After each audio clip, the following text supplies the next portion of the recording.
Together, fight together. Last player standing. Exactly what Corrode needs to do. Moves, delivering of the anchor. Spam early. Prowler through the smoke and off we go. Envy trying to get his classics involved in the game, but Seven says, just stand right there for me, please. Rounds this time, though. Not so serendipitous. Nerve here. No reason but to stand and fight. He's down to 8, and there's Alum. That's the Phantom. Brought up by the save. And trouble without his rifle. Will get it just in time to fight this all the way out, but the spike can still be held with just enough time. And isn't caught by that bite, actually, so no extra damage done. Early drop down, and Ange catches all of it from hell. Every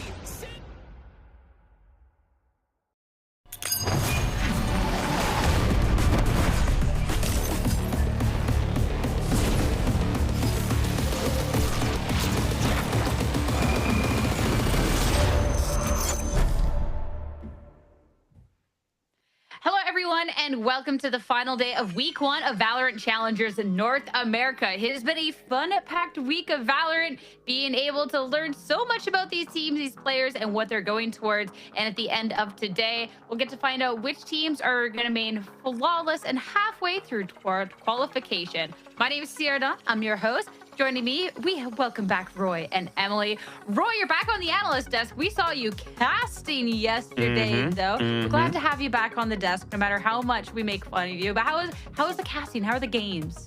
Oh, thank you. First of all, casting was great. I hold Shift is a beast. Also, shout out to all the casters worldwide. You guys are amazing. Your job is incredibly difficult, and I respect all of you so much. But the games, Sierra, were fun. I had a great time. The competition continues to build.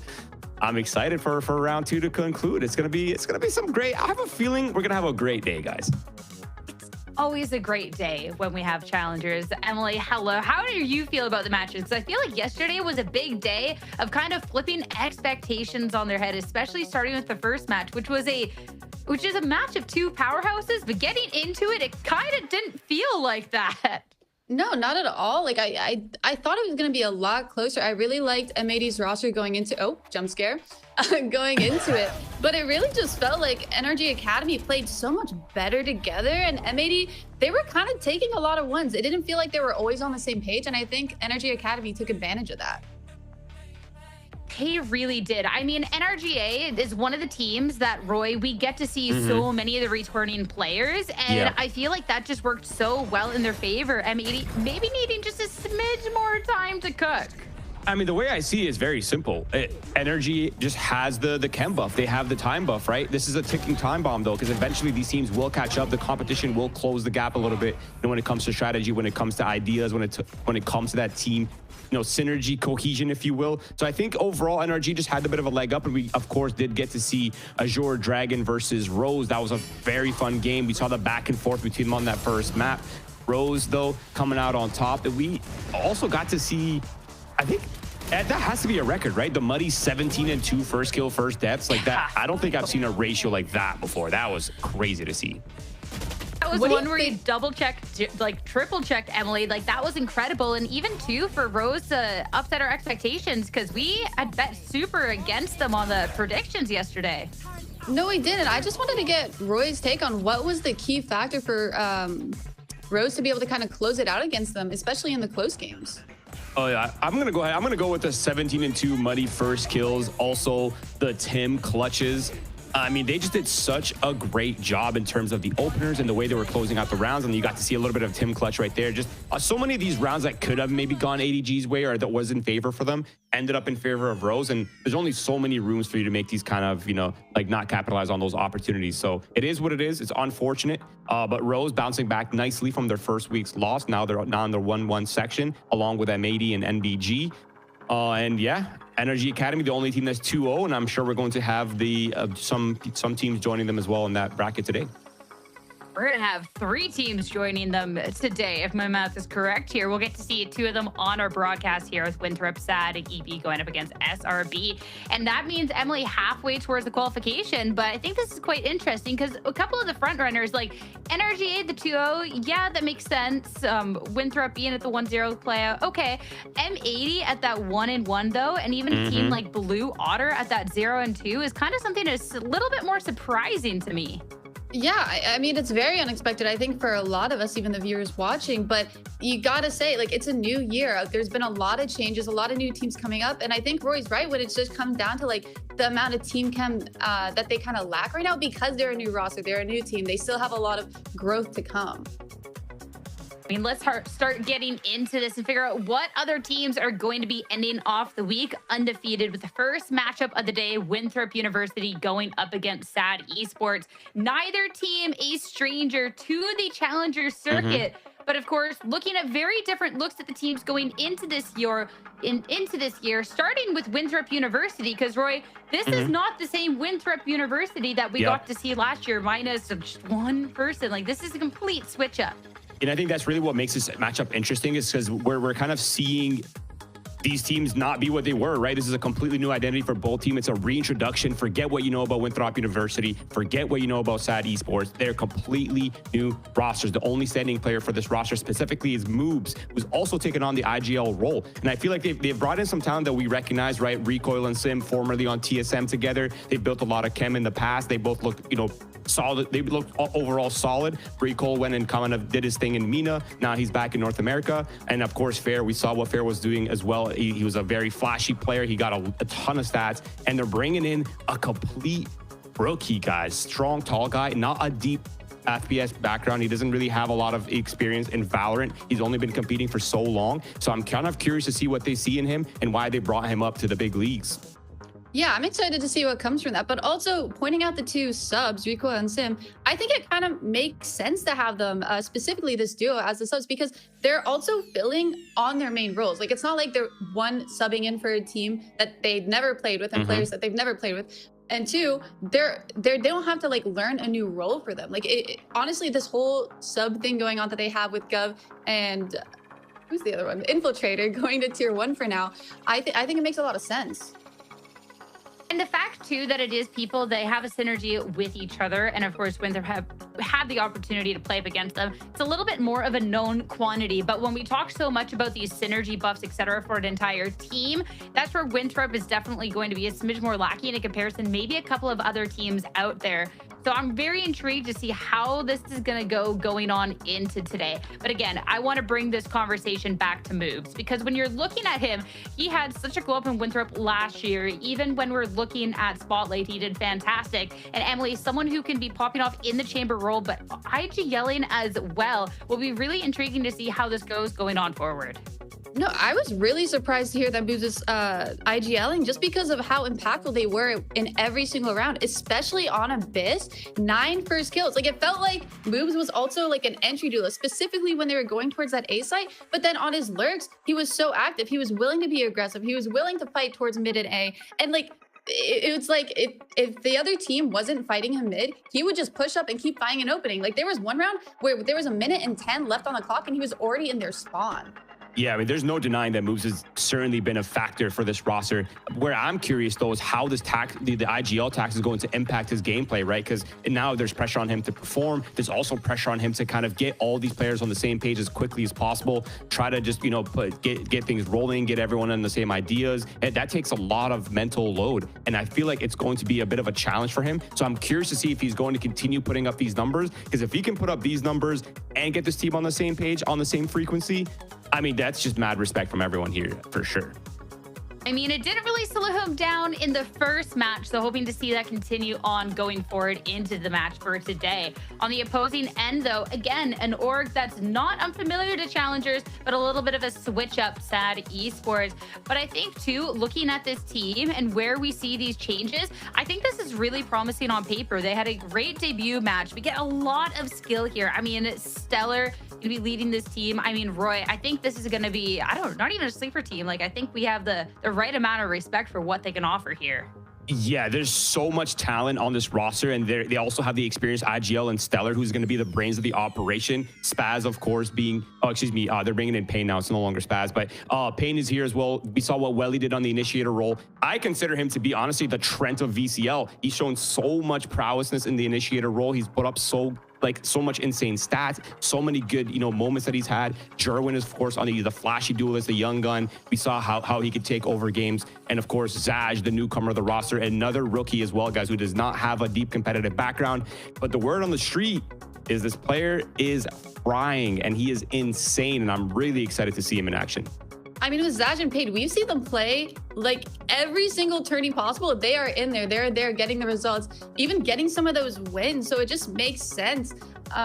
This whole roster, it's very new, but I also have no doubts that they can make it far in this league. I mean, the fact that we have a lot of this known talent, and then SaD, who in terms of challengers is relatively unknown, but had a great debut, I think is really, really promising. SaD Esports doing a great little pickup there. We got to see SaD step into that secondary duelist role, but even Emily, his numbers on the Viper dropping a casual 30, like it's no big deal. I'm so excited to see it compete today. No, Viper was insane. Like, I think he went plus 21 on Haven alone. And I really liked the way that he was playing Viper, like playing around his wall, avoiding that utility, repositioning. And then after catching them off guard with a first kill here and there, using his mollies to stop the push for backside and allowing his team to flood in. It was just perfect. And also on attack, like he created enough pressure towards A in those early rounds with his walls and lurks that made his opponent paranoid for the rest of the game. Literally, they were so scared of rotating without clearing out that short and long just because of the initial first rounds that he had on that attack app. And I think we're headed into quite a heavy double controller meta where there's a lot of either double controllers or like also the double duelist. So having somebody who's so mechanically strong in an anchor role who could put up insane stats, hold it down solo, fight back against a very explosive, very fast-paced meta. It's always nice to have these types of players on their roster. So I feel like SaD is going to be a lot on his shoulders in terms of putting up those defenses or even just opening up rounds on the lurk as well. So expect a lot of that high flashiness on the defense and also a lot of pressure on the lurks on the attack side. I mean, if you're talking about flashiness for the team, let's talk about where we can really see that come to light and talk about the duelist. Because Jerwin has said the roster screen is definitely someone that has that flash. We got to see a lot in challengers last year. And Sim, even if not playing within that stage 3, we got to see him on TSM formally. And on an org like that, he can be putting up some numbers. So Emily, I'm really excited to see this. I think with Sim just being absent for a little bit is where I have worry, but I'm excited for the bounce back. Yeah, and these two players, I feel like, have been really well known in the Tier 2 space, at least like all of last year, maybe a little bit longer for Sim, seeing him on TSM and stuff like that.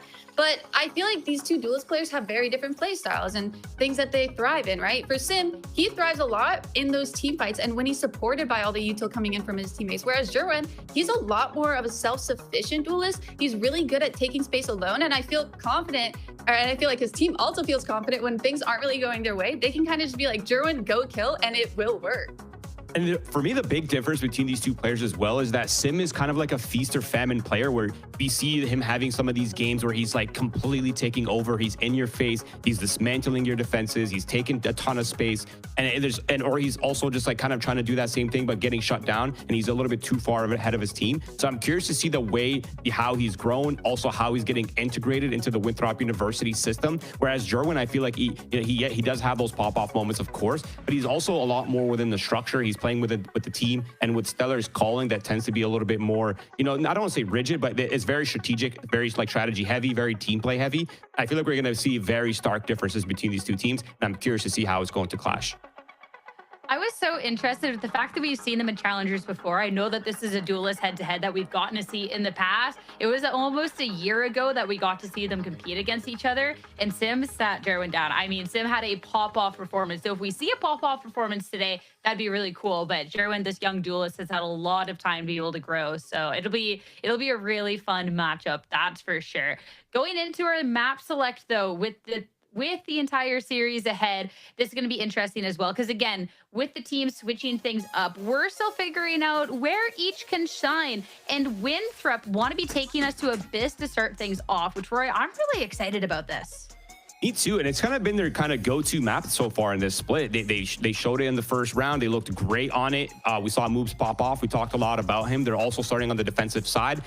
This map has become quite an execution / retake simulator. So it's a lot of pressure on the defensive side for Winthrop University to try to defend against some things, have the retakes on deck. It's going to be a lot of those situations. So expect a lot of pulse plants, expect a lot of explosiveness in kind of the retakes and a lot of team clashes, or sometimes in the mids as well. So expect a lot of team fights. I certainly am, and I feel like this clash between these two teams is going to be pretty interesting on that first map.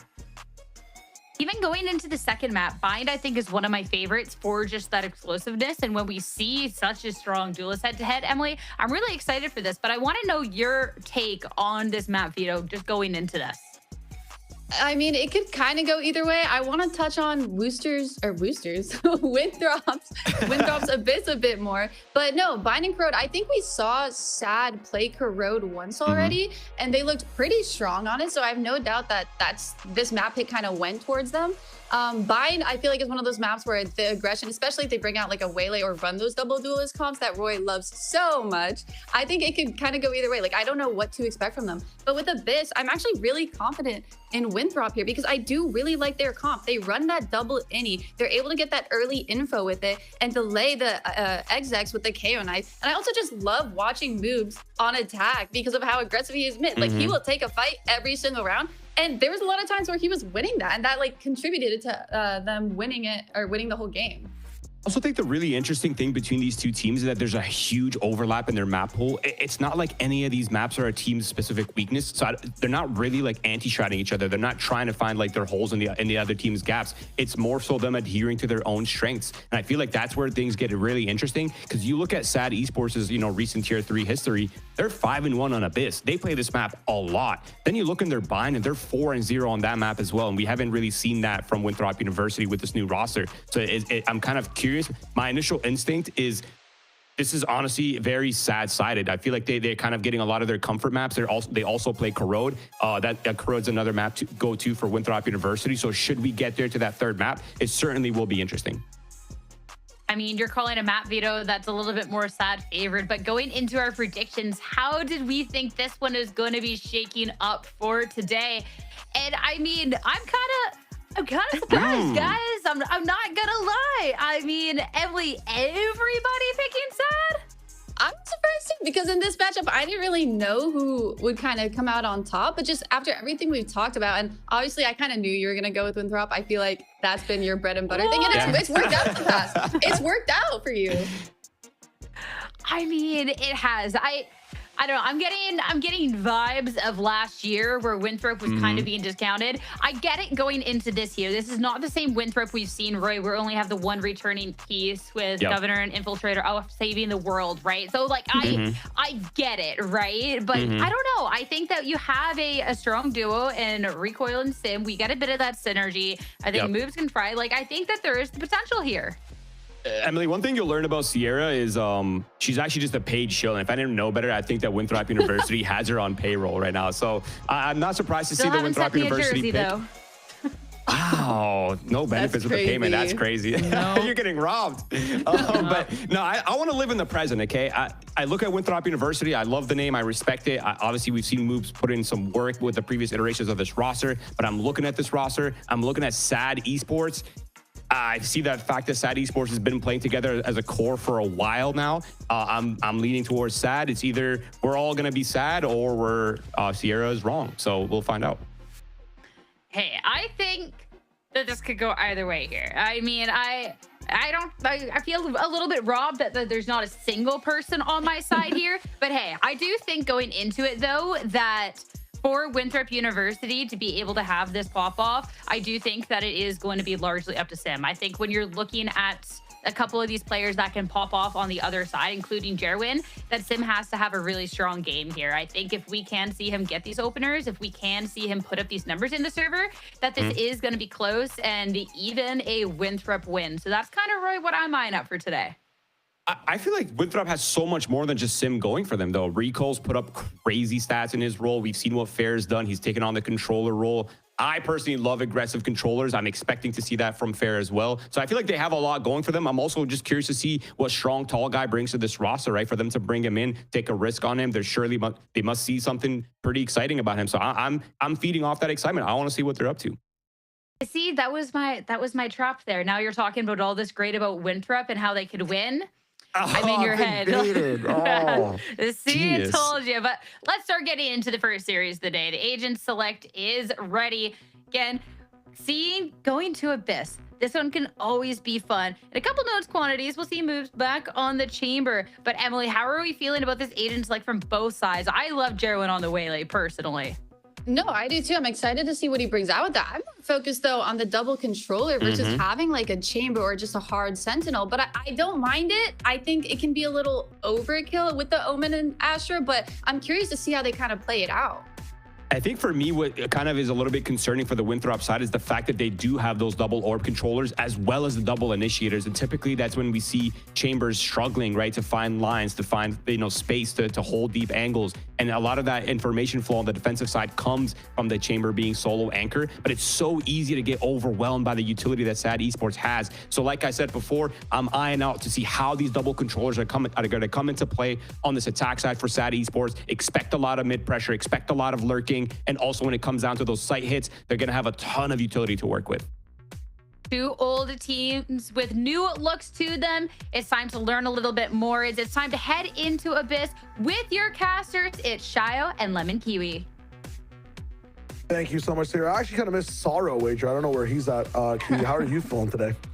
Pretty good, but you can probably call me Lemon Flip-Flopper after this because I was with Sierra for a hot second and then I actually watched the matches yesterday because like on paper, Winthrop, they also just know how to develop talent. They've been winning for so long, but just didn't come together the way that I thought, specifically on Abyss. Shia, they lost both pistols. Winthrop still won, but losing both pistols does not bode well. Yeah, it really doesn't when you have like kind of a counter towards one of their win cons and moves as well in the chamber. ISO is just so good at denying someone that wants to go for op shots, wants to just anchor a site really hard. He went through mid a lot as well. You kind of heard Emily talk about it in their spawn at 110 and whatnot. That's going to be that much more difficult now though with the double controller up in play as well. Waylay also making site hits that much more difficult.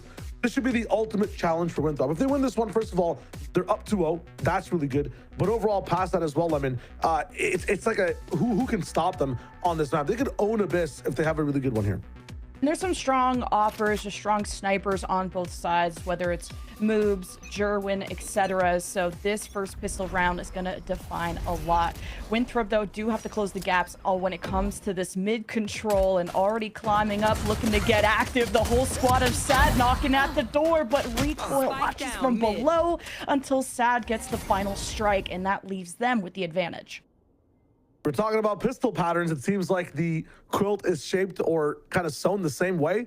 Pattern looking similar for these guys right now. A little bit of a struggle on that pistol side towards mid. We've seen lots of aggression in middle as well for teams on that defensive side that want to just kind of get rid of the round first and want to really plan as to how things go, but things aren't over yet. Still 2 people up.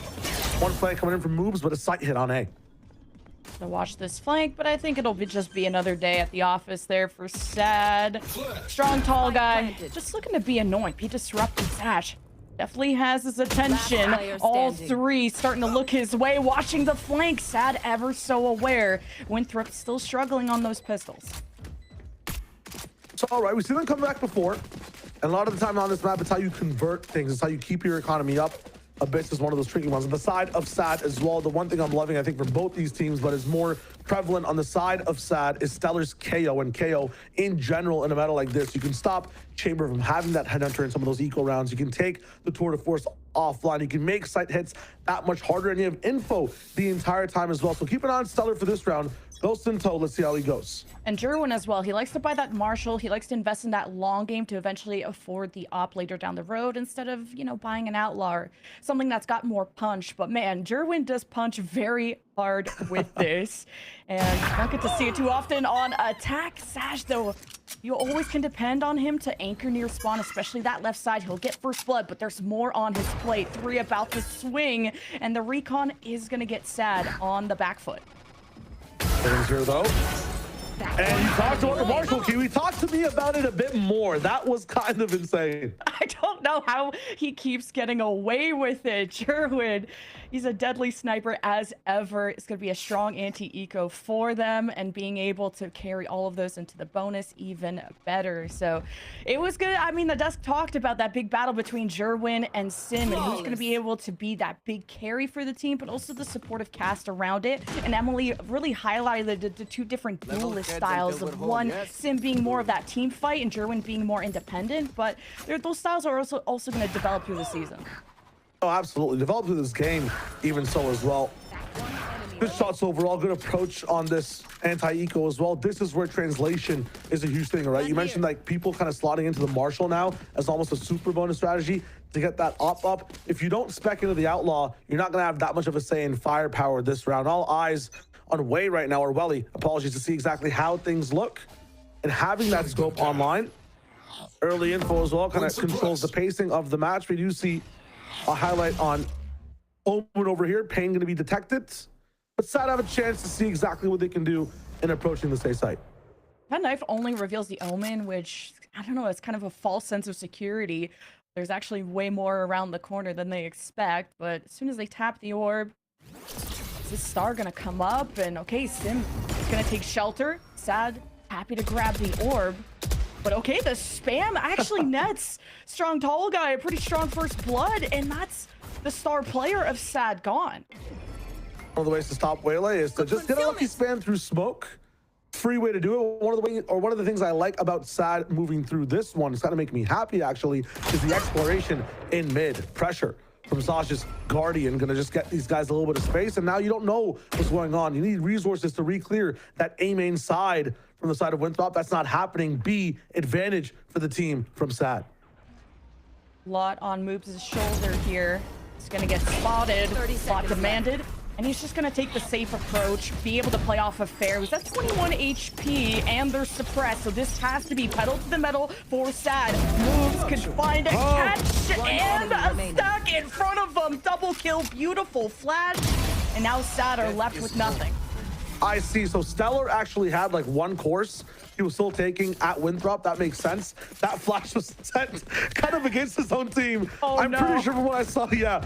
Strong Tall Guy was still all the way in spawn. That flash came out of nowhere. So unless I was reading that play incorrectly, a little bit of a toss up there from Stellar. It's all good. Sometimes you get some of the errors out of the way, or maybe I'm making one right now. But at the same time, there is time for SaD to get things locked in again. We're looking at the A side now too. They might just be locking in after the bonus to use the firepower they have to knock down Winthrop. But it's gonna look a little bit messy here. 2v5 in total, and there's patience for the side of SaD.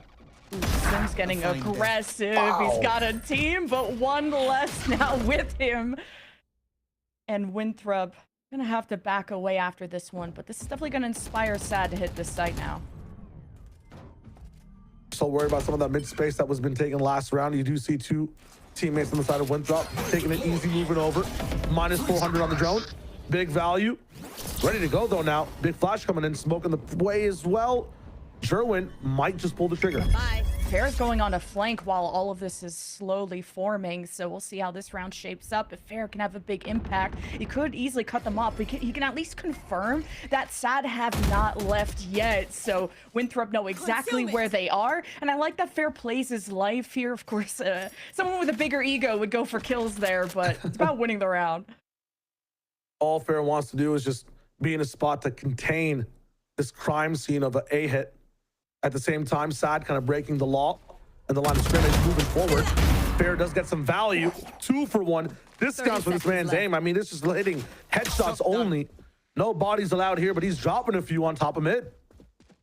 And it's Fair going for the best opportunity, not just any of them.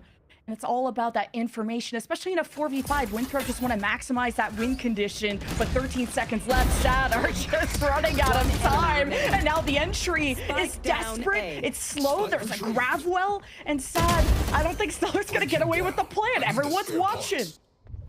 Stopped at A, interrupted at mid, and the game plan kind of just pulled short. Tug of war, but the rope kind of snapped in half, and the winnings go towards Winthrop here. kind of just reorganize, recoup, and maybe re-strategize on SaD's side. I mean, I'm liking some of the early aggression from this team, but the pivot after the fact, you have to make sure that it's abiding by the rules. You have to have some space beforehand. You can't just double dribble, get across the map, and get things for free. Well, I think Winthrop dribbled, I guess, for, I don't know, sports, but you know, you lose recoil and it changes how they approach the whole round. Okay, they know ball. They know ball. They know ball. They got like an offensive rebound. It's all good, and kind of hit a half-court shot after the fact. They got Steph Curry on their team basically in macro right now. Tough to guard. Past that though, Dash might be coming in here. Dart so much to deal with. Somehow moves though. Does end up getting the leg on. Still, Druin, 6 HP on site. 6 HP and a Bucky on moves. That's all you needed. And Druin is sacrificing his life. Now it's an all-out scrap, but two rotating in. Winthrop taking separate angles. And Rico still has a recon to try get some info, but not really having the time to it. Just trying to get some visuals. It's all up to him and just not knowing where SaD is in that post plant. Talking about ball, let's talk about running instead, maybe track and field, because for SaD, it was a pace change in that round. Just taking it fast towards the B side, realizing, hey, we have a lot of chamber counterplay here. We got a dash he has to deal with. We have a knife to be in the business as well to maybe force up an early TP. It's huge for them to have that in the pocket. And now Winthrop has to worry about what to do next. How do we bolster B? Still contain mid and keep our job really well on the A side as well. And that's the thing you got to keep an eye on is even though Winthrop lost both pistols yesterday, they still ended up winning. They have very strong buys, very strong rifle rounds, but losing that momentum does very much hurt, especially for that economy. Look at this cutoff though in mid. Sims on an island, but he's got moves by his side, and it's a march down mid. SaD spawn, better watch out. I can feel the pain in that one. A lineup for two almost got, not there though. Moves, look at this exploration. Jerwin's gonna find him this time, so equal karma on both sides. Recoil, the next peak finds another. The mid round in this one, genuinely insane. Strong tall guy can do. He still has a flash. He's lurking in that smoke, waiting for someone to encounter him. And on the side, Spare has a lane. He has to watch and can't get the one, but SDG still strong in that smoke. Conversion pass from the attack, and SDG just trying to delay and prevent the plant. Playing is like perfectly well. He is low. He should know that. Now just has to play off of recoil or, well, be self-sufficient. And we have a tie. I feel like in that round, every single person was lurking, so the anchor kind of turned into the lurk, because if everyone's lurking, no one's lurking type situations going on. Welly was so far disconnected from the play as well at some point. Recoil, though, what a good shot. What a good job at staying on that flank and putting the pressure down as well. And STG, complete patience on that side. 3K containing that space. It's huge. Even the fish are impressed as well. Yeah, and I mean, the Dusk talked about STG, this rookie, first time in Challengers, has been performing so well. He's that no hesitation type of flash initiator, very comfortable sitting in smokes and flashing out of it, making plays on short notice. And he can even play that secondary duelist, so it's going to be cool to see him on maybe the next map doing that. Retake going to be very strong for this map in this round right now. Strong tall guy, null command, Tour de Force online. Recoil though sitting in front of all of that. He wants to take the fight first, make this cost heavy for SaD. I mean, they're not even going to recall off of this one. They're going all in. Sim has to use that bait and try to do a lot with it. Recoil just didn't have a position to escape, and the site is broken in half just like that. Smokes in place. They dot the I's, they cross the T's, and what is the response from Winthrop? I guess it's a save from at least Fair. Yeah, dotting I's, crossing T's, that's a contract you do not want to sign. You don't want to get aggressive and stay on site that round. You've got so much good util to retake. Hunter's Fury, the knives if Sim wants to pop it. Maybe he wasn't close just yet, but Fair has the wall as well. You have so much to kind of respond with. You don't need to send the first text. Let them talk to you first, you know? Let them get interested. Definitely have to think about those win conditions in the next couple of rounds. I totally agree about Recoil's position, how important his life was that round, and now how important this round is for SaD to be able to keep all these weapons. Their economy's starting to swell. You may even see an op from Jerwin. I don't know about the attack side. I know how strong he is on the defensive side with those, because we already saw the Marshall from him earlier, but we'll see how much he wants to invest later on and what position he wants to take. A lot of ults to discuss, though, including even Welly's Hunter's Fury. I'm out for Winthrop, and they're probably thinking about steampunk trains. Do you want to know why, Lemon Kiwi? Why? is because when trains start to go, especially in the steampunk era, they don't stop. They can only get faster. To break, you gotta go ee, and like there's a weird squealing noise, and you gotta do some break math. Like, am I gonna make what is this, man? That's what it looks like when you hear one of my analogies, by the way. I know. I'm actually going cross-eyed just thinking about trains right now. We gotta get Mimi on the line too, because she loves trains. You guys would have a podcast. She might have insight on that one. But what I'm trying to say is, for the side of SaD, after a round win like that, look at what else they have to keep the train going. They use Stellar's ult in that one, kind of cancel the tour de force as well, but they've got Hunter's Fury to start a force as well. Maybe get some, laser shots down towards Tetris side on B. They know exactly where Winthrop's playing. They have a wall as well to help you get on site. Pain can adapt to mid-round, grab the spike if there's a problem. This train is starting to speed up, and I'm liking this timeout from Winthrop. You're trying to assess how to get those breaks online before it gets too fast.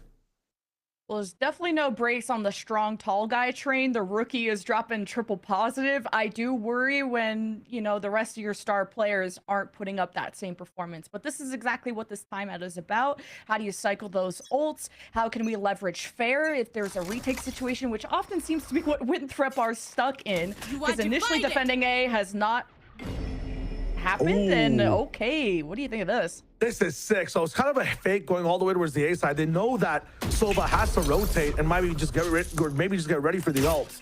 Do get one pick down, and yeah, it's kind of almost worked. Recoil now is in the spawn. A 3-stack they used to have now turns to 2. Close range for moves here, but it's going to be tough. Immediate ult comes in from Recoil, helps moves get a few of these kills, but past that, the ball still kind of in SaD's favor. Just the fake was immediately read because STG's like, cool wall, walks past it, probably flash. He's down a flash, gets the first kill, sees that no one is with Jerwin. Okay, Hunter's Fury the other side. SaD have no answer and no space. So fantastic job from STG. SaD's still together though, so there's a chance, and it's not like the spike is completely lost. The HP pools aren't looking that bad either. The question is, what do you do next? Do you cut noise?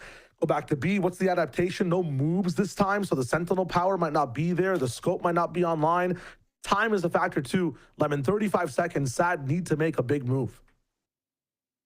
Taking a whole lot of 30 time, seconds and left. STG still has a knife. If he has an inkling, even just taking away some of these tools would be quite huge. Rebellion needs to live for the Hunter's Fury. 20 seconds. SaD in a similar position of trying to flood in through a choke. This time there won't be stars stopping them, but who will be? Winthrop dropped down from the window. STG can't do it all on his own. Up next is Recoil to try and disrupt the plant, and he's successful. 5 seconds left. SaD are gonna try and get away with it and won't. Winthrop deny again. Recoil MVP, SaD, 4K for him on the board, so that ultimate might come online just as fast as it was used in this one instantaneously. I have to admit though, that Hunter's Fury immediately popping it and not even saving it from when the sight hit comes in, helping moves get those kills, and then being in the spot to not deny plant just once, but twice is huge. Strong tall guy, as you mentioned, holding that sight down as well, getting that nade and molly into to kind of reposition SaD's offense on plant there. Everybody on Winthrop knew the win condition and locked in for it. So I thought STG pushed. He actually just stood his ground and the kills came to him. And SaD thought, okay, maybe that ult would give enough fear and they could just swing, catch someone. But not that time for Jerwin, and not yet for SaD. There are some stars that are going to be in their way, and also moves holding the lane, but no longer. Hunter's Fury, the SaD bulldozer is here, but Winthrop tried to retaliate. They flash. Recoil is off the map. Recoil fell off the map in vent side, so did he fail the jump on cross? Did he try to go for the rope and maybe miss? You know what? He got hindered. It wasn't even his fault. I'm just gonna say it. We don't have to. Hopefully, we don't have the replay. And we can say you called him MVP. Take that back right now.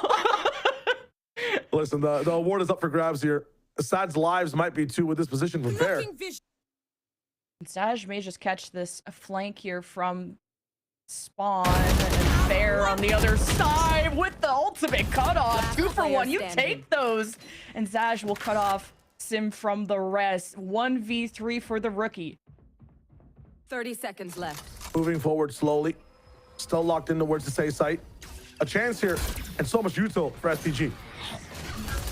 All right, well, okay, the solo swing. STG maybe had a chance, but too much to handle, and SaD it's really just, if you look at the rounds, they're trading back and forth. No one's been able to build a win streak from this. Streets want to know, though, what happened to Recoil. What was happening on that rotate? There's no way. Did he get scared or something? Is it like a phobia of heights, maybe? We gotta know.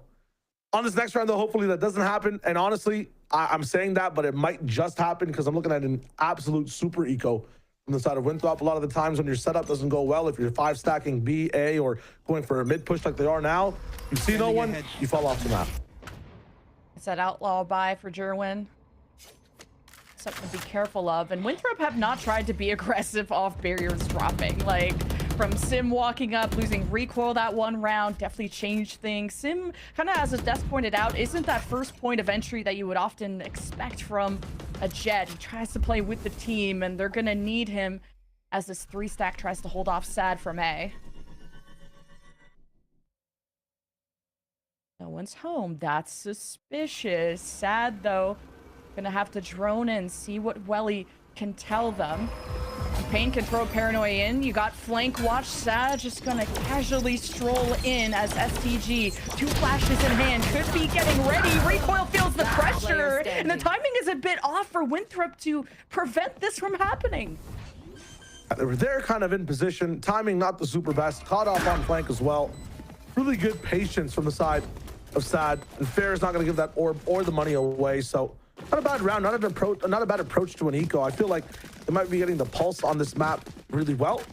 At the same time, tough for the side of Winthrop because when it comes to your map pick, when it comes to how good moves looked and the freedom that he had yesterday or just overall in the first game playing, I don't see as much right now. He's kind of been locked down to just one site. SaD's been controlling the middle of the map a little bit better as well. Even when they get first blooded, even when they fall, they look like Winthrop now, Lemon, where, you know, they were struggling, but their rifles look so good. SaD's rounds look even better than Winthrop's.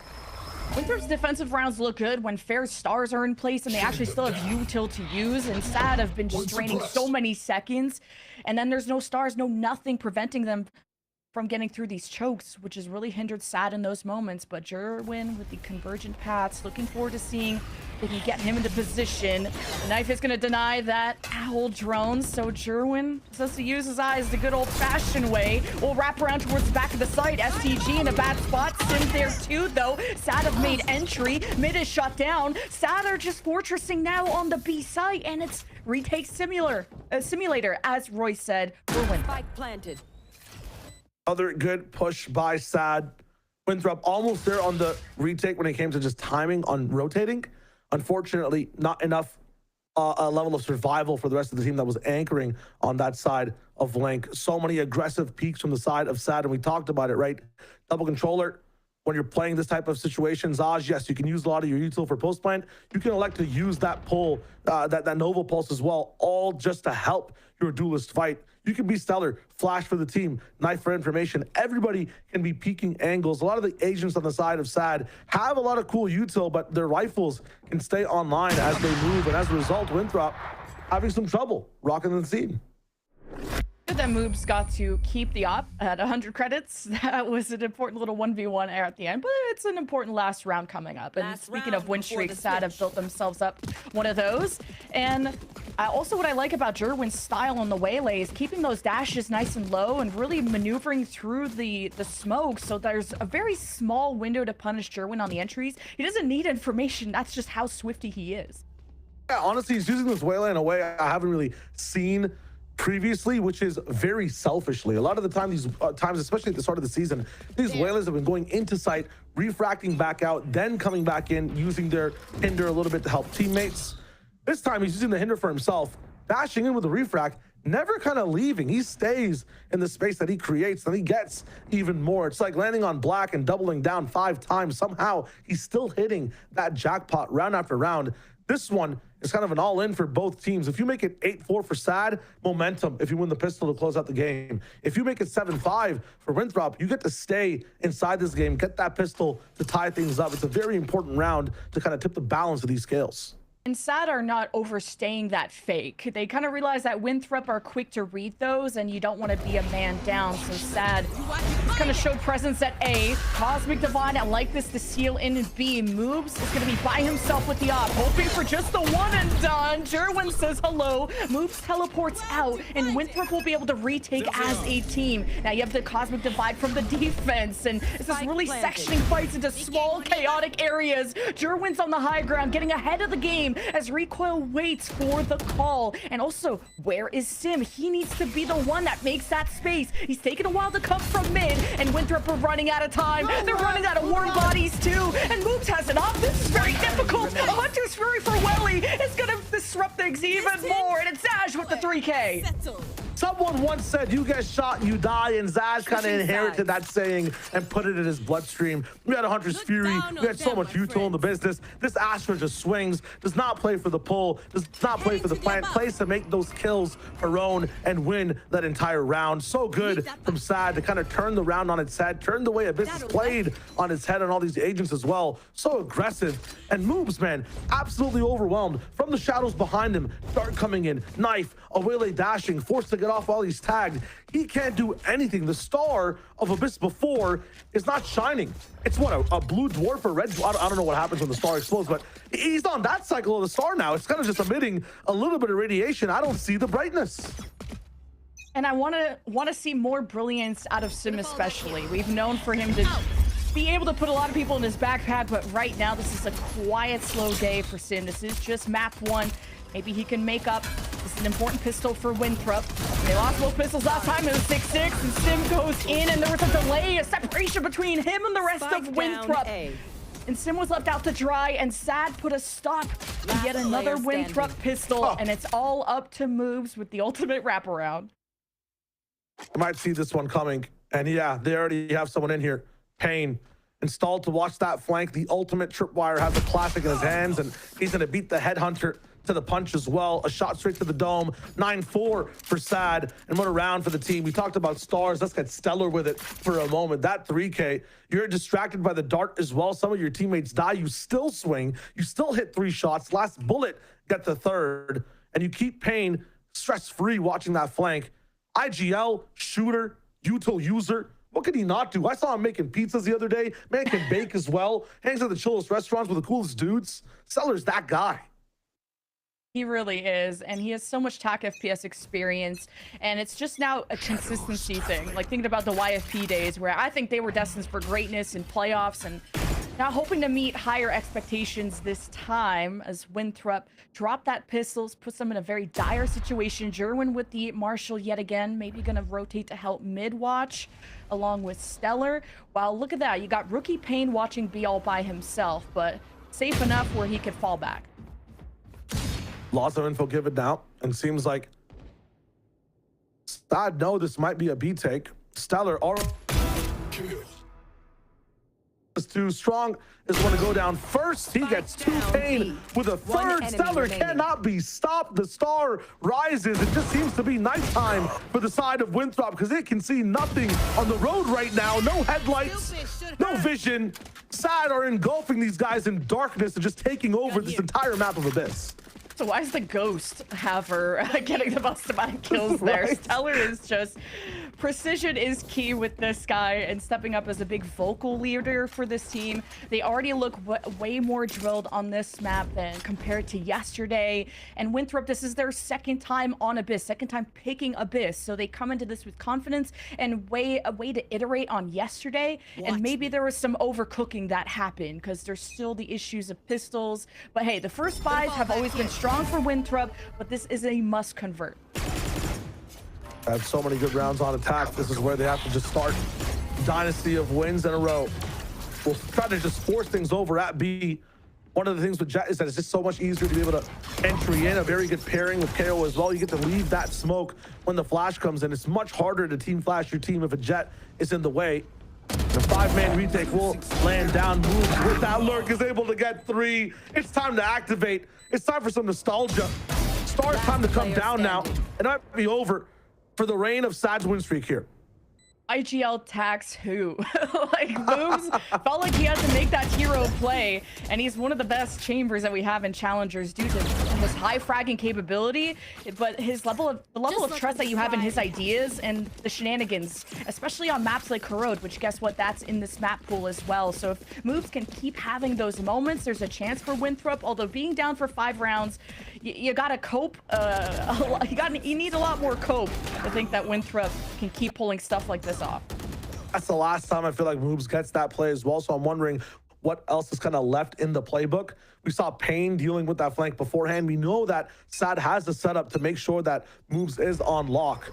That being said, if you stress and threaten a mid lurk so much, you can just trap someone in a cage inside that mid lane the entire time. You can see it top mid right now with Jerwin. Has the op, is on the line. Not much value out of it if no one actually hits it. These guys are staying outside the extremities, just letting that clock tick down. Just knowing that SaD can have Jerwin with an op, or just knowing that he likes to buy those snipers, it makes mid so sketchy, even for someone like Sim who likes to go up and take that space. But even he has to dial things back and make sure that there's not going to be a star or all kinds of stuff behind him that may just isolate him from the rest of the team. So that's a play style adjustment that Sim has to do to adjust. So scared to mid, they got 3 eyes on it, and B is more free now. WU might have just solved the round before it starts. Payne kind of stressed about 2 different lanes, and suddenly they have that sight. All right, Stellar just trying to enable himself because he's kind of in a one and done spot, and null command activated, and the rest of SaD on their way.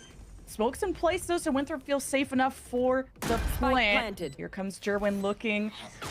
There. With the op, anyone who peeks is gonna be dead, and Zash is getting a little impatient, so he entries, makes things easy. Fair denies the flank, and SaD have limited options, including time. 2 versus 2. Recoil holds the angle, and SaD holds the L. Funny, is his name Recoil because he's got none? That's kind of crazy when it comes to handing L's towards SaD. 6-10, a journey halfway through in terms of a catch-up. We're almost there, and the best things I'm seeing from Winthrop so far is control on pressure on the map, threatening mid while not even being there.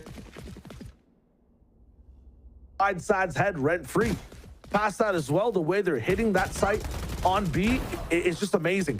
Double pressure on both sides makes it hard for Payne to know where to smoke. He thinks the right side's free, Moves is already there. The way they're holding it after the fact too, they have so much util, knife, flashes, mollies, everything available to stop that big fast retake from coming in. Moves is finding more pressure, and Moves now in mid as well. He's back in where it was the most threatening position. Fair is still locked in inside of spawn. This side of SaD is having some struggles in this defensive half.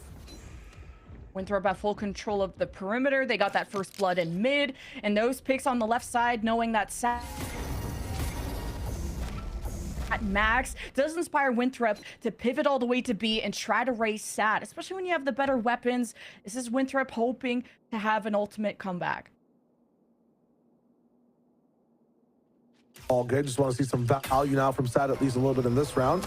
Last player standing. Ooh. Not going to be able to find that shot, even though it was kind of gifted from dodging the dart. Moves to get that kill, try to get someone closer to an ultimate sim. 5 is online. We talked about that train picking up. Not sure when it'll stop now, but look at some of these ults, right? Got the null command. Already have a knot with Tour de Force online as well in a second. Recoil, we know it likes to use those fast ults to help the site rather than play for the post plant. So threats are here from WU. Timeout from SaD, one of the first ones they're going to be using for now to just kind of deal with what could be a crazy ult round from Winthrop. Yeah, SaD, I think I have a lot to discuss here. One, they have the convergent paths, so I think trying to go for any solo plays around the perimeter, knowing that Fair has been watching spawn, is going to be a little sketchy. But also you have to discuss what has Moobs been doing throughout this map or this side, because he still has the op carried over. You got first blooded in mid. Are you going to address that? Are you going to ignore that? And sometimes you can just focus on the perimeter and just be more aware of mid. So there's a lot to look at here for SaD. I love the fact that you went that way with the analysis there, Lemon, because playing for the perimeter, playing for the extremities is exactly what I would recommend for SaD right now. Yes, Moves did get that lurk on you, but if you just get someone to watch some of those entry hallways from mid and not really focus on mid too much, you can help some of your anchors on site very, very fast before Moves is a threat. So I like that you pointed that out. I'm wondering if SaD make that distinction, make that change, because right now they need something different. They need to help their anchors on site to stop the pressure from Winthrop in these pushes. So many stars at this H hook. We'll see if the SaD read is correct. And look how much more careful Winthrop are at someone extending out of those gates or for anything to be thrown their way. Winthrop haven't been detected, but the Owl drone isn't getting deep into sight, so there's not as much information for Winthrop. Sim could be going blind. Back in the setup though, understand that A is just something you want to control first, and you kind of push the pressure somewhere else. Sim, seen, but it's only him with no one else helping him at all on the shots. Everyone else is kind of moving up mid. Jerwin, though, understands the pacing and the pathing that Moves takes, is really concerned about the right side. Open up on the left, doesn't find much and could be in trouble now. That's a spike. Down mid. Just a dashing out. Winthrop thought, okay, they're not going to challenge us mid because we have the op, so let's take advantage of that moment and that space. And, well, also the spike would be nice to have too, but everyone has their separate roles of everyone's lurking, but someone still needs to plant. And Recoil opens things up. He'll go back for the spike, and this is an encounter, a big opportunity for Welly, but a perfect reaction out of Recoil, and Winthrop just have to end the round now. Positions don't matter if you can't aim right now. 30 seconds left. That aim is on the side of Winthrop. They're looking so good at diffusing some of these crossfires, diffusing some of these back positions that SaD is playing to stop them from getting on site. Just Stellar left now, and he was the one dropping 3Ks while he was anchoring. I think dropping a 3 on the re might be a bit more tough. But again, off a timeout, losing around where you just first blood the spike, that's a bit tough from the side of SaD. That is best case scenario. Just talk with your coach as well. Now it's just up to the 5 players in that team to try to close out the map for just a few more rounds. The second timeout might come in a bit, but a very close one from SaD. It's SaD they're going to push this one out. 4-round win streak too for Winthrop. They'll keep themselves at arm's reach of SaD, and they seem to be Winthrop seemed to be really aware of their strengths, right? Taking advantage of mid. Moobs got away with that, that 3K, and we were like, oh, don't know if he can do that again. But they at least got an inkling of, okay, maybe mid is a weaker part, lesser watch part of the map, so maybe we could commit more to this. And they, you know, threw something at a wall and it stuck, and it really favored Winthrop in that moment. And the craziest thing too is I talked about, yeah, this is the round SaD kind of adjust to deal with Winthrop's ultimates. Look at their ultimates. They're somehow closer now, and they used none of them to win that last round. That was just pure aim, pure diffing SaD in the positions they knew that these players were in. Now they're going to be up against an eco, still don't have to use any ults, and then after that, they can use ults to get another round. Use more ults to get the next round after that. And be ahead in ult economy again. This is looking drastic for SaD. Something needs to change. It might just even have to be a thrifty they have to win to maybe get the paces back in their favor. Right here. Right here. I respect SaD for swinging out with sheriffs because they're pretty nice on those pistols, and you're hoping to get some nice upgrades for yourself because you do not want to open yourself up to some util, because then SaD are definitely going to lose this round. But wait a minute, we have a 3 versus 3, and nobody's been able to get those upgrades. The one person on SaD that had an upgrade died, so Winthrop are going to get ahead of the game, get the plant going, and time crunch SaD. 2 rifles up in top mid right now, so all they have to do is just give up the B side and then be so strong in power. Watch those weapons on the right side. Double equiption. Is that even a word? Of the Vandals. After that, how do you defuse move in a spot where the op just looks so good? Past that, a swing over from fair off contact. This is a tough situation, and you might not even need those 2 players if Recoil is hitting shots like this. Enemy remaining. Okay, and Moves does just pop out with the op, and you know exactly where he is. Double swing, Welly with the Marshall. It's hunting season. Now with the pistol. The cherry on top for SaD. Welly clutches. We talked about needing a thrift, and we talked about needing a gift, and it looks like SaD somehow put those stars up in the sky again. Welly is able to pop the thrifty, and again, a team that had 5 ultimates, 5 weapons, one of them being an op against an entire eco. It was just Stellar who had a rifle. Didn't have a say in the beginning of it, but even these guys getting first blooded somehow turned that round into a win. this should not be happening, but man, that was a huge round for Welly, and you don't get to see him shine that brightly because he is that selfless initiator that usually sets up the team for success, and now he gets to be in the spotlight, and that is amazing for SaD because now they just broke the win streak out of Winthrop. Did they stop the wind in their sails though? Because Winthrop have been slowly catching up since what, that 4-10 episode. 8-11 now. Some of these ults coming through. The issue is they've held on to them for so long. I don't think they get more after this. You have to be very sparingly, I think, using these ones instead of dumping them all down. And this wall will be a fake. Guys, we're ahead of it, though. We understand this is happening. We can hear the spike planted on the other side of the map. The fake is not going to buy that much time. SaD knifed out now. Oh, he's going to get a pick on moves before the retake even happens. They're diving in on him. Sim, Hassan getting traded to the 100 Fury locked in. Not really finding a kill either. 2 ults used. Not that much gained. Fury of their own kind of slap back. This is huge for SaD.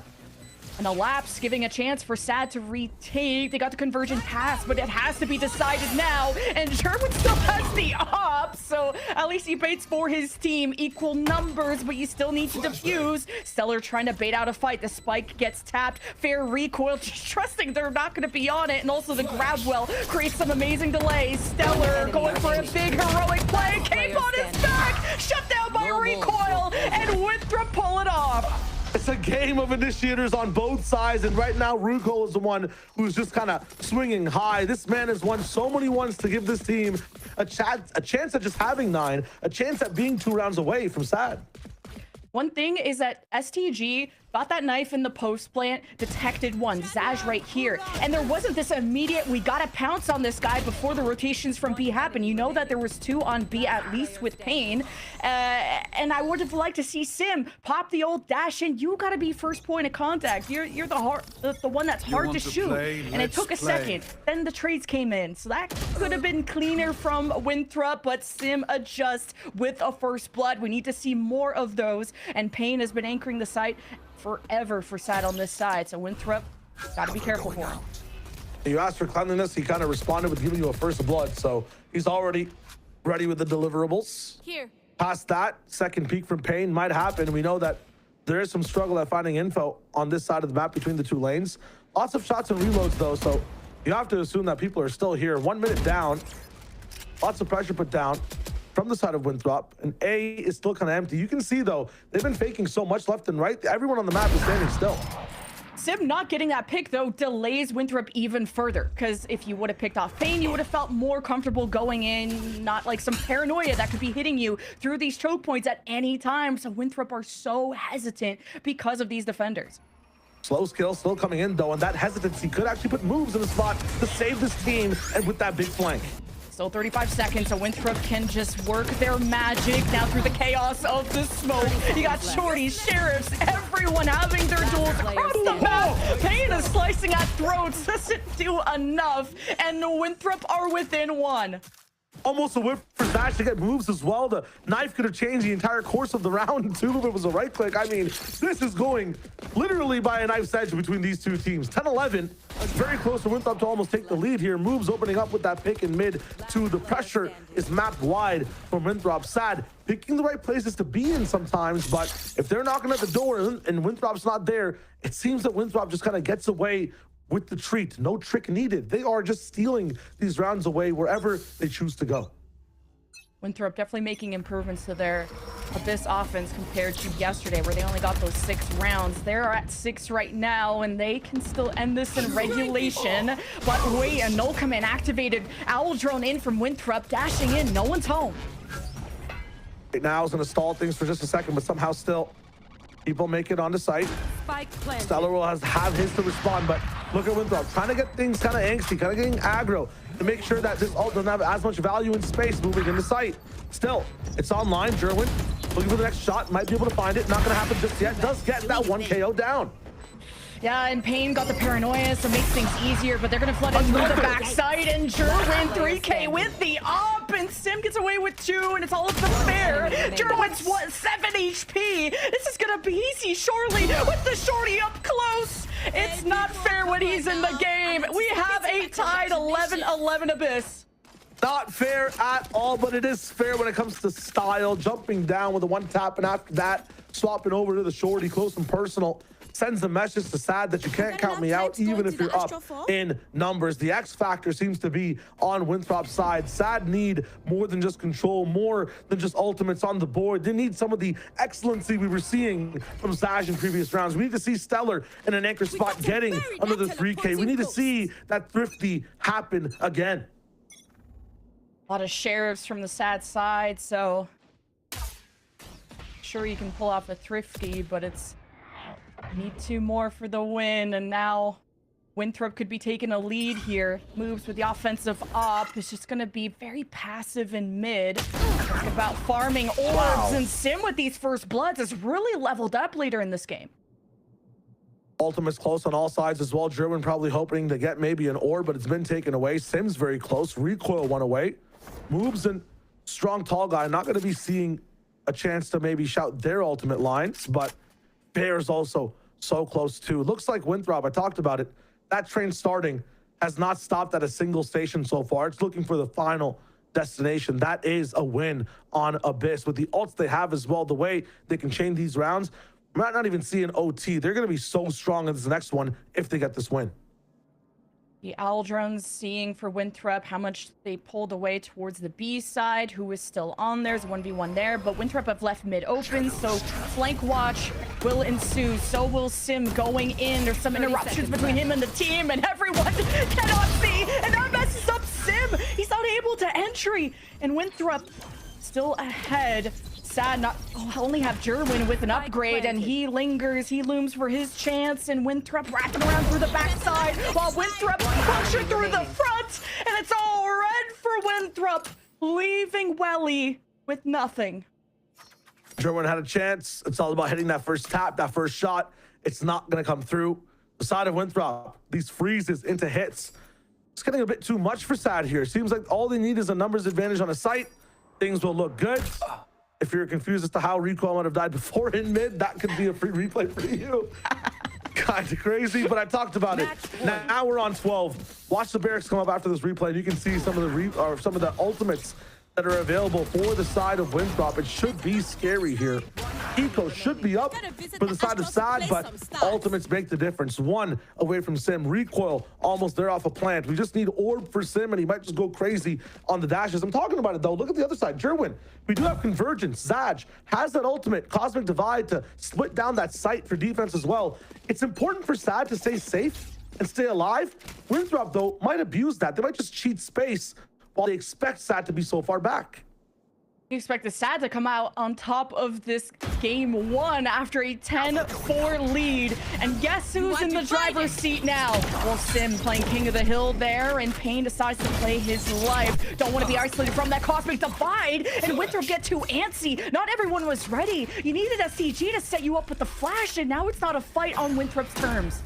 Tried to cheat that space and maybe just get one of those ults down before they were online. Look at Sim trying to do the exact same thing. Maybe stopping that convergence. Hindered down. Welly finds him around, and now the dash is in.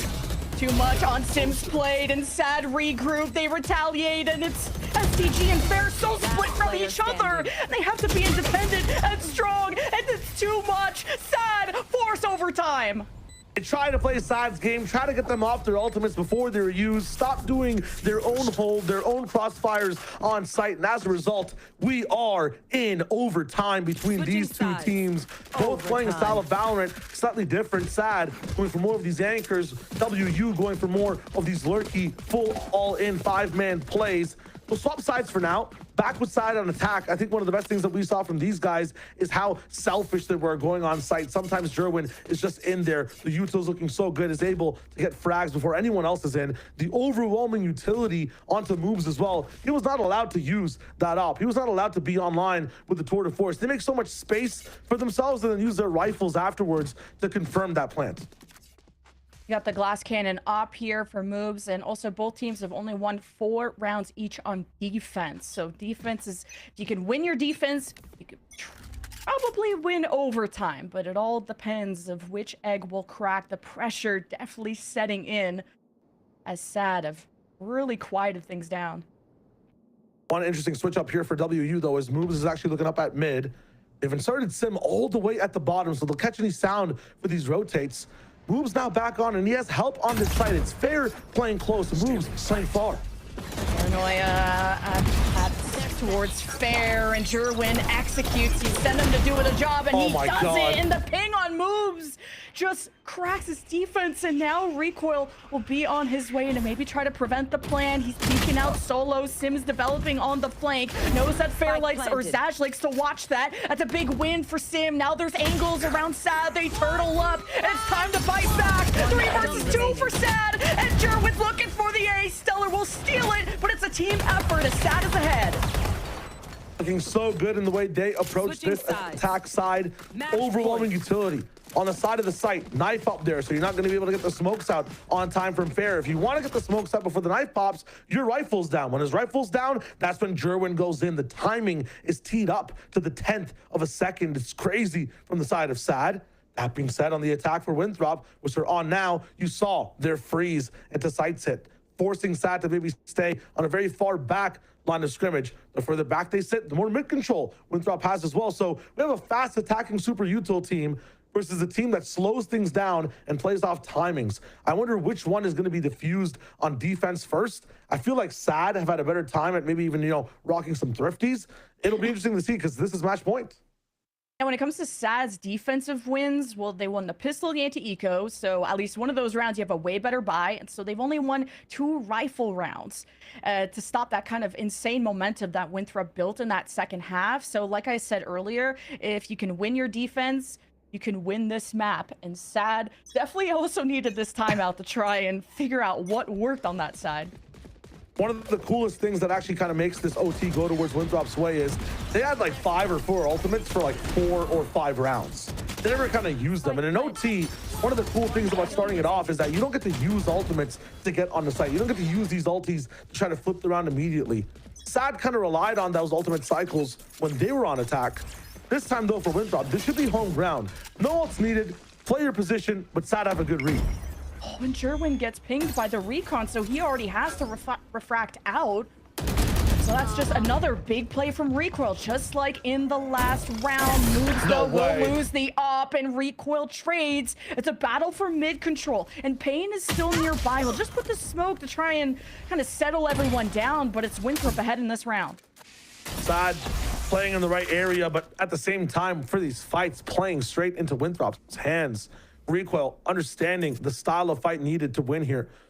Be in the area of SaD, but wait for them to peak first. It's always a risky peak where they try to go for high value. That's where Stellar got the 3K. That's where we saw SaD picking people apart. But if you wait for it, let him peak first while you're not moving. You can punish what SaD are trying to do.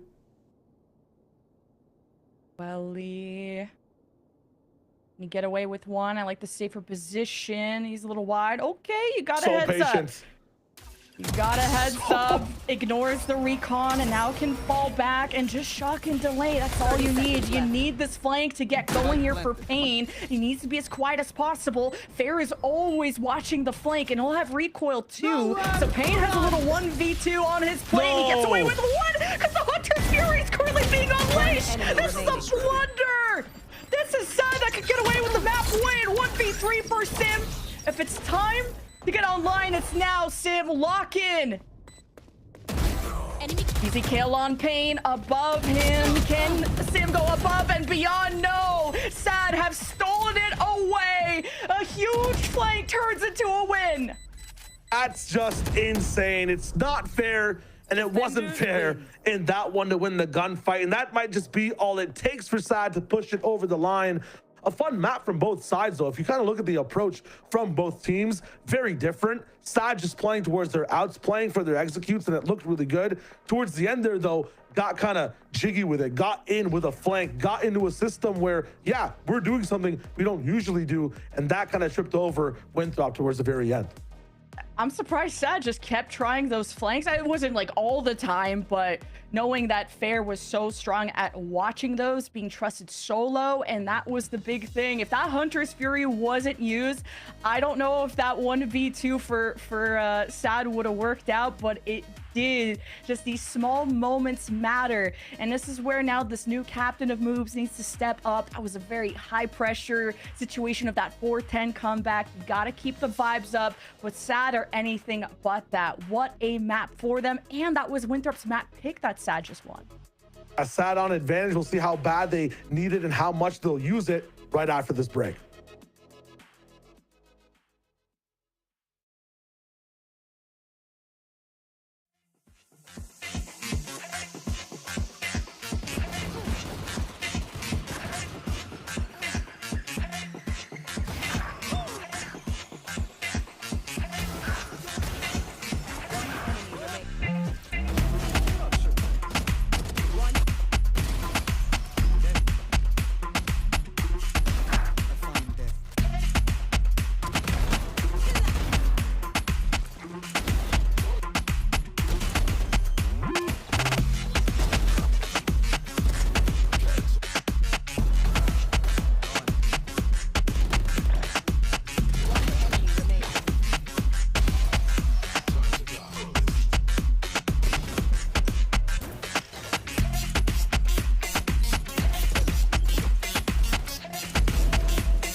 Fight together.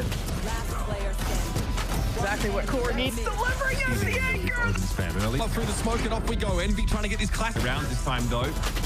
But the stand and fight, he's down to 8. There's Alum, that's the Phantom. Brought up by the save and trouble without his rifle. Way out, but the spike can still be held with just enough time. And isn't by that bite act done. Early drop down and Ange catches all of it from hell. A back and forth match on Abyss between Winthrop University and SaD Esports that takes us all the way into overtime. But SaD Esports to close it out flawlessly from there, up 1 in the series, 14-12. I mean, going into it, Emily, we had highlighted from both teams that, yeah, there is these rookie players. There is a lot of, scrappiness on both sides. That we got to see it all come to light. It was a very fun match. No, it was. The rookie players actually were popping off. STG on the side of Winthrop and then Zaj on the side of SaD. Like, they were doing some insane things. And especially for STG, even though they didn't win, he was a big key in their first half and why it was even an 8-4. It was really, really nice to see what they're made of. But Roy, as we kind of went further and further along into the match, we got to see a couple of those big names that we highlighted beforehand really having the step-up performances. Clutch, like, Quelly went crazy. Jared just did the most out here. And even though I loved the ideas that Winthrop was coming out with, especially with moves, it just wasn't enough in the end. And I think we got to see like a progression in not only in the individual step up, and of course the rookies had a say in there as well, but we also saw a lot of glimpses into Moob's mind as an IGL. And I was kind of impressed with the way that he was calling that second half, to be honest. Like the push and pull, finding the gaps, kind of keeping the defensive composition without a sentinel a little bit uneasy. They weren't really able to figure out what Winthrop University was doing, but yeah, that welly clutch kind of was the turning tide for them, I feel like. And then there's also so many like late round moments between these two teams that were just so crazy. And like we tried to warn people that this was gonna happen, but I didn't think it was gonna be like that. Like that was crazy to see, to be honest. I loved it though, being able to see a little bit of the shenanigans out there, but I feel if we're looking on the side of shenanigans, SaD just seemed a smidge more coordinated. I feel like too how they were playing this out, and just the way that Jerwin was really being able to make these pushes off of some of this util, it kind of just seemed like a little too much for Winthrop in the end, ultimately getting that loss. Yeah, I mean, that's the thing, though, is with their comp, with that double controller, they had so much util to kind of clear every spot on site, giving Jerwin almost like really free kills, especially on the B side. You know, using the Omen to actually smoke off the choke points, and then having the Astra stun and suck on top of the KO util and Sova util that they have. Like, it made it so easy for Jerwin to actually get those first kills. Yeah, I mean, such a strong match from SaD. 9-9 on the post plans, 15 first kills, but looking forward at the performance itself from the players. When you have 15 first kills and 2/3 of them from one player, Roy? 10 first kills is crazy. I can't lie. That's so many. Almost half the rounds in the game are just him getting first kills. That's a crazy stat. And we saw the ability of the head-to-head graphic as well loading into this, how he was like, what, 30% first blood percentages. And I guess the trend just continues with his pop-off. And I think the one thing that is very apparent when you're watching Jerwin as well is he's very flashy, and I feel like the Waylay suits him very, very well. And obviously Zaj, we got to see a little bit of that controller. We're starting to see why the streets have been talking so much about him.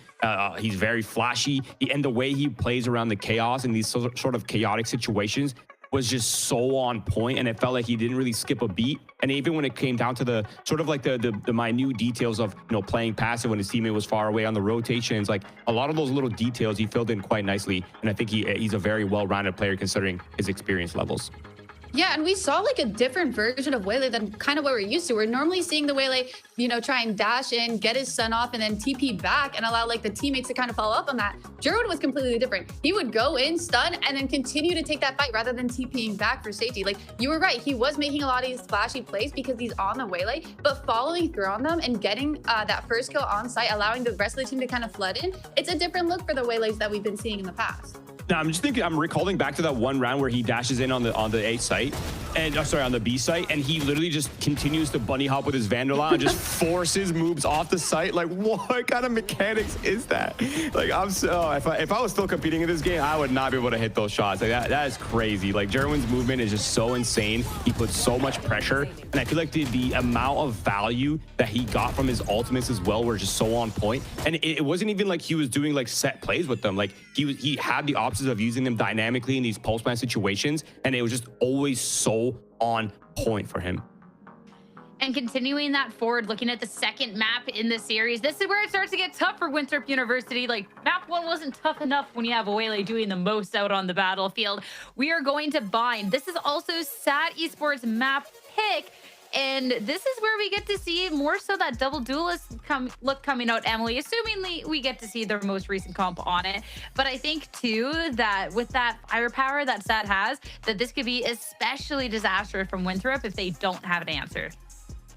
No, I agree, but I also expect Winthrop to kind of bring in that same mentality that they had on Abyss going into it. Obviously, though, it's a little bit different because on attack, one of the biggest things for them that was working was moves kind of pushing up on that chamber roll, getting space, getting those fights if they're given to them, and kind of coming out on top of that. Whereas Bind, it's a 4-lane map. There's not really like a huge mid presence, I would say, because it is split into 2 different shorts. But I still think as a chamber, if he continues to play that, he can definitely get active on the extremities towards long and showers.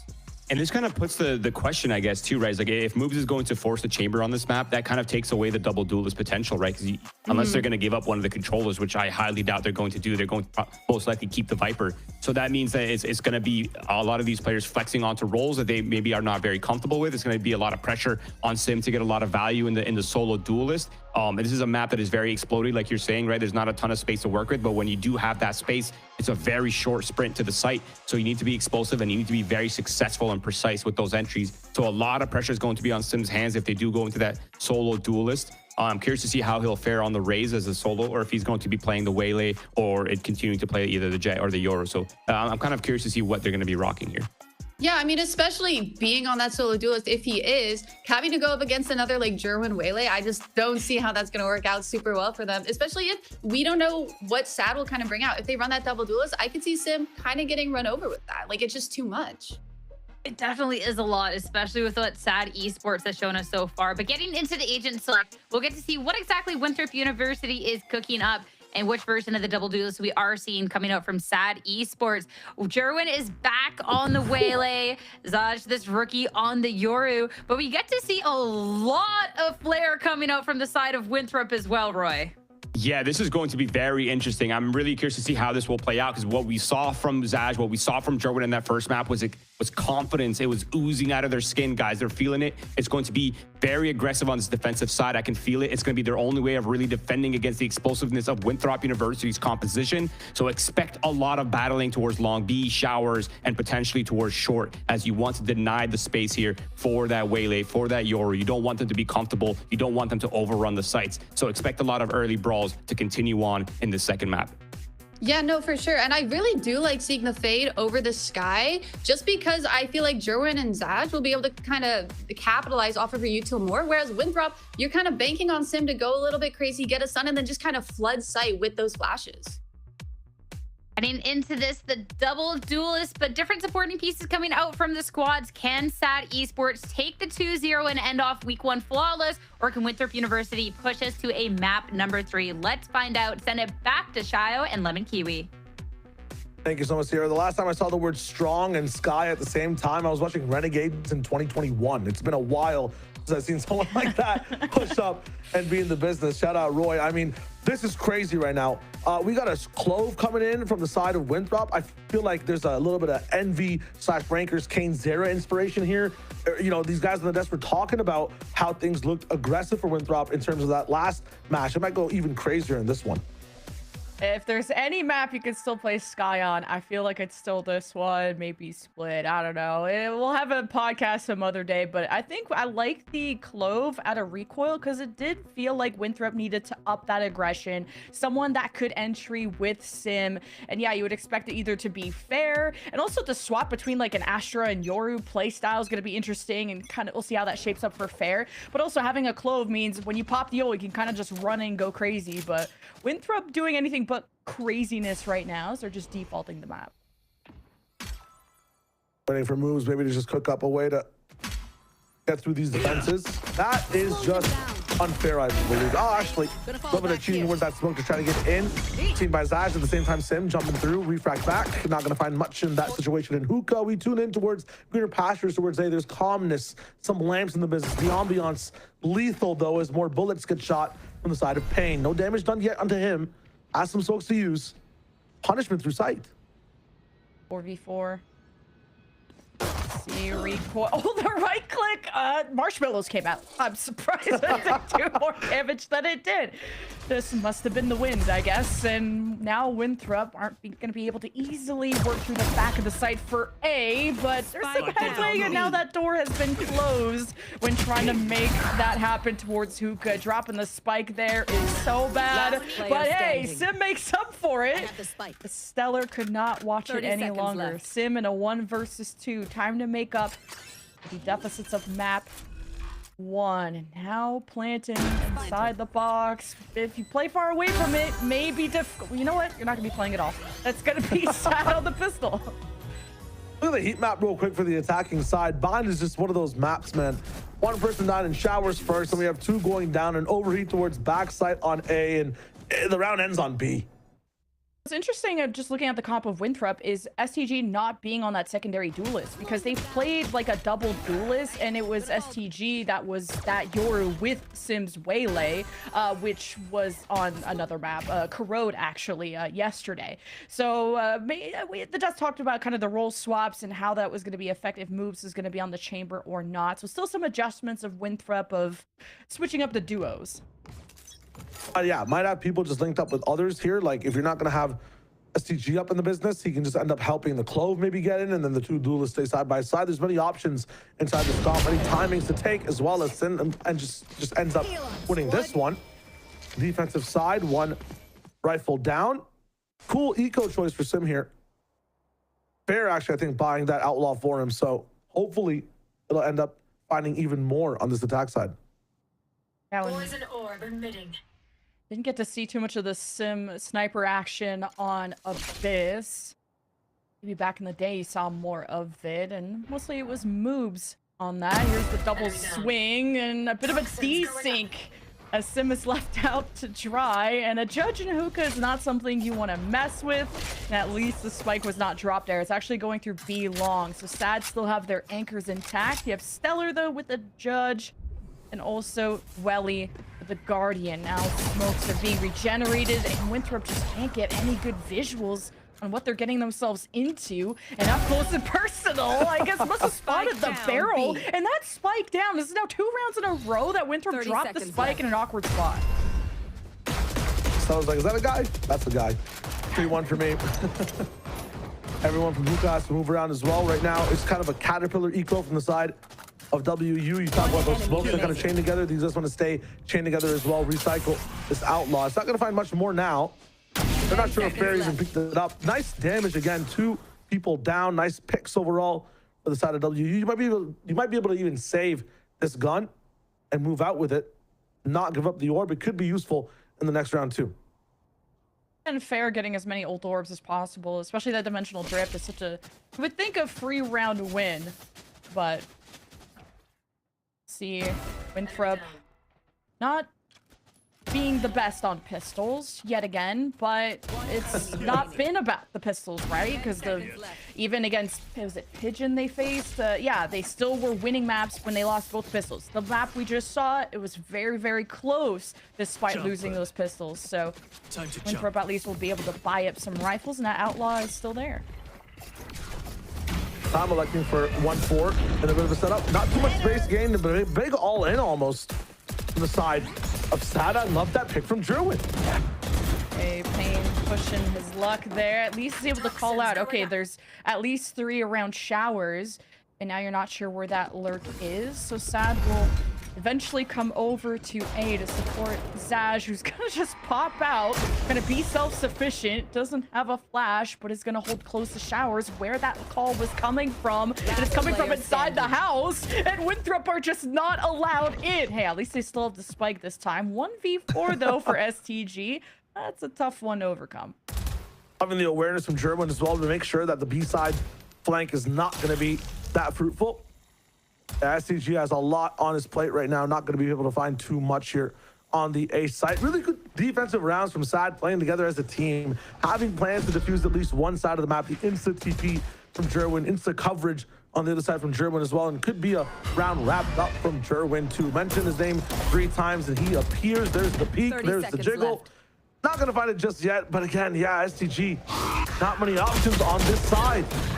Pepper down, well, he finds that final round, and look at this, 3-0 up, the bonus going good for SaD. And Jerwin gets to continue playing the agent that he just put a show on previous map, and the desk highlighted as what, 10 first bloods or something like that. Like, he is still a powerhouse, and what's important in challengers is being consistent. Because there's a lot of players that have these ups and downs, but SaD winning their first match and now being already up 3-0 against Winthrop, this bodes well. But Winthrop were able to punch back even at huge deficits, so don't count them out yet. They learn, they kind of absorb and adapt, so need some time to do that. Let moves cook, basically. He's got some ingredients to work with, though. Convergence on Sim. Fair moving up to an ultimate as well. They need some combination there. And, of course, we talked about the Clove a little bit, too. The aggression for this roster. Anytime there's a rifle round, you have to worry about a Sim diving in, hitting a little bit of the angle on the box, and as a result, Payne has some more time. The hindrance doesn't work, and a lot of the times, Lemon, we were seeing these plays actually work on Abyss. They were getting some type of profit. Right now, I don't know, they're buying both one cards, and they're gonna start off rip. As he's coming in, Stellar gets it. All the value they think they have from these plays is what I'm trying to say. It's just coming up absolutely no. It's funny to see the refract from Jerwin go from one side of the map to the other, like very Chamber or your-esque, how he's going to be able to bounce between sides of the map. And now that op comes into play, and you got to be aware of this if you're Winthrop when that economy starts to swell, but they even bought their own. Like Fair is really investing into that despite the economy being quite low. You have the option for it. The loss bonus is here, but for me, you're playing with Clove. You've got Sim with conversions. You're putting Fair on a slow attack op to maybe get some control and be long. You got some util for that. So their sight hit will be significantly slower. Lots of pressure on both Recoil and Sim to kind of do the work first. They're kind of almost playing with a man down just for a bit of control. Interesting approach. I wonder how it pays off for Winthrop. The lower the time goes here on the clock, the harder this round gets. And SaD are not letting Winthrop leverage their own Viper wall. They're just very forward, playing as a buddy system. Then there's Jerwin. But Jerwin is kind of like a one-man army in itself. You can watch Showers solo if needed.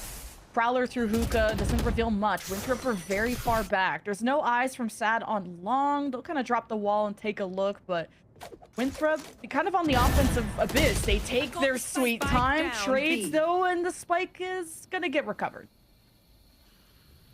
You would say 4v4 in this one, but again, Fair is still alive with that operator. In terms of fast-paced speed on site, it is just kind of a three-man situation when it comes to Winthrop. They're getting close to long, hit up convergence elbow, they're diving into sight. 30 seconds Sim didn't have any coverage. No one really immediately following up. Recoil's watching hookah, and Sim gets shot from the back sight. Now getting above and beyond. The spike is dropped again. Winthrop just can't get any steady footing in the site and get a plant going. SaD, this is their choice of map, and these game plans are well drilled. Genuinely are. Nice shot from Fair as well, but at the end of the day, that shot is all it is. A bullet to a body. Nothing more past that. 5 rounds for SaD. They're the ones actually putting in the work, getting paid, getting rewarded. I maybe have to see a timeout earlier from Winthrop. We have to change the way we approach these rounds. What is our win con? What are we actually playing for? SaD is not playing into you this time. Yes, they have some trap plays, but an op's not going to defuse it. They elect to just keep playing the round, maybe waiting for the next gun round to get that timeout in. Sometimes teams like that past the eco. But this is where this comp can be scary. I'm noticing almost a 4-1 split here. Clove can get active with the duelists and get on site fast. Yeah, you would think with the sky flashes, how deep you can get that disruption in, that Winthrop would be able to destabilize B a lot easier, but it's more chaotic. Now dogging up short, Sim enabled. I like that chemistry from Winthrop. You need a round on the board, but there's an op, and Winthrop pinch from all sides. Now this is cohesion, but pain still looms, and Winthrop have to have an answer. They're still gonna plant because they have coverage for now. They're gonna sit back and let SaD get the pieces in position, and Moves just sits back and watch it all blossom. Great round for Winthrop. Ends up getting info. More action to come for the team, but I'm liking this one from their side. A nice little 4-1 split. Attract all the energy, attract all the attention. The issue is it costs you about 5 rounds of conditioning. 5 rounds of saying we're going kind of different ways or the same way. It's tough for the side of SaD to lose this round, but they're up 5 to be able to walk into this one first. They've got some padding, maybe just need 7 or 8 to maybe make this a really, really good half. But they're almost there to at least tie it up, even if Winthrop starts to figure out how to play on attack versus the SaD setup. He wants him to be comfortable and confident, which you would think Wele, Jed, it's similar enough kids that, okay, Sim can go in, and you had the U-Haul, you had setup, and Winthrop maybe just needed to simplify that game plan and actually leverage the Viper wall. Now they've identified a weakness in the SaD game plan, but obviously you got to switch it up. You got for some flashes down B, but not deep enough into sight, but Winthrop can approach. They're kind of blocked off right now. We'll try to go and disrespect that smoke. I think Viper Orb will be down now. Wall attack side comes up, and the thing I'm looking at right now that's nice for Winthrop is there's a very big freeze, forcing just a few of these wall cycles to go up and down from the side of SaD. Them to use a little bit of flash to get information around the map as well. Op shots fired back and forth. Sim going to be nerfed in terms of the speed able to be used to get onto site. That op will just be available for the flower sight lines. That smoke gets paying off the drop. No smokes for retake. This will be a tough one. Yeah, Payne heard stats. He started freaking out, and Winthrop go in as an army, as a team, and what a shot from SaD, and he's able to teleport out. Jerwin trying to anchor this backside. It's gonna wait for the approach from U-Haul, reacts to Fair's pick on Welly, but Jerwin can only do so much with an off. 2 picks, still good. Winthrop have to close out the round, and it comes to a showdown. STG versus Stellar, the rookie versus the vet, and it's the vet on top. SaD looking so good in some of these earlier rounds to kind of build up leads for his team. Whether it's a 3K on backside Abyss, whether it's a 1v1 needed to be won by the one who leads the team, it's huge from Stellar. Op as an option as well for defense to be able to grab it somewhere around here. I think it might be Sims. Alexa, yeah, pick it up now. And you can see the economy on the side of WU. Lots of loss, so they have a chance to maybe have a say again in terms of buying rifles. Game plan, though, needs to switch up, and there's the timeout coming in from WU. This is where they have a chance to really switch up their approach in the game. Definitely not feeling good if you're the Winthrop camp, if that your only round win was off of a thrifty. It was off of just walking down a shore, again, using that Viper wall, trying to pressure and put Sim in these close quarters opportunities, especially in these 1v1s where, you know, you gotta win those. And Sim is always good for one, but it's when he gets isolated away from the team and there's a lot on his plate, he can't delay as much with the Waylay. He can refract. We haven't seen too much of that. Sim's that go in and go get it kind of character. And Winthrop, there's a lot of play styles that need to adjust to each other.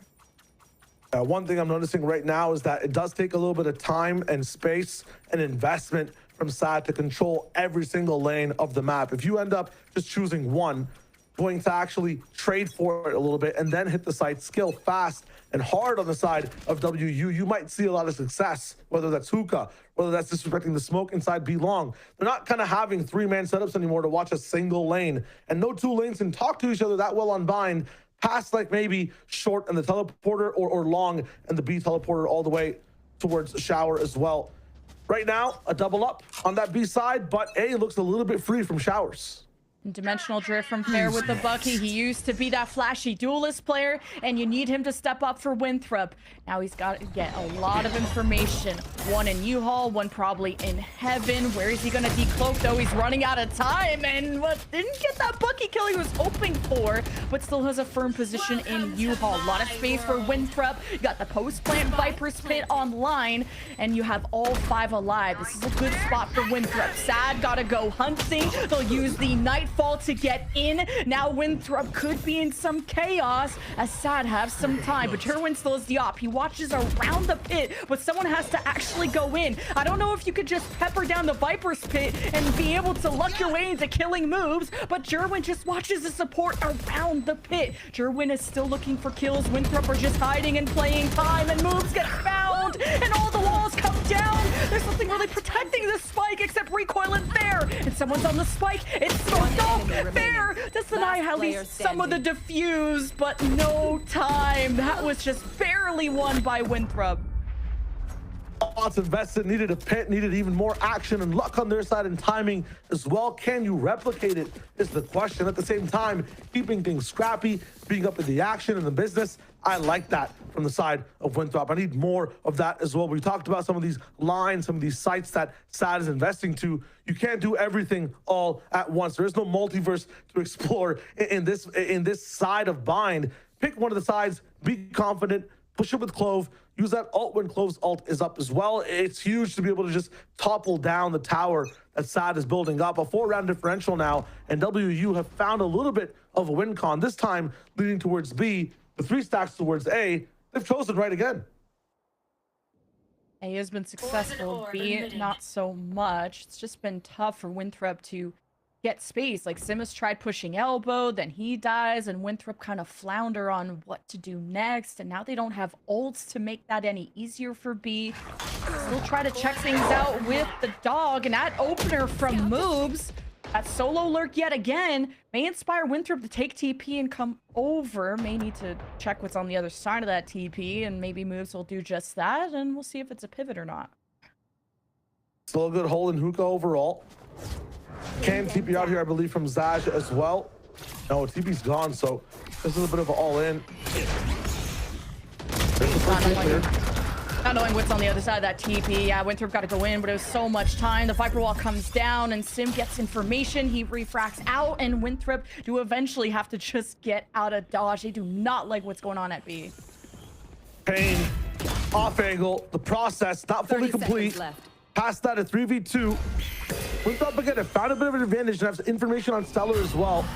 Did they see the double up coming in from heaven, though? That's the big question. One enemy remaining. Going into the smoke blindly. Good punish from Recoil. And Welly, 1v2. Job's getting easier. But now his position's revealed. He dances against the fire. And still, Winthrop, they develop better late than never. Similar kind of sightings to Abyss as well, where like SaD have a bit of a lead and Winthrop are in a position to start to climb back a little bit. SaD do a lot of the early work. For them, it's all about finding out what is happening next, how to evolve their strategy. Let's not get complacent, play sites the same way. Let's try to change things for the better overall. They realize they don't want to lose a 10-4 lead this time. They don't want to let the match split too far. So at a 6-3, time it out. See what we can switch up. Where is that gap that WU is abusing? So far, it's been at A Showers. It's been at B Long. The similarities between the two, it's almost a 5-stack for that side of the map. What they need to do now is maybe send one person down Showers, one person down Short. They have a Whaley with a refract. Get that early information. The more information they have earlier, they can see where Winthrop's trying to going to, and then stack towards that site. Absolutely. The thinking for this round is going to be done for them for Winthrop when you just pop Seekers, see where they split off to, and hit the weaker site. I think Winthrop have had good advantages trying to get into U-Haul and play the left side. Showers, they've been kind of choke stuff, so that can be a little hard. But when they have a better buy going into this, the win condition is Winthrop just shooting their guns. Yeah. For SaD, it's stopping Winthrop before they start, so they need to start to invest their util in the start of these rounds, and don't worry about saving the hinder, saving the refract for the end of the rounds. I feel like when Winthrop end up hitting the site, it's usually them winning because they've got somebody picked. And here we go. We talk about using that util early. We have information on Short now. Immediately, notice the fade on the B side of the map moving. Notice SaD ready on off angles. He understands the pressure will start to scale. A 4-man stack turning into 5 with the clone. A little bit of hesitance though from Welly. WU slow down. At the same time, the read for SaD is still strong on the A side. Portal closed. Kind of some fake jumps from Jerwin, so Winthrop a little paranoid that he's on top of the box, and Jerwin wants to find a nice angle for this Bucky, whether it's A short or through Showers, which, speaking of, here's the Winthrop approach through there, and Jerwin is ready to greet them, ready to trade two with SaD, and they can set themselves up with a flash. And Winthrop, oh, the Bucky! Wow. Oh, you're about to die again, son! Jerwin with 3, and Winthrop floundered. This is tough to watch, but fair. We'll try to even up the odds. Nice double kill, STG. 1v3 hasn't looked the most comfortable this map and on this agent, but he's been flexible, and now he's got the pressure on his shoulders to deliver a 1v3. STG confused. Took calls. Boss, I did my job, boss. Where's the team? Where's everyone else to help me? You guys went towards the right side?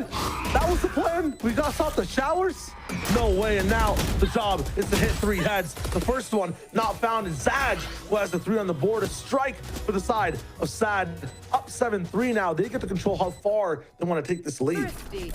Beautiful Prowler 2 from Welly, because that gave all the information they needed and forced STG into a bad position out in the open. He did have some isolated 1v1s to take, but still shaky and just in a bad spot, and he knew it. What a play from Jerwin. And I like that he calls the attention of a second duelist to set him up too, and to just trade off of each other. I love that duo ship between those two, and you're still waiting to see more of that from the Winthrop side. And Winthrop's been a little bit more isolated. They've opted into the attack op as well at certain times. Kind of slowed down their overall music track right now, and I don't think these guys on the side of SaD are looking to tango. Fair though, stops the dance before it starts. A 2-step from Jerwin, a 2-step dash even. That's the last thing he gets to shimmy on the map. Past that, Tasmanian Tiger coming into Hookah, gonna just push everybody back. When it rains, it pours. Winthrop just gifted 2 kills on Duelist too. 3 and kills. now make it 3. Winthrop haven't even had to budge yet. Now they'll just go plant for the ult door. Maybe give that to Sim, yeah, and he'll have the convergent path. But wait, Stellar. Okay, a little crouch and recoil makes it hard to hit. So good win against Stellar. Won't be flawless, but still very strong for Winthrop. I'm thinking about a word. Here we are. You ready? Yeah. It's called much. What happens when you add to much? Becomes a lot. Yeah, you get too much. I feel like SaD. Yeah, I feel like SaD are doing too much. I feel like some of this stuff, yes, we figure out what's happening. In short, when it can refract in midair, we can get out of there, man. Once that dash is done, why are we trying to land and get a few more kills? You need that info. Get out. Also, just orbital strike Pain has had that for a few rounds now, so I think if Jerwin dies and maybe he's like, okay, maybe there's at least 2 people. I don't know how much you saw. It was really quick. I don't play Waylay. I would say bomb the place if I'm Pain, but here's the thing, right? Waylay, all she needs to do is like literally just have absolute super mouse movements in like a 360-degree fashion. Whatever she sees, even for refraction, Pain looks at his iPad, waits for the profile pictures to kind of pop up, swipes right immediately, and just everybody gets burned. That's all it needs to do. But at the same time, yeah, they're not opting into that. Jerwin's kind of staying a bit too long. If they want to do a super damage type of style, yeah, let Jerwin stay in. Why not use the Nightfall, right? I mean, it sounds crazy. They could do it, but because of these risks not working out, we're at a 7-4 now for SaD. Half, I feel like that should have just been in their favor for the whole time. It's now only almost 2 rounds apart. Dimensional drift from Fair going through showers, assessing the backside, convergent path from the follow-up from Winthrop. It's looking good so far. We get the first blood, but SaD Nightfall can throw a lot of chaos. They got the information, and look at this retaliation from SaD. What a comeback! An orbital strike forces Winthrop to pivot out of the site, and the spike is on its way to B. I like how extended moves is. You can have a surprise, but that pick does dwindle their chances. I'm liking this from the side of, or the side of SaD. Looking so good. They're going to try to overwhelm moves for now. Snakebite coming in, making this gunfight easy, but with an armada of people coming through, it's not going to be possible. Trade is there from Stellar. The best thing about this round was just the fact that these guys drop that iPad inside showers. They drop all their devices, pick up a baseball bat, get to play some sports, knock WU right out of the park. That was really nice to stick to their guns, stick to trades on all sides as well, have the numbers to come in. SDG almost had a crazy spray. But for this one now, SaD finally has the lead they've earned in that defensive half. I don't know how much I loved Winthrop as a duo, swinging into a stack that knew that they were there. I guess the timing, maybe Winthrop thought they had timing, would have liked maybe a better crossfire setup and just play their advantages. Like, you could really turtle up on the site and play the chokes, but you just got to trust in these ideas and trust especially your captain moves that was making that call. Yeah, this is now absolute trust inside that captain. We're looking at a defensive side where you're 4 rounds down. This pistol call is really important. We elect for a stronger setup on that A side. The read is these guys might end here with that double duelist dive. Brim smokes are also so strong here. For B, you have to get that space first. The smokes work better once you have that space. SaD might just use momentum, but SaD are going the more careful route. They're actually trying for that B first. They want to take that fight against moves, take the Viper down. Sim finds the pick now. So B becomes even harder after the fact. No Weldy to come in late. They have to win this fight, and they do. SaD gets it down. The smokes will come in. This should be trouble for WU now. Everything on the side of STG, and he does not deliver. Stellar keeps Starful, and we're ready for another pistol round win. Did STG's mouse disconnect? That was such a weird reaction there. So uncharacteristic. Same thing with moves, just not being able to anchor and fall back and play safe. And SaD are 3-0 on pistols in this match overall. That's important to know. And they're up a man to Stellar. Oh, did just maybe hear the drop down? They don't know. But another smoke is in place with recoils. Another layer that Stellar has to work through. Jerwin is doing what he can on the front lines. So all SaD have to do is pinch. And there it is. And that one hurts. It's tough for that pistol round. I'm picturing like you know, a trial, like some type of murder trial where like there's evidence on both sides. But the side of SaD just has better lawyers, man. They're covering up every single paper trail. They're finding just absolute debunks on every form of evidence, right? Jerwin making sure there's no chance for fair to come through CT. We've got Stellar picturing just what's happening over at Long, saying, no, Your Honor, there's no chance that SCG, his mouse is going to work against me this time. And then doubles back for the flank as well. Everything from SaD is maximum coverage. You cannot find any proof to falter these guys at all. 9-4. I mean, might have to all in on the eco here from the side of WU, but they choose to just eco a little bit. Sheriff's on the board for a few of them. SaD bundled up, deathball style. And we were witnesses on the stand to a 10-4 half or a 10-4 lead for SaD, right? So yeah. Winthrop were still able to force overtime. So don't worry, Winthrop fans. Yeah, you're talking about precedent right now. So you're saying that this might just happen again. The case has been tried before, and there was a comeback from WU, and they'll try it on this defense. But SaD are just a bit too much on this entire stand. They are taking down the jury as well. 10-4 again. We're in the same spot, but SaD looks strong. Nice C's from Wellia, expecting Winthrop's duelist to be that close, and they weren't able to get into safer positions. So SaD knew at least where they were and were able to fight through showers, which is a difficult choke point to get through, especially in a crossfire. So SaD deliver yet again on an anti-eco, but it's this first rifle round that you got to watch. Winthrop know how to get back on their high horse. Talk to me about recoil and fair right now on the side of defense here, Lemon. What are some of the things they have in tools for Clove and Yoru to be able to help these retakes happen? I think the flashes from fair are very, very important, but does Winthrop really want to initiate the fights or really just prevent SaD from getting anywhere? You don't want to overcook SaD. Well, if you peek, you get shot, and that's what happens. So you don't have to crunch too much on the util, but I'd like to see Winthrop use more of them if they're gonna do that. That's what I'm saying. At the same time, double up as well from SaD. They're expecting the swing to come in. WU does something desperate when they lose numbers, and SaD makes them lose it even more. It's when you get that hit in Battleship and you keep following it and you get the big Battleship down. That's exactly what SaD is doing, getting their turn over and over again. WU doesn't even get to make a guess as to where the ships are on the other side. They're kind of lost in the ocean, lost in deep water. The anchors are just how you defend B. You have such strong positions that I don't think you need to play B long, especially with what SaD have in their arsenal. And fair is having a tough time, just overwhelmed, overcome, and SaD, it's another pretty one-sided round, getting them up to 11.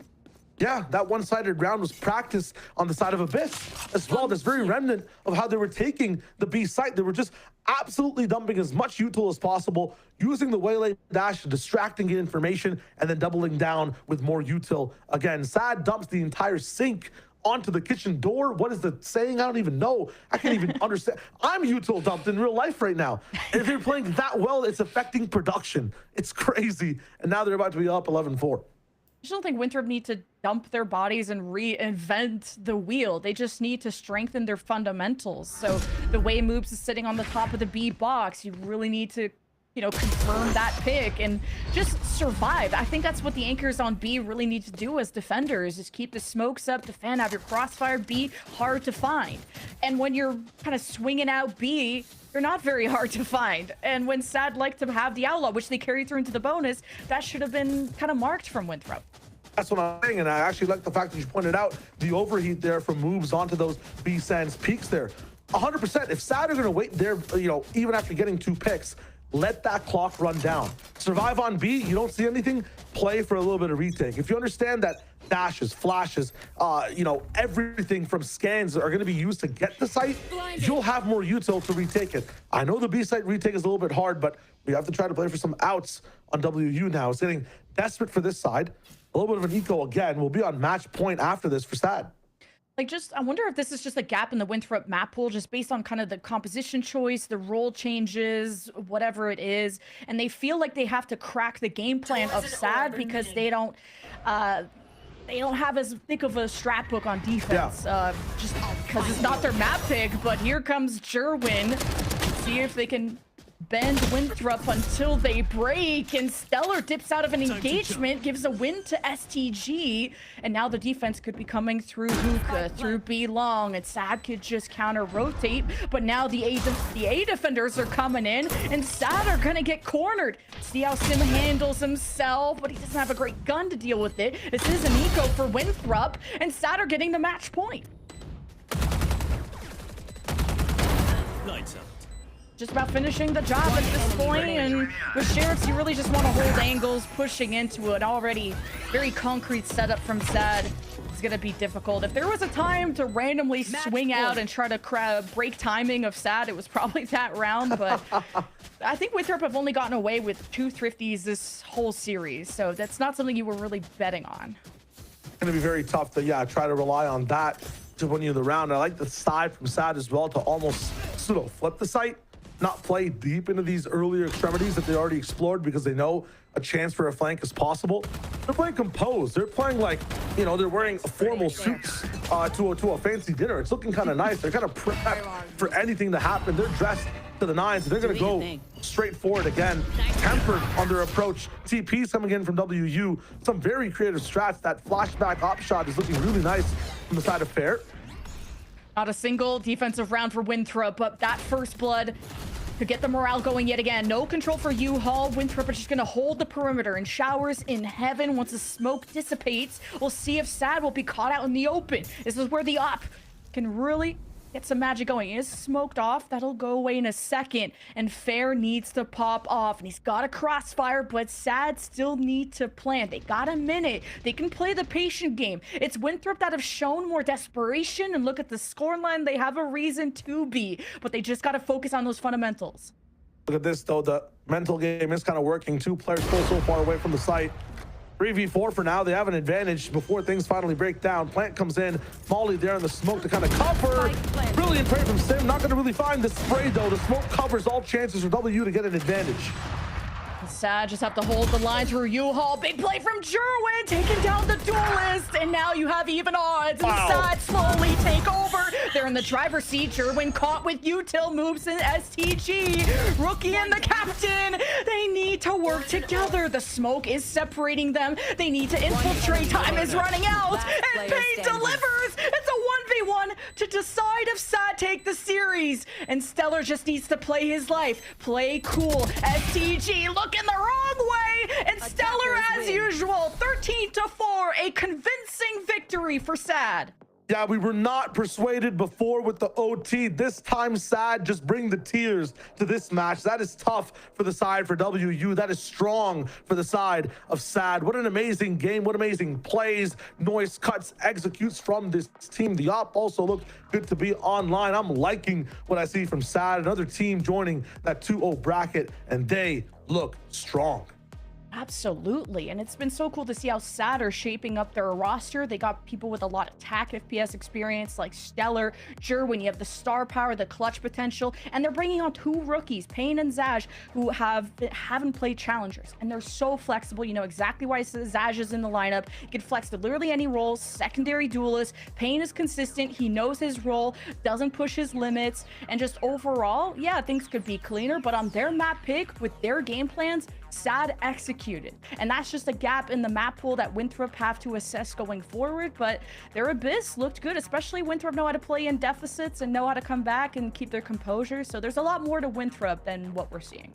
Yeah, I want to see the SaD team though, and even the Winthrop team when they're in the business, when they have that gap, when they have momentum, really push it and try to close out the game. I feel like in challengers, especially in North America, you give teams a little bit of a chance, they start to come back. I'm loving these timeouts from the coaches. I'm loving what we see overall as well. And we get to see even more. We'll be right back with a breakdown of what we just saw.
fight together. Last player standing.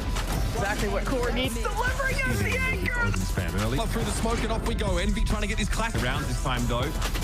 But the stand and fight, he's down to 8. And there's Alum. That's the Phantom. Brought up by the save. And trouble without his rifle. Way out, but the spike can still be held with just enough time. And is it by that bite act done? Early drop down and Ange catches all of it from hell. SaD Esports, anything but sad to be starting off their 2026 Challengers journey, as they're going to be taking a 2-0 victory over Winthrop University and ending off week 1 flawlessly. I mean, going into the match, Emily, there is a couple of key people we highlighted, but it just overall, this SaD Esports roster, I think, just really impressed me from beginning to end. Yeah, no, they did a great job at dealing with Winthrop's kind of game plan going into it. It felt like Winthrop was trying to replicate something that they were doing on Abyss, which was like a lot of those 4-1s with moves kind of having that impact on the lurk. But it was a lot harder when they were doing like 4 towards B side and then leaving moves on A side to kind of just do whatever. He couldn't really find the same success. They started to kind of come back into the game when they started doing more of those XX, even 4-1ing, but just towards the same site, so they're not as split. But then SaD's like site holds were just too impactful. Their crossfire is willing to fight one side and leave the other side and let them have it. It just, they didn't have an answer to come back from that. And I feel like also SaD Esports, like the way they were maneuvering the late rounds was just so, it was art. It was beautiful. Like they're just perfectly jiggling. They're perfectly in sync. They're always like spotting. They always have like an idea of where to allocate their utility and kind of their pathings into these like late rounds, these post plants. Like it was just really nice to see. And of course it does very much help the fact that they won both pistols. They won 2 bonuses. I mean, that's like 8 rounds right there. At that point, statistically, the math is against you for Winthrop University. So it's a tough battle here on this bind map. Even getting down to just individual plays, we just got to see that crazy Bucky play in showers. Like it felt like Jerwin was just unstoppable in some moments, not just in this map, but like the map before Roy.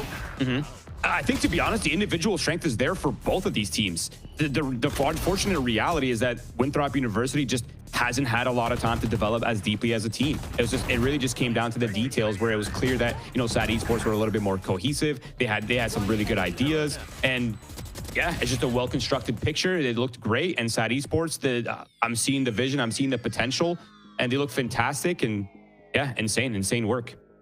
I mean, the fact that it was 13-4 with Winthrop having those 11 first kills just kind of goes to show like SaD was really good at kind of getting back into the round with the 4 players that they had left. And a lot of mistakes on the side of Wooster, whether they're getting too aggressive, whether they, in their post plans, they just weren't holding the right things or fighting the right fights, it seemed like.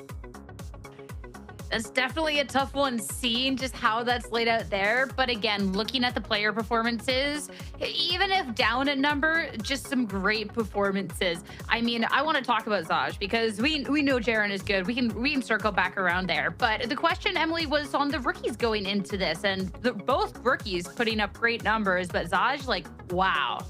No, the SaD and Jerwin duo was kind of insane. This was kind of what I was hoping for going into a map like Bind, where we're going to see that double duelist. And I think they played it really well. I think the fact that Jerwin wasn't just one of those waylays that would kind of just dash, stun, and then TP back, but actually, you know, take those fights, having SaD behind him, supporting him with those flashes, and then getting those trades and kind of winning out on those heavy group fights that we saw in sites on different extremities. Like when it's really a brawl, these 2 duelists really came out on top, especially for SaD. And I think that's really the strength of this roster, is the fact that they have so much firepower. And not only that, but you can tell in the way they're moving and the way they're kind of like communicating to each other. There's a ton of synergy with this roster. Also, shout out to Stellar. He had a huge step up individually. A lot of good clutches coming out from him as well. Even mechanically, he was on point with the trades. He was on point with the calling. All around, just phenomenal work coming out from SaD Esports. Yeah, I mean, with the star power coming out from Stellar to be able to lead this team, no wonder SaD Esports able to end off on such a strong note. Speaking of which, we have none other than Stellar on the line to talk a little bit more about everything that just happened. Stellar, big congratulations on not just this one, but starting week 1 out strong, 2-0. Was this your expectation heading into this split as challengers? Yes. I would say this is. Maybe not at first. I think I kind of got on this team like really last minute, and they didn't know exactly like what the 5 was going to be, even for a long time. So we had like 2 weeks of practice, but after those 2 weeks, I mean, yeah, I'd say that this was the expected result. So everything kind of coming together sooner rather than later. You're saying only about 2 weeks. And then you're tasked with leading the squad. So how did everything come together? Because it's already looking really coordinated in the server. Yeah, I mean, I kind of came into the team late, like I said. So, I mean, Style, the coach, honestly, a lot of credit to him. He's been working with some of these more, I guess, lesser experienced players like Payne and SaD. So, and he's been helping them a ton. They've improved so much just in a short period of time. So shout out to him. He preps a lot of the stuff. He helps them a lot. I'm kind of just here filling in gaps where needed. Obviously, I do like the stuff in game, but he does all the pretty much everything out of game. So shout out to him. I mean, that hard work that he's put in definitely paid off. After your first match, you had tweeted out that your teammates are the future. Was that talking about the newer players in SaD and Payne? Could you elaborate a bit more? Yeah, 100%. Those guys are insane. They're so good and talented mechanically. Obviously, they needed a little bit of help fundamentally, but I mean, they've been so open to learning, which has been a treat. And I mean, they just got so much better over that short period of time. So I could see them in VCT year time, 2 years max. They're just so good. I mean, already impressing us in the server. Like, this was really a treat to watch. Last but not least, I mean, we've gotten to see you in Challengers. You've been able to lead teams. You've been able to see runs. How are you feeling about this group of 5 heading into not just this stage, but the year? I'm really excited to play with them. I mean, like I said, everyone's really talented on the team. Everyone's very hungry to learn and win. I've seen a lot of the Challengers teams now, and nobody's really looking that above, like head and shoulders above the rest. So I think we're gonna surprise a lot of people. I mean, the 2-0 start, definitely a great way to be kicking it off halfway to playoffs. Stellar, thank you so much for the insight. Congrats again on the win. Have a good rest of your night, okay? Got it. Thank you. You too. Thank you so much. I love to hear that insight and say, team, maybe not quite above. We're going to have to figure out soon if there can be a team to take the lead. One of the teams in conversations, SRB. We're going to be seeing them next going up against Sleepers after this short break.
Welcome back, everyone, to Valorant Challengers North America. SaD Esports to take down Winthrop University 2-0, undefeated in Challengers so far, joining NRG with that title. Now to see who else is going to be joining them, as we have SRB going up against Sleepers.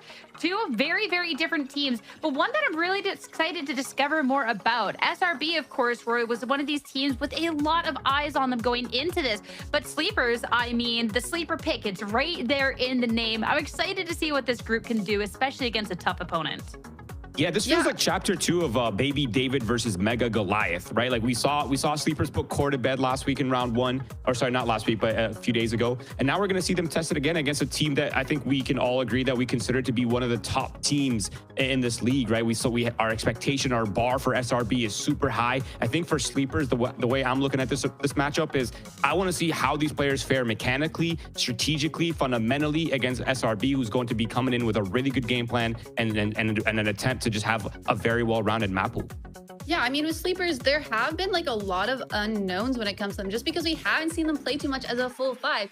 You know, we've seen them playing a lot in these smaller, like tier 2, tier 3 kind of tourneys. But I mean, in their debut, they took down QOR, which is a team that has like very experienced players like Playa, Alexis, Moose, and like that's a great way to start the year off. And so I'm excited to see what else is kind of in store for this unknown roster. And I don't want to overhype this team too much, but I think people are gonna be pleasantly surprised by the level that this roster will, by the level of talent that this roster will show. I think SaD is my personal, he's my chosen one of this league. He's the underrated talent in my opinion. Honestly, just peep his Twitter. You will understand. Look at his frag montages. They are so crazy. Like the movement, the aim, and I think a lot. Not only that's just only him on this team. There's Duck here. There's Leo. There's Tanza. There's Sorex. All these players have such crazy stats, and I think just overall, this team is their name is not ironic. I'll just say it like that. They're not a sleeper team. They're actually just sick as hell, and I'm excited to see them play against SRB. I think what I'm excited about is every year on these more unknown teams, there's always a couple of players, especially within like the stage 1 early parts of this, that you kind of really get surprised about, and we get to see them popping up throughout the year, even sometimes on some of these teams that we consider stronger, right? So I'm really, even if we're kind of setting this up as a baby David versus Mega Goliath on the other end, I'm really excited to see how Sleepers is going to be going up against the other team. But Roy, you were talking about SaD. Let's talk about him, because I feel like when I started looking at this Sleepers team, his was the first name and like the first impression that I really got of like, okay, wow, actually do not sleep on this team. Yeah, I mean, his stats are crazy. There's just no other way to put it. Like he's going to be consistently putting up these numbers. We've only really seen the Clove coming out of him as well. So I'm kind of excited to see if he's going to be diversifying his map pool a little bit. We did see, I think, one Waylay maybe in the last 30 days, last 60 days. So I think overall he's going to be flexing from that controller role to the duelist role. So expect super flashy things from him. Expect high, crazy mechanical moments. At least I am. Yeah, I mean, like you touched on, he has only shown Clove so far, and I'm hoping like he does go into more flexible, mostly just because personally I don't like where a Clove is a solo controller, especially on maps like Abyss and stuff. It can just be really hard, but with their playstyle, what they like to do, they like to fight everything. Whenever someone takes space from them, they're there fighting. They're like constantly moving around the map, which I think is why the Clove works, especially on a map like Abyss, because normally you have to have your Clove playing mid so that they can smoke both sides. But with this team, the way that they go about fighting everything makes it so that Clove really is everywhere at once. Wherever the pressure is, the Clove is ready to smoke. So I think that works as long as they kind of bring that onto every other map. But again, it's just, for me, it's a lot of unknowns, but in a excited way. Like I'm excited to see what they kind of cook up. Yeah, this will be our first look on the main broadcast of what Sleepers has, and our second one of SRB, talking about this team. Though the first look was very interesting because we got to see a very Raleigh sort of match kind of play out. And it's a team, too, that Emily, I think, is going to be one that really, really scales. This Blue Water match was just absolutely crazy. And I'm looking for how they're going to be able to just kind of... When I was playing at SRB, I'm expecting this org to dominate, right? So I'm looking for them to try and live up to that name.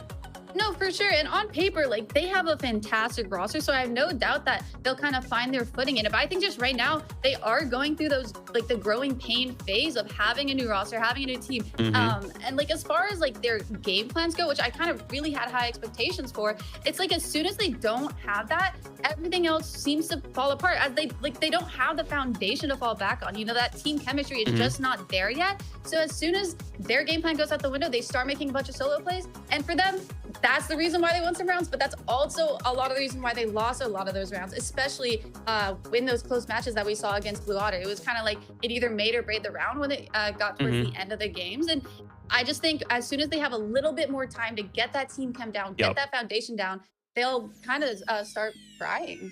And I think that's really the key thing, is that this is really just a temporary problem, right? Like they're not going to have these problems forever. And I feel like with every match, with every more data that they get, more, more review, more concrete things for them to work on, they're only going to get better.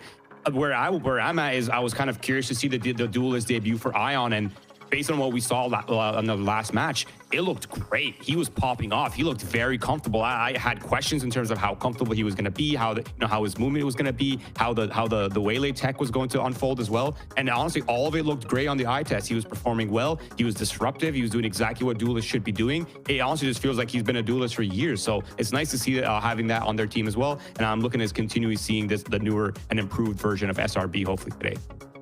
I think what I really liked from SRB, especially when you're talking about that duelist debut coming out from Ion, is we didn't just see the one duelist, but the second one as well, with Satellite being the second. And I really loved how they're able to work together. Emily, Satellite, though we had so much conversation about Ion, Satellite was popping off on this Yoru.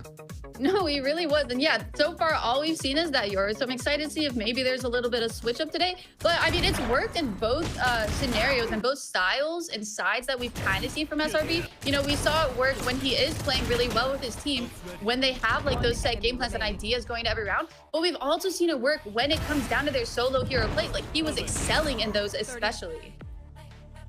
As soon as you said we've only seen the Yoru, I was like, wait a second, this double duelist, the one Yoru, is this just like NV 2.0? I don't know, but Satellite, I've loved what we've gotten to see so far. And I think paired up with Ion, like the duo has just been really refreshing. I think that's been really nice. And SRB, Roy, I think too, as you said, with more time, like the team should be cooking, and they already have been. And another thing to kind of for us to consider as well is Effie's hasn't really been a coach that's been like, he hasn't really run double duelists very often in almost any of the previous versions of SRG, right? So it's kind of new to him as well. So not only will the players be learning, not only will the coach be learning, but as they kind of get on the same page, they kind of get on board with the ideas that Ion's bringing, the ideas that Satellite's going to be bringing. You know, obviously Nature and Xander have their own experiences with many different experience and powerful rosters. It's just going to take time. It's really just a temporary problem. And I think at any point in time, whether it's this match, next week, in 2 weeks, we're going to see a level from this team that all of us are expecting and all of us will be happy to see. And maybe even this week. I mean, we've talked so much about Ion. Let's look at our duelist head-to-head going on into today. I feel like we've seen so much just Waylay across the board, and it's been so flashy, but as much praise as we've had for Ion, and deservedly so. Again, Roy, we talked about a lot of stats earlier, and you just can't dismiss those. And there's the same thing with Leo. Same thing with Leo, same thing with Duck, same thing with almost every single player on this roster. But I think this head-to-head is going to be really interesting.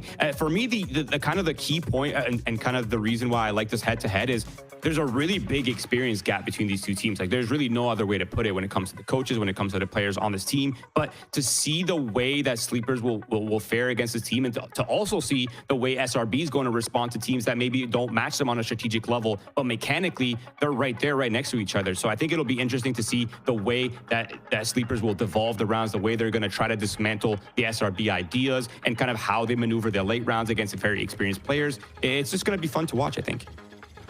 Especially too, since we did get to see a Blue Otter and their chaotic play style, bring it really, really close up against SRB, taking it to overtime for both maps. So it is possible, especially with the potential we see in the fragging department from this team, to be able to take this win here, which I think is really, really exciting. Going into the map picks and bans, though, again, we're getting a smidge more information from these teams. I think I was a little surprised to see after the 13-1 that EP delivered, they're going to ban out Abyss, and it's going to be Corrode, Emily, to be kicking off the series, picked up by SRB.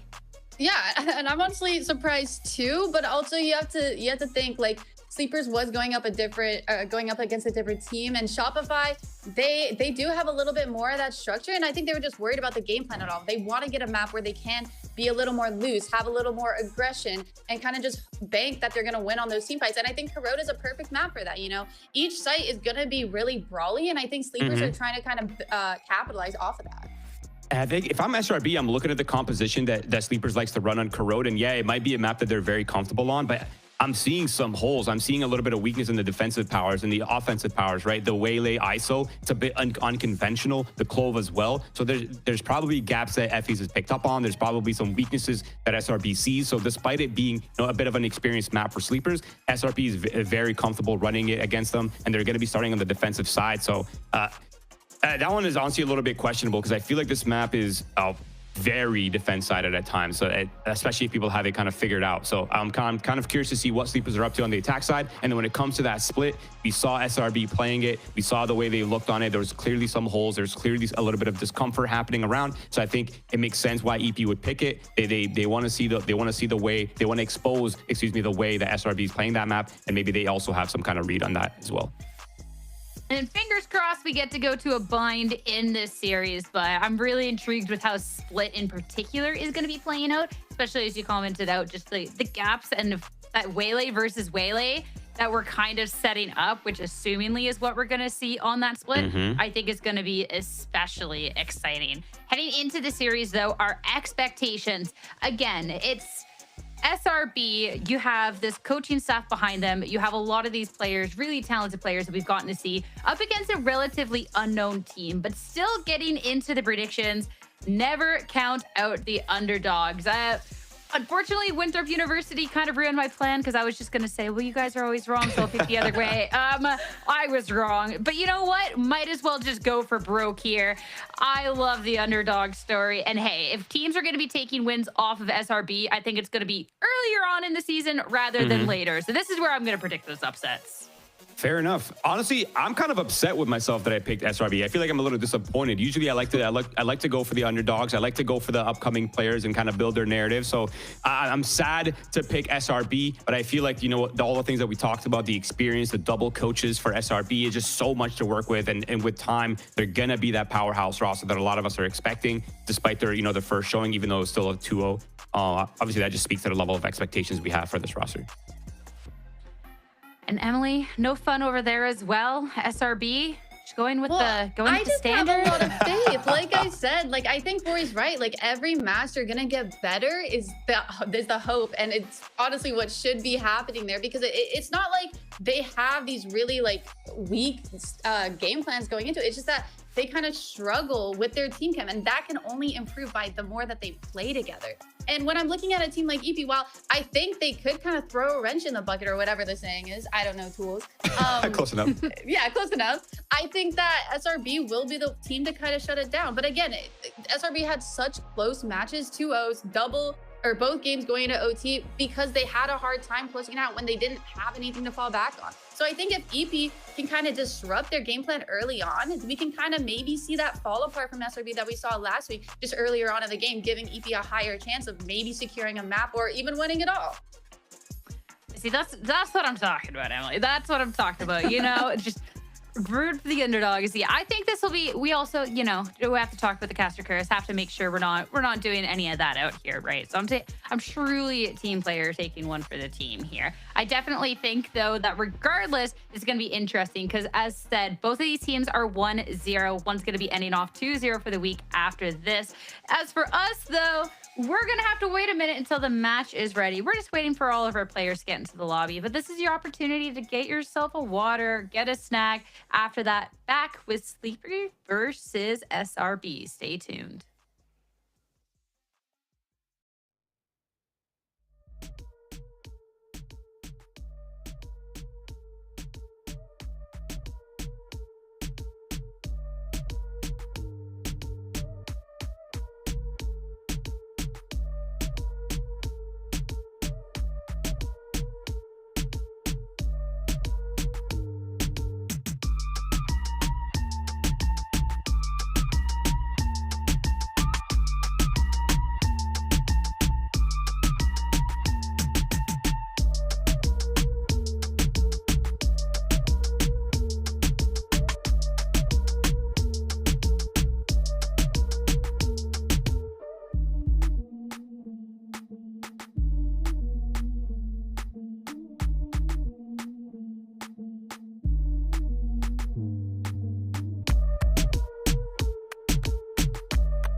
Yeah, we only took a break so Roy could show us some of these crazy Salada clips. Even more so reason, you know, this could be competitive, but they got to get past map number 1 first. And, ooh, I mean, Roy, we got the Waylay v Waylay, we got the ISO, we got a lot of goodies here.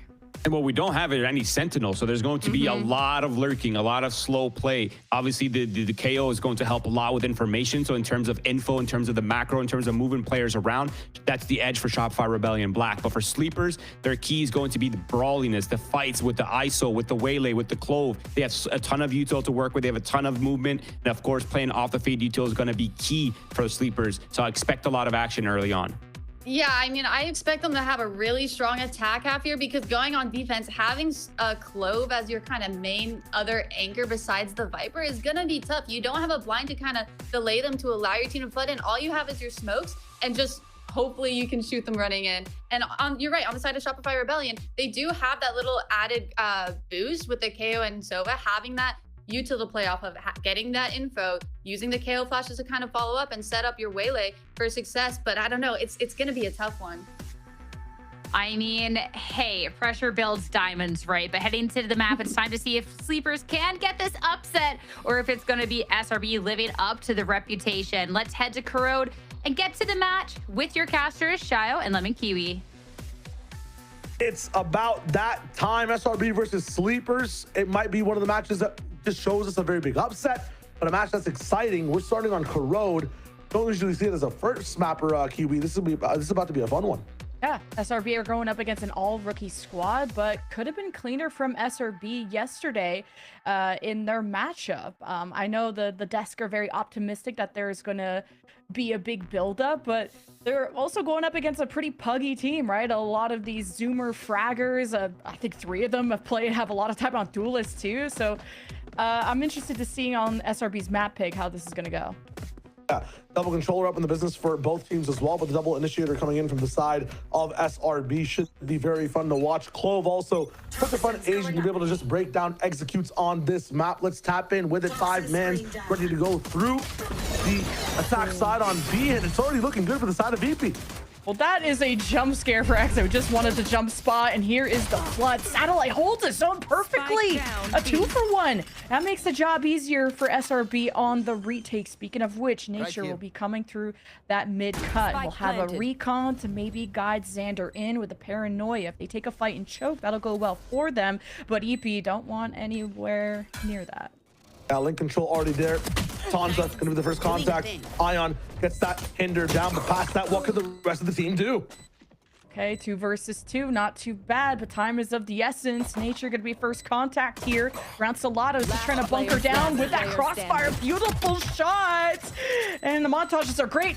Can you finish off someone with 5 HP? Yes, he can! And that is the pistol for the sleepers. Xander should have brought more bullets to the gunfight. Unfortunate for the side of SRB. Comes down to just 1 kill at the very end. Salada up in the business. And yeah, Sierra was not joking when Roy was actually showing us, when she said, Roy was showing us some of these clips from Salada. This individual, this unit of a player is so good at just transferring kills left to right, being able to keep that crosshair steady as he shoots. It's amazing, and it could be the X factor in stopping SRB. Well, 3-0. I mean, Roy invested in those stocks pretty early, and they're paying off. We'll see how the match ends, though. What's interesting is that this is SRB's map pick, but Sleepers actually picked Corrode against Core. They won an OT. Same thing with Split. That's Sleepers map pick. SRB picked that against Blue Water. So both these teams are comfortable in the current map set. It's about execution, and Ion does just that. That Duelist debut is looking good, especially with the better weaponry. You would expect just that.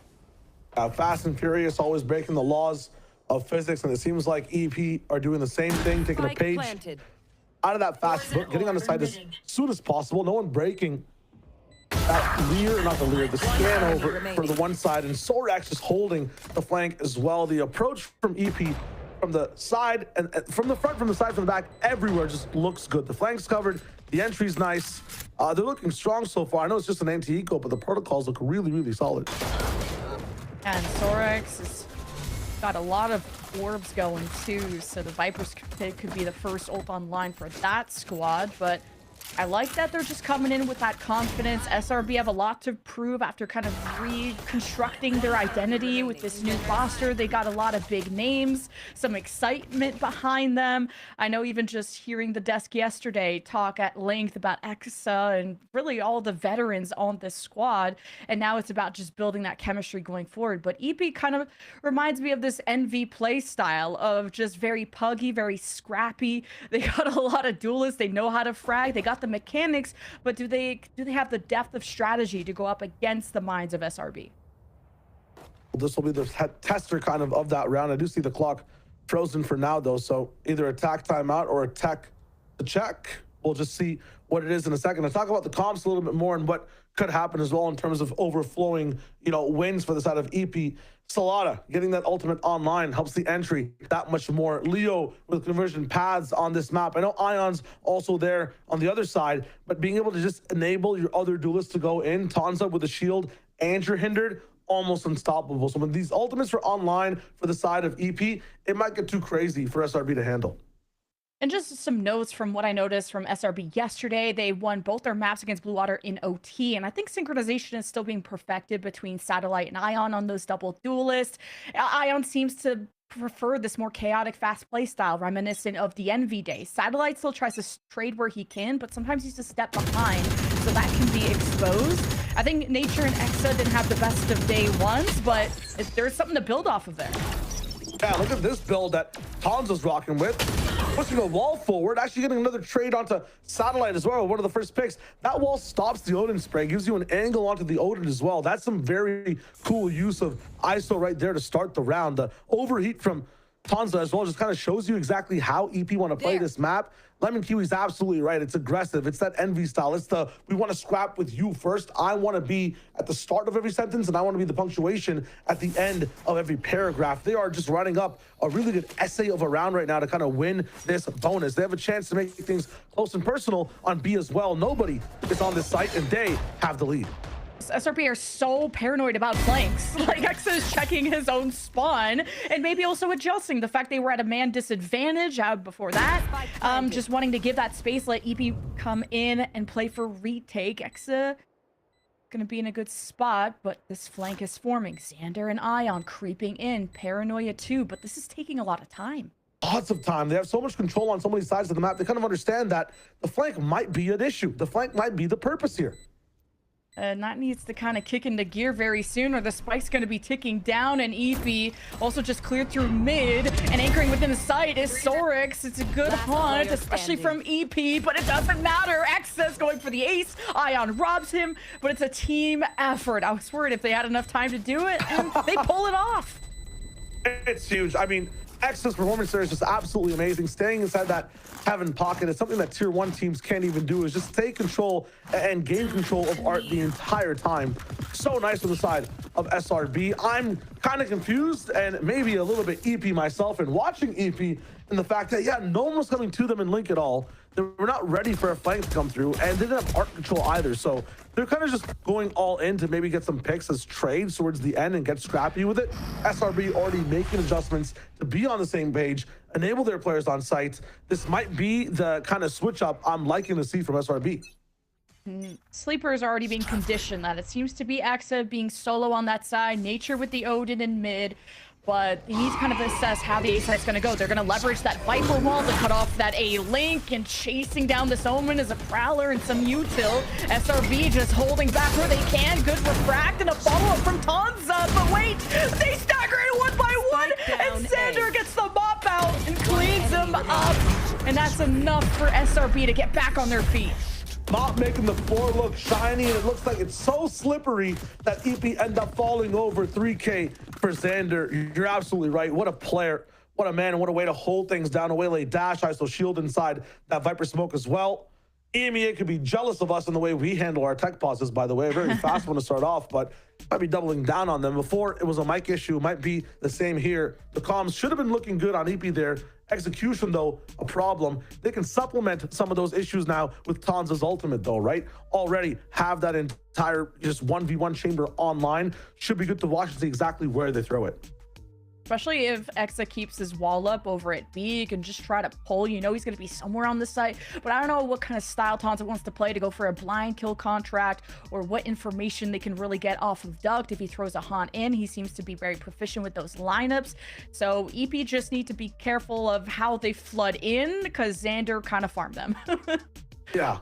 Got to be very, very careful. I mean, that's one of the things with SRB. Some of their defensive lines will always be changing. Before, they really wanted to hold just elbow and wanted to test how EP pushed it forward. Understood there's so much util being thrown. Immediately, Xander gives up elbow, shows presence, ends up at yard. So there'll be another adjustment as well. EP will always be wondering exactly where Xander is.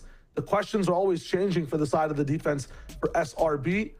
Really cool push forward, though. I want to know, when it comes to Corrode, if you're playing Kiwi, where are you locking down? Where's the expertise you have on this map when you dabble in it? I just like playing the left side of the map. The rest is just complicated. There's all kinds of smokes and stupid little cracks to try and peek through in mid. I don't like that. The right side, I don't know. It just, there's so many corners to check, but I don't know. And then there's a lot of Odin abusers or True. chambers to worry about. What about you, though? I'm a Vito, like, max slider. I say slider in terms of the fact that I'm TPing across this map like I'm moonwalking. Like, I love Vito on this map. Not sure if you've dabbled with Vito on this map, but I'm also a big ISO enjoyer. I like the fact that everything, like you're talking about, the Odin, can just be completely blocked out by his contingency. You know, you just end up pushing that wall forward. There's nothing they can do. And speaking of that ISO, I mean, Envy knew all about that. They showed us so much of like that Yoru ISO. And just to speak about Ion's knowledge of how to play against an ISO, it's not an ISO Yoru, but it's just the fact that you probably can't bring out an op as easily if EP are going to be playing this from front to back. So that's why I like the Outlaw purchase of Ion having the 2 bullets instead of just the 1. I don't think you need to not buy the op at all, but it is a consideration going up against an ISO. Yeah, I like that you bring up the op. It's a lot of impact on this map. Another form of impact on the map too are some of the more consistent things you see inside the team, right? If everything has, you know, super bright colors and it's all different, if you're looking at different, I don't know, species of birds, the one thing they all have is wings. And some birds are faster than others, depending on how fast they fly. The wing speed for teams, or how fast the bird is itself, if I guess they were racing, if that's how we quantify these teams, I think is the Viper player on each roster. There's always a Viper on this map. How the Viper plays as well is kind of huge.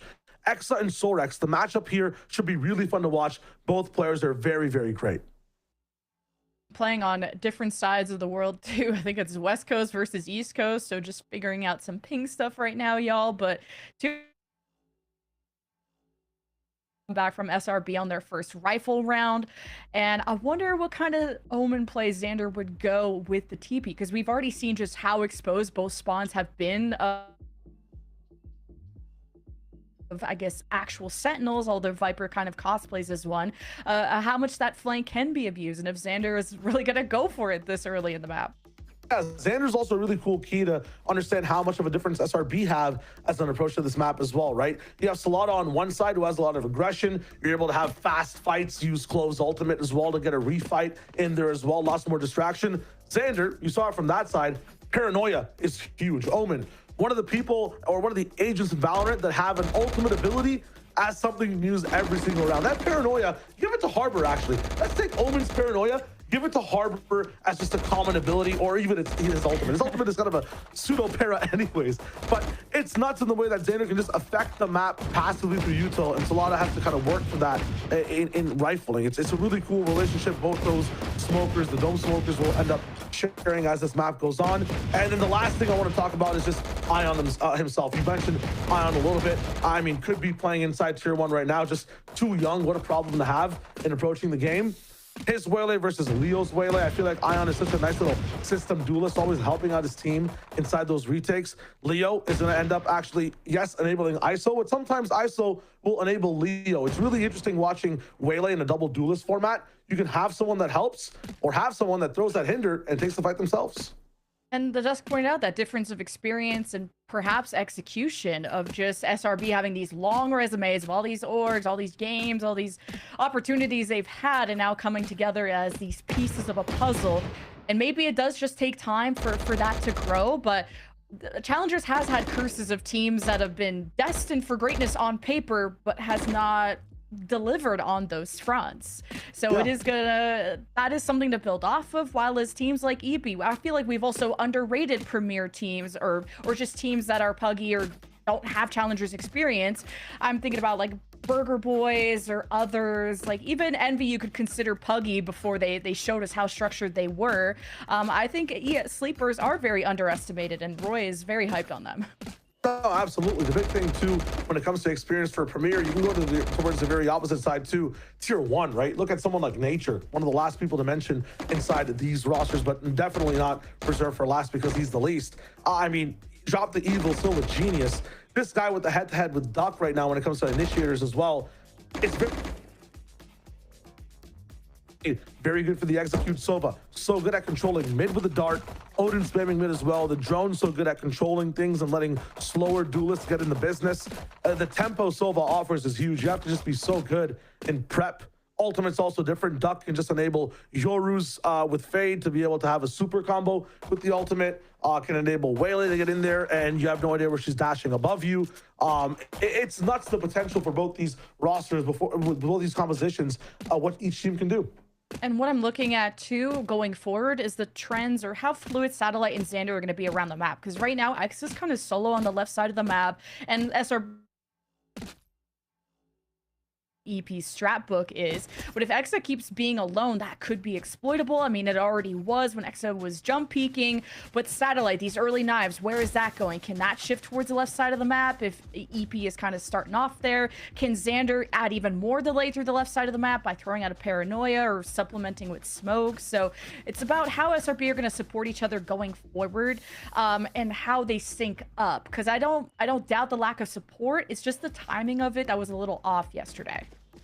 We're right back in to the matchup. Team comp Tom versus team comp Jerry, right? You got the big cat sitting nice and tall on the side of SRB. Lots of potential with the util, and then a little mouse running around with double duelist trying to get onto the side and kill the big cheese. And Leo gets a nice chop. Satellite stops things down with a few mouse chops after the fact. The flash comes in, and he's actually holding this down really well with the cost of the ultimate.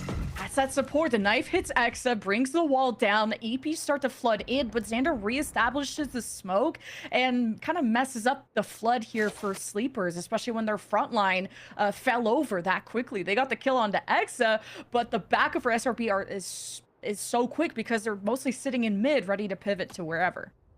Yeah, the tip of the spear goes dull now with Salada and Leo down. Look at Xander moving forward, getting a grasp on the handle of his weapon as well, and breaking that shaft absolutely in half. Nothing left for EP to poke with. Just Tonza left with what? The spike. A stinger? You'll have Spike. What does that pizza box do really? Okay. Have to punch a little bit. It's spicy, but cheese falls off the crust. I mean, it's kind of tough. 3-2 SRB in the lead. So yeah, Xander flanked through spawn. Just thought he was going to do it with the ult. He did it with his feet, just very silently. But that's something Sleepers are going to have to take note of. Who's going to be watching for that? And you also still want to be decisive on where you're going and communicate the game plan while not being overly cautious either. There needs to be a balance, but you cannot be exposed by Xander like that all the time. Yeah, you might see a pattern develop because like Sleepers need to stick together to make sure, you know, their death ball looks so good. Faye needs to be there too. The only person really I see working is, you know what, hold off on that for a second. Big type of like Osboss play from the backside of this A main. It's kind of red a lot of the times. We're gonna conversion pass over to the left side though. It looks like something's going on here. Everyone's trying to come in. It's chaos on the mains. Defensive side challenges again. Nature's one of the only people left on site. Yeah, the Nightfall from Duck hit 2 people from SRB in the entrance. Kill contract was more towards a link, and I don't think it even pulled anyone. So now Exa 1v3. A very hyped up player coming up from APAC, but just can't handle the swing from Salada. That guy's got sick mechanics. He's shooting good. Rarely misses, and at the same time, yeah, it was the kill contract that went in. Did miss, but Tonza's almost up to another one. Almost basically halfway there. Needs one more kill. 3-3, and what we thought would be a match that was kind of one-sided towards SRB. There is a level of aggression here from Team Sleepers that is hard to control. So many duelists and pseudo-duelist type agents on one team comp. You can really push down on attack and take these sites. The big thing though is, I'm not sure what you do on defense here to equal things out. You need at least 6-7 rounds on this side to try to take that lead. Prowler kind of missed there from Doug, so he has to use both, and that kind of flusters Sleepers into peeking into an op. At least it's traded, and the op is not recoverable from SRB, but Nature can get involved and maybe pepper them down with an Odin. Sleepers actually gonna change their minds and leave. Yeah, it's kind of unfortunate when you have a divey comp like this that needs the util. A knife scan can slow you down. 4-man scan there from the side of Satellite makes these guys rethink their plan. Solana can be the tip of that spear, especially with the ult to be aggressive, but this team kind of floods in all together, and Tanza can help with that. But SRB already one step ahead of this, regrouping towards B, or at least two of them are. Just have to be careful how Exa tries to cut them off, and is very low on fuel, so Sleepers could feel like it's a moment to go in.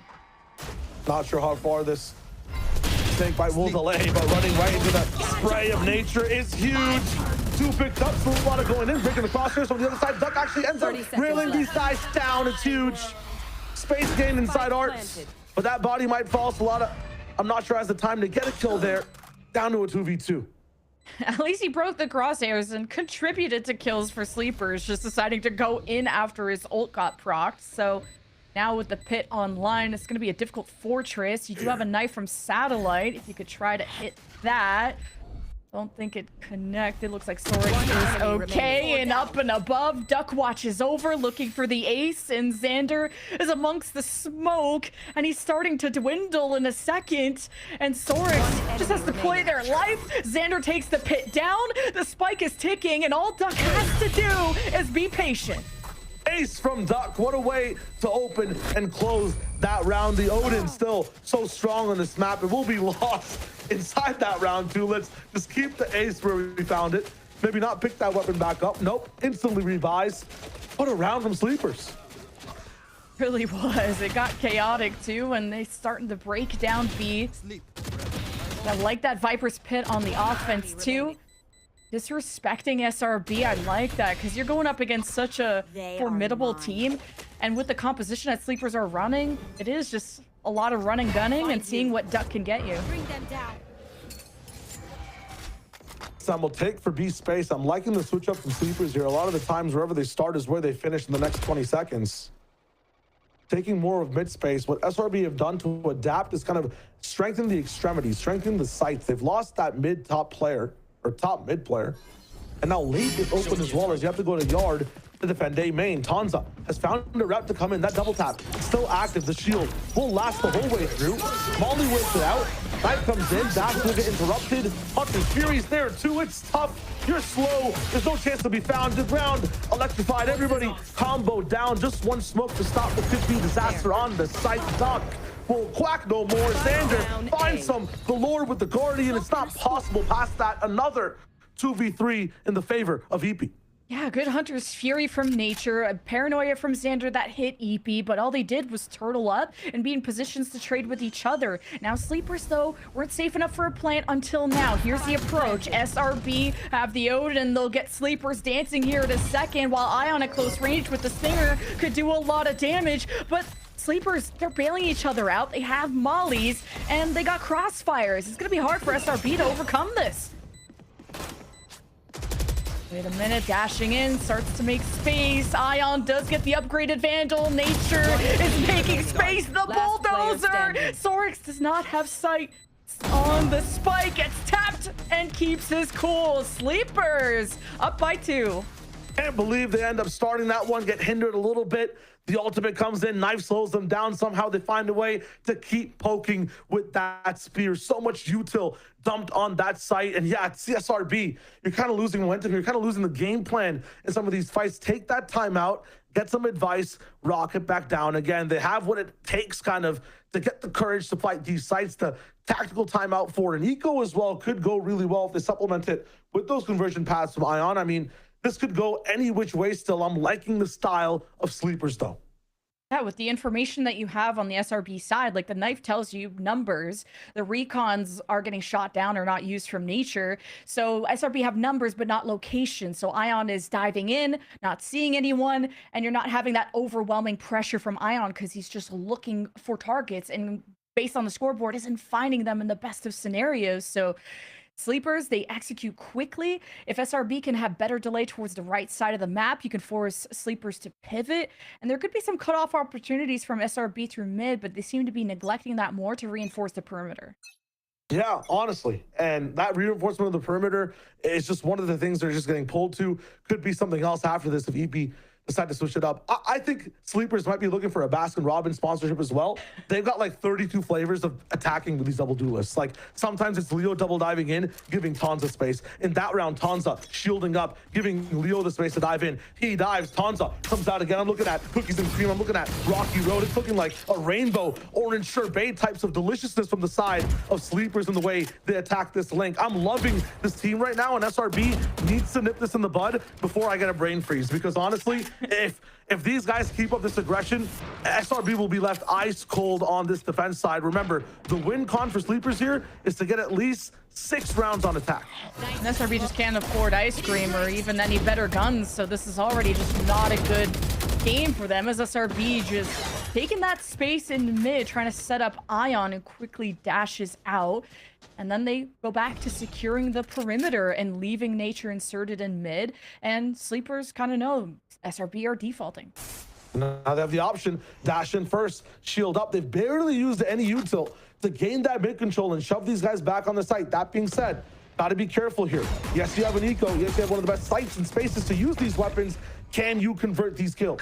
Like the Prowler with the dashes from the Waylay. Sleepers definitely know how to make the space. Can they keep it? And Nature does get spotted. I like this duo ship from SRB. They're stacked together. There's some rotators still behind. Nightfall from Duck. Sleepers trying to get ahead of this fight while they have the numbers. And SRB are going to be victims to the zone. And if they don't take shelter quite soon. But wait, there's some fight back. There's some bite to SRB. This bandit of Xander is doing work, turns the tables back in the defense's favor, but Sorix calms them all down. This is all about the spike, and Nature just doesn't have time to pull this off. So Sleepers bunker down 1 versus 1. Xander summoning attention, and he'll get it from Sorix.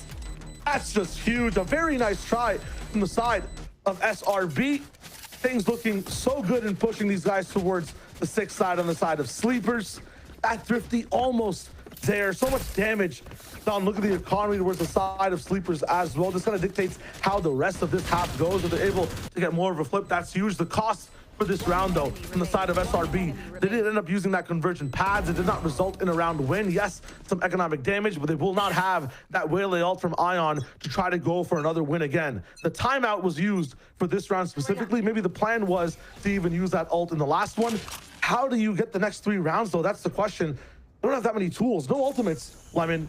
No nothing. And on the side of EEPY, they're building up some more. Been a lot of A hits, and I'm surprised SRB are just leaving Xander to be solo. A lot of trust in him, but rotations are coming in quick. Kill contract grabs no one yet again from Tanza. So, well, it's information for him to know, I guess. Yeah, he's in a really good spot to maybe make a little bit of a difference. Flank here from Ion as well. So this time, if SRB lose this round, they're going to be in a big load of trouble. They're actually trying to rotate out. Sleepers actually win the trades, and now B's open. Sleepers are so stacked together, but Xander's gonna beat them to the punch. He's teleported over to B, and Sleepers already have a read on it. They're going through the defender's spawn, and Nature is paranoid. He loses that. The Odin just too slow, and Ion could put a stop to this. He's in a good spot for at least 1, and no one for the util. Could have had more. Sleepers, though, only up by 1. At least they'll get the plant. They know that Xander's across the world.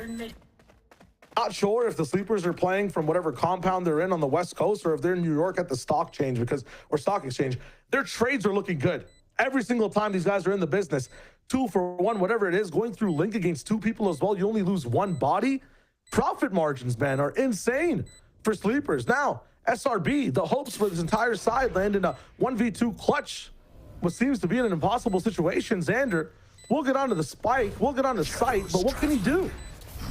And just Sleepers play so hidden in these post-plant scenarios. The Molly is not on the spike, and at least Sleepers realize that, and now they're desperate to go in, and Sorix saves it for Sleepers. 7-3, and if you're looking at me, I would just be And with a big surprise, I don't know, smile, grin, weird look on my face, completely unexpected for the side of Sleepers. And I'm liking what I'm seeing round after round. The aggression is so good. The pivot there, you know, whoever's IGLing and calling the mid round right now, that was huge from the side of Sleepers. You get in trouble at A, you understand there's still an embed inside the site, an anchor. You end up pushing back over in the link, get the trades out, go up top mid, get a rotate pick, and then double back on A again. I mean, the rotations look good, aggression looks good, Sleepers look really good right now. Yeah, and look at the amount of deaths that Sorix has. This is not Flame. This is a compliment, guys. He is living so late into these rounds, and the post plans always have some kind of smoke, some molly, some util to delay. SRB have to tap the spike just to get Sleeper's attention. So it's these post plans are so strong. The A hits are consistent. SRB need to come up with a way to reinforce that, and their plan is, well, if we can't fight them through the front, we'll try to hit them from the flank. And there's some potential there, but it also takes time to go all the way through mid and to abuse a link, to go through spawn. So I think it's a timing thing for SRB. Yeah, timing thing that sometimes has to also deal with the way you work with your teammates, right? Timing is really huge when you are entering with someone else as well, when you're pairing utility. It just seems like Sleepers is doing better. They have better timing because they have better teamwork right now. Leo and Tonzo are working really good at getting in together. Salada and Duck are making space for everyone else. And you mentioned Sorix living all the time. Sorix is doing a really good job at watching his team, seeing exactly what space needs to be filled in terms of gaps, and then being there at those gaps to cover those flanks from SRB, to cover the X factor that could kind of shine out from the side of Xander. Sorix doing a really good job at winning inside the clutch. I'm liking what I'm seeing here. And this is SRB's map pick, but just a reminder that Sleepers picked this map as well against Core and won it in OT. And I know a lot of people were surprised about Sleepers taking a win against Core. It is so early in the season, though, that everyone's still piecing up their rosters together. Who knows how much time really everyone's had, especially in the new year. So Sleepers with that first win against Core kind of gave everyone an alert that this is a team to take seriously. Absolutely. We have a few internet issues going on right now, so as we kind of work on them on the back end, we'll be right back. This match is going nowhere. Stay tuned.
remaining.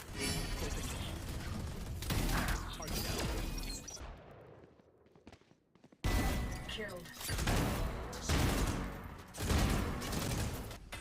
One enemy remaining. One enemy remaining.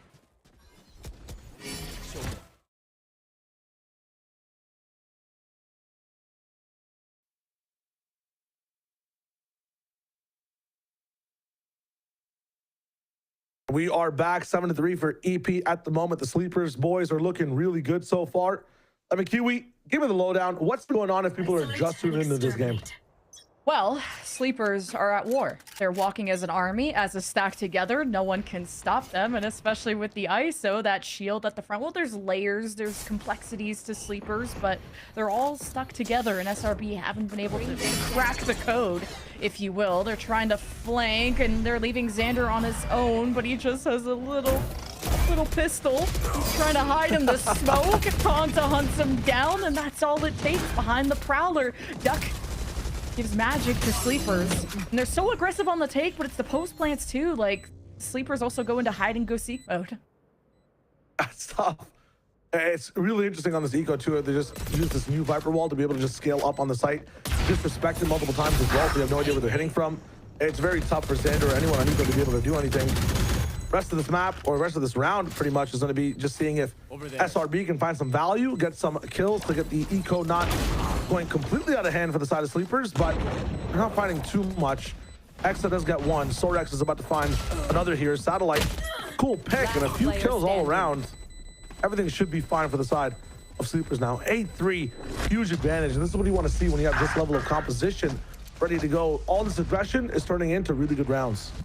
You would think this would be a dent into the eco, but not really when you're on a 6-win streak regardless. Last round of the half too, and the fact they're playing down an ult too, like, I don't think a kill contract has been signed yet, but that doesn't matter when you frag actually in the game with the team. It's almost like they want Tonza part of the stack that is bulldozing down the A site pretty much every round so far. There was some initial hits at B, kind of exploiting Exa, and then Sleepers realized, well, A has been stronger for them, but now we're at a more normal default for Sleepers. Moth is playing for Sleepers either. They're not really reacting to any of you. They'll have their own plan down. That plan is to stop aggression. Satellite with the peaks. Nature with the sprays. Things are looking good. No one needs to pray at all on the side of SRB. The plan is going well. Yeah, just SRB pushed a link and caught Sleepers asleep at the wheel. And Satellite's got something to say at 30 HP, and it ends up being a 4-8 half. A nice flawless to end the half. Finally figured it out. It only took about 12 rounds for the side of SRB. They have shut Sleepers down. Now it's their turn to take control on Corrode. People will call it a defensive map, but I feel like the attackers end up deciding where the tempo is and where to actually strike. Yes, some of these sites can be shaped to where defenders kind of can hold it much better, especially as twos, but the attackers can really take their time nitpicking and splitting the map apart is the word I'm looking for, gaining advantages before they even hit the site. It's like Duck has some plans for mid, and you have a wall right at the front door from Sorax to maybe allow a deep walk up through mid for Sleepers. So I feel like they got some shenanigans up their sleeve. I don't know. Deploying drone. Attacking wall going straight for A. Very close cutoff towards the elbow. I wonder how you can use this on the other side. You can actually go all the way up elbow. They would never know if you slow down and then drop the wall later. Interesting, but choose to disrespect all Util, push towards the site. Big scan as they move to take everything for themselves. Two within the site. It's gonna be tough, and Tonza takes the brunt of the damage with the shield. I love the synergy. Tonza handles it all beautifully. And Nature is left to pick up the pieces in a 1 versus 4, and that'll mean that Sleepers have taken both pistols.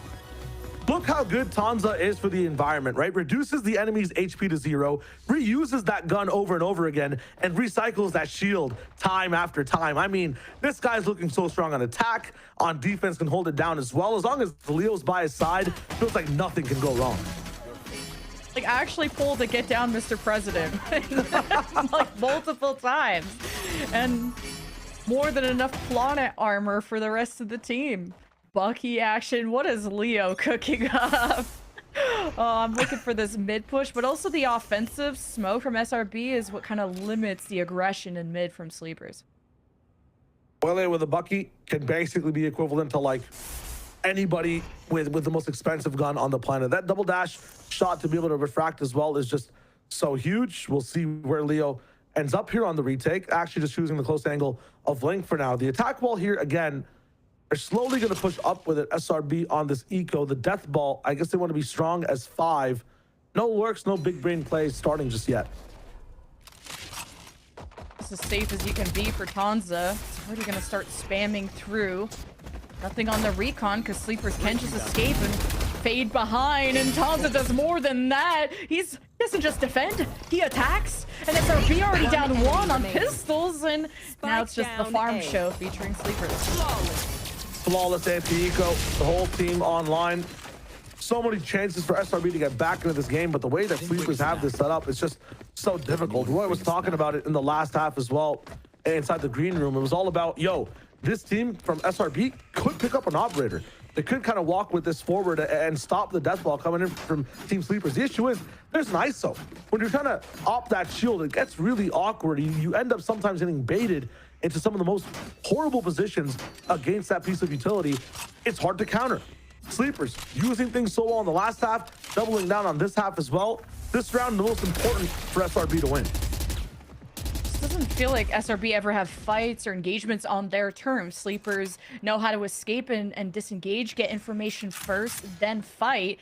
And it's kind of leveraging Satellite. And he only has 4 assists, and you're looking for those flashes, those knives, and still nothing there. Sleepers hide away. Nature, though, spamming through the smoke, gets rewarded. And now that gives them a link access to try and converge on Sleepers. Sometimes all it takes is a bit of luck. The question is this 4-leaf clover reusable? Can they replicate how they just ended up attacking the middle? Again, shotgun shot from Leo. He cannot miss. How do you destabilize a Bucky at the front door? I mean, Xander doesn't have paranoia. You have Satellite with the flash, and Sleepers gonna refract. At least SRB know they can commit into this fight. And now Sleepers have upgrades on their weapons. Satellite just spams through the wall. Not even gonna go for flashes. You're just gonna go for plan B. Might not be any chance for SRB to push this one back. But at the same time, numbers advantage makes it so that it is kind of more likely than the 2 winning left on the side of Sleepers. Still a long road to go. Still have to make it to site. The art hold from Sorex might just be enough to make a difference in making this retake easier for the side of Sleepers. At the ready, Sorex kind of force them within the site, staring into our souls, but then they end them too. Sorex waits for Leo to get into position. SRB playing from main. The gun's sticking out. Now out of fuel, out of options. SRB just playing time. They've really slowed it down. I like that. And wait, some spam coming out as Sleepers try to get vision. Now they're within the site. The spike gets tapped. Looking at mid, but everyone from SRB is in main. And just spamming through smoke, I guess, wins games. Who needs to see when he can just shoot? Now protecting the spike for one last time, but wait, through all the noise, you didn't hear the defuse get halfway, but all Satellite needed to do was delay, and it's a clutch for SRB to get on the board. Almost can see the difference Clove makes even when they're dead. End up having a smoke to help the team inside main as well. I mean, at the same time, it's just tough. It's tough on that defensive retake to be able to win it with those bonus weapons. The goal there for Sleepers is to make sure that you do enough economy damage, and I think that was done. Change some of these weapons into rifles as well. Now it's about trying to finish this game. You don't want to give SRB too much of momentum or too much of a lead to come back into this one on their attacking side. You want to make sure that this defense is strong and they can't just take you down off of one pick. Like that SRB are, I wouldn't say copying the strat, but just kind of cycling in as a team. Dashing in off the owl drone, looking for pings. No one is home. And Sorex really knows how to play their life. You got a neighbor though, and the paranoia, and Ion gets ahead of the game. You love to see it. SRB though have to keep the front line strong, because here comes Ion. He's dispatched. SRB just outnumbering Sleepers in these moments. Now there's a crossfire. The post plant holds strong, and it's up to Leo. Conversion pass 1v3. Don't expect that to be invested. SRB, I think, have all their checks and balances in order. Yeah, they're chilling. Can foul what they need to foul and just push Sleepers away. The one thing I like from the differences between these teams, Sleepers was the one that were kind of taking over art, trying to fight for lane, doing everything and winning on all sides. SRB are specifically going for one thing at a time. That round's focus, art control. Got it easily, made the plant easier to defend. They're keeping things methodical, keeping it slow. Sleepers still trying to do a lot on all sides, trying to take their ones, trying to get greedy with some of these fights. It might cost them, but they have a bit of a lead to work with to make sure those fights still go in their way. It's a good comeback opportunity for SRB. Odin, Hunter's Fury. Sometimes the best way to fight fire with fire is, well, fire. And your own Odin. Yeah, I was gonna say a bucket of water, but there's not really that for a gun. It's just your own Odin. So with kind of this weird buy from Sleepers, I would say SRB have a chance to get a leg up here. Well, contract available though. We want to see that one land at some point this game. Hopefully a few scans coming in. Paranoia with the Waylay combination. Not going to find too much. And Knife also dodge, duck. Not going to have too much to work with, but the positioning is looking good so far. Duck's just hoping to get his one. Hold an angle with the Sheriff. You've seen SRB staggering before, and he's good for the one. Hunter's Fury does exactly what it's supposed to. Clears that lane. Exa being the tip of the spear as the entry of Sleepers has opened up. Be careful of what Leo can do if he wants to activate the convergent paths as well, but on this lower buy, it would be a risk. He has that hero rifle. They're taking their time to wait for the smoke to clear. They want this timing to be perfect. And SRB, so don't fully know where the stack is going to be flooding in from, so a lot rides on X's shoulders. He's not going to be able to pierce through a single one. Convergent paths to clean up the round, and Sleepers have upgrades. They got the kills, and it's just standard to save the day. He will pop up, but he's going to get camped out. So GG for that, and Sleepers up to 11.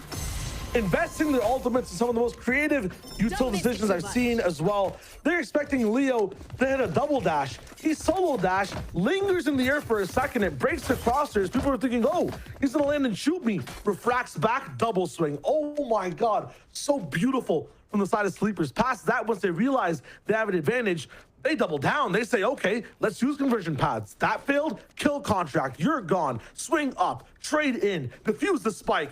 I'm loving this team. It's just so aggressive. There's bait and switches. Sleepers are all shooters too. Their mechanics have all been solid. I mean, look at the kills. There's not like that shining star. Everyone feels very well rounded. And even on lower buys, Sleepers know where to take fights where they can outnumber SRB and then get the upgrades and then swing the round. So I'm really liking what I'm seeing out of Sleepers. The only thing I could see like experience taking down the rookies is when are Sleepers going to be made to sweat enough to change their game plan? It doesn't feel like the Sleepers are too worried right now. Yeah, we've seen some like different type beats from Sleepers themselves. Yes, they are the aggro team, but they have noise cutted before. They have experimented with splits. They have worked mid. Their strong suit, though, is just taking the game to your face. That's exactly what they're doing. Solana, so talented. Tonza in the business. But I really want to highlight Leo, both in this last round and in this overall game. The kills will not show you exactly the work he's putting in, but the decisions he's making with his utility, the uniqueness of this man's Waylay, being able to go in, but also be able to fight with how Tonza enables you, is just so valuable to this team.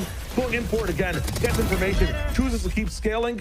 I mean, it's not going to matter. Leo's in the business, disrespects the moment when it matters and when it's needed, and ends up with another kill.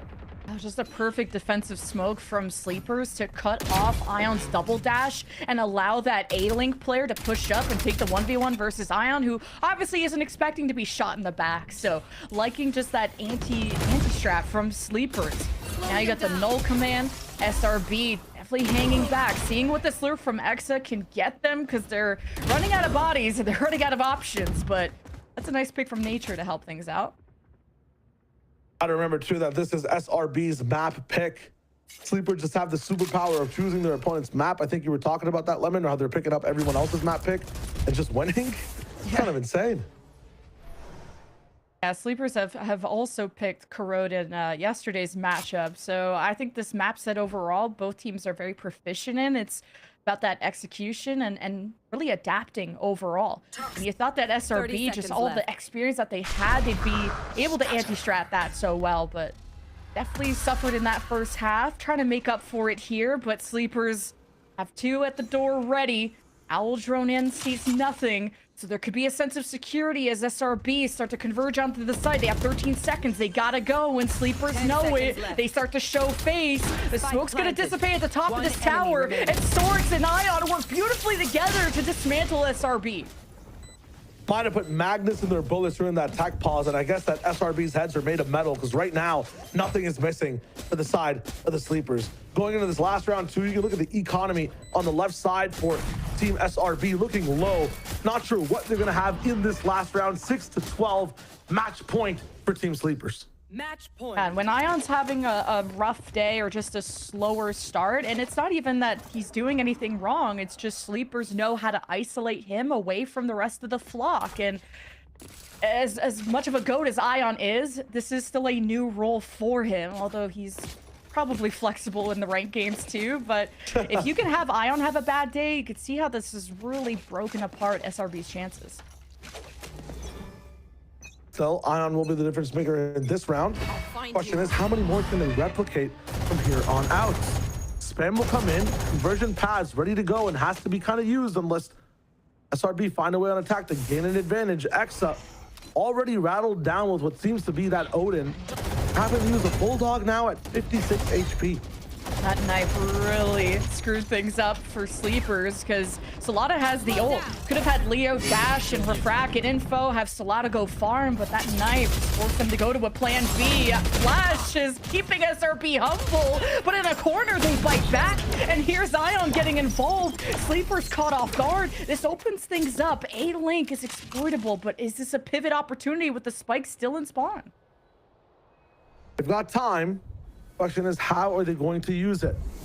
Again, I like the widespread coverage here from Team Sleepers. Yes, you have less numbers. Okay, let's play into that. Double up on A elbow. The trades matter there. And then keep one player all the way on B in Art. Just having information is good over here. The trades don't matter as much. You might just want to stop a little bit of a push into it, but you want info as to whether the spike is coming over to B. Sorix is that type of anchor that'll play their life, but the knife did just expose them, and now you can't use any of the util you have left. SaLaDa could use the ult and win it here. Coming through mid, we'll have to go up against Ion. Convergent pass available, and that's a big win condition for SRB, but you got a marathon, not a sprint ahead of you. SaLaDa locks in on Ion, caught sleeping, and here comes SaLaDa, who still needs to be taken down, but he is the final boss. The ult is procced. It's just Exa, what feels like against the world. SaLaDa 4K back in the game, and Sleepers put SRB to bed. SaLaDa, SaLaDa, SaLaDa. This entire team cannot be stopped. Just one piece of the puzzle. Sleepers, the map 1 winner, and what seems to be one of the biggest upsets we've seen in challengers so far. Absolutely. 13-6. No, like the win against Core, you're like, okay, keeping an eye on Sleepers, although it was like an OT, and you never know what happens in the first week, the first match. But beating SRB, a team that were just Goliaths across the board in terms of roles and who was on this roster, this is a statement win for Sleepers. And it's such a creative way to approach the map as well. Sometimes you have complete aggression from Sleepers. Other times the retakes are too good. We could sit here, and we have for a bit, and talked about all the potential, but let's give the desk a chance. We'll be right back with them to break down this banger of a game.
fight together.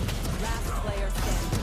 Exactly what Corrode needs. Delivering us the anchor. Spam early. Up through the smoke and off we go. Envy trying to get this classic round this time though. But the stand and fight, he's down to 8. There's Alum, that's the Phantom. Caught up by the save and trouble without his rifle. Way out, but the spike can still be held with just enough time. And isn't by that bite act done. Early drop down and Ange catches all of it from hell. Don't sleep on sleepers is all I can say after the very first map in the series. We had highlighted a couple ways that they could try and take this map, but definitely painted SRB as the overdog within this series. But Roy, getting into it, we saw a very different game play out, and an EP that looked so good. Oh, they looked so good. Let's get into it, guys. I'm going to be very honest, okay? I think the irony of all of this is that Sleepers is beating Shopify Rebellion Black in the exact same way that Envy beat all of these teams all of last year. If you're Ion, you've got to be frustrated. Like you're on a smart team. Oh, let's run the NRG comp. Let's do all this very smart stuff. And then you're up against EEPY, who are just mech diffing you. They're swinging together. They have perfect spacing. They're running you down. I don't even know. That's crazy. That's crazy. Yeah, I mean, Sleepers were literally holding hands the entire attacking half, literally walking into their spawn one round that we saw and contacting so much. And it was just so hard for SRB to kind of counter. It caught them off guard. They couldn't find an answer. In those early rounds, they had some rounds where they looked really clean. And I want to give them props because for me, SRB looked a lot cleaner on defense than they did in the past day that they played. You know, the anchors were getting a little bit more support. They were fighting together a lot more, but it just wasn't enough because every single time they would get into one of those fights, it was a 5v2 or 5v3 just because of how close EEPY were together. Yeah, and this silent death ball style is so hard to play against sometimes because really the only clear counter is like one, your coordinating counter utility, but they don't have like any gadgets to go off of. They don't have any like, you know, cameras, traps, like anything to really trigger it. So they're constantly having to contact against these kids who are super cracked and they're so on point. And the other counter is the operator, but you can't really pull out the operator because you have the fade that's pushing you back on sites, and then you have the ISO shield that's leading the charge with the shield on. So it's like, how do you even really play against it? And for me, the one major takeaway from all of this is this wasn't even really luck at all. This was like straight up outplay, calculated, great team synergy, amazing micro fundamentals, a really good understanding of the timings on all of things and how to swing through smokes based on each other's contact. Like this was just straight up insanely well played by Sleepers. And I think that's my biggest takeaway from this all is just how clean it looked, right? Like they knew what they were going for as a team. They coupled that with the confidence to actually go to re-peak and play this out. And I think it was just a really, really impressive match from a team that we definitely painted as one that maybe shouldn't be taking this map off of them, Emily. Yeah, and I mean, look at these first kills. And it's not just the first kills that were so impactful. It's everything that happened after that. Because they were playing so well together, they would get those first kills and then kind of steamroll on the site. Even if they lost players, they were getting themselves in a situation where they were always up numbers, even in those post plans. And I just love how willing they were to fight. It was honestly, I haven't seen anything like it in a hot minute. Especially too, I feel like they were so good at trading off of each other, and if you know their teammate goes down first, and even if it was like there was the one play that it was just like, I'm just gonna repeat this 1v3 because I need to be evening the score. Like there was just no fear, and of course gets the kill, moves on. Like I think it was just so great across the board, especially too, keyword across the board, where we really got to see everybody from EEPY really have like those step ups and those big moments. Like Zorex was a standout for me, especially early on. Like he constantly was the biggest clutch factor. Yes, that's really the kind of the yin and yang of this team's power in this first map, right? Is the fact that on one hand, you have the early first kills, you have Tonza leading the charge, you have Leo who's getting so much success with the opening kills. They're trading very well. They're putting themselves, and then they're putting themselves in these like late round scenarios where like Zorex, if you just analyze the way he moves around the pulse plants, like he's mauling from one way and then immediately walking to the next to catch people off guard, then the 1v1s, like that level of play is really hard to teach. It's just something that you can only really develop with hours, with studying the game, with playing it a lot, and just putting in hours and hours in the arena. So overall, I'm very impressed with what I just saw from EEPY.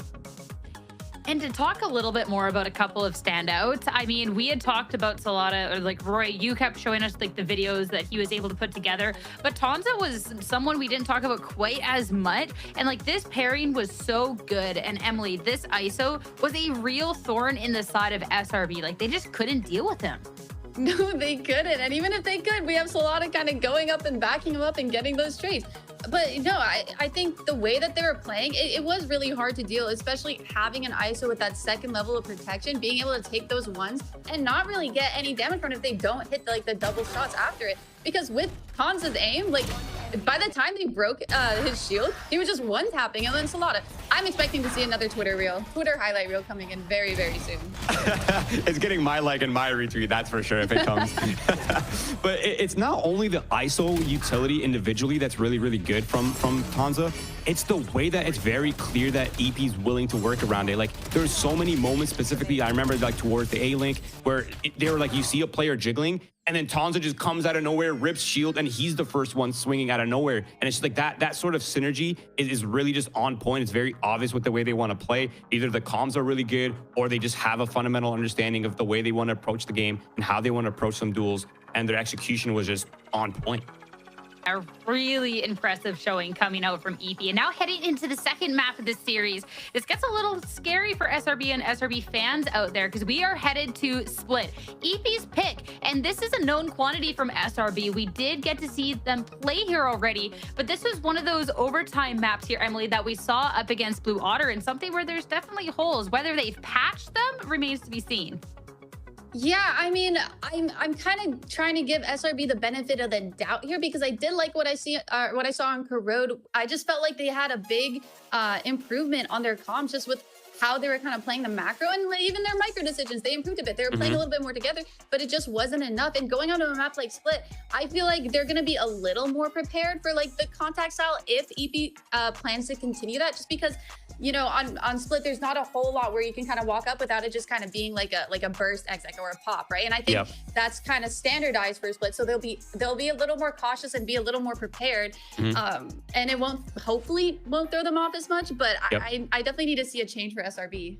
That's a really great point. I think the preparation for that kind of style should definitely come into play. And on top of that, you combine that with the fact that Sleepers' comp on Split, it isn't really that out of whack. Like it's kind of a standard comp. They're swapping the controller for a Clove and they have the chamber. So it shouldn't be anything that they're kind of unexpected. I feel like they've gotten reps against similar comps before in scrims, surely. Whereas like Corrode, like how often do you see an ISO, you know, in scrims and in high level matches? Like you don't really get to see it very often, especially not on Corrode. So probably a little bit of like, maybe they watched the VODs. They had an idea of like, oh, you know, there's some weaknesses that we can avoid. But as Envy proved to us all of last year, watching and seeing a team play the map is one thing, but experiencing it in the server and playing into the tempo of how that composition plays is an entirely different experience.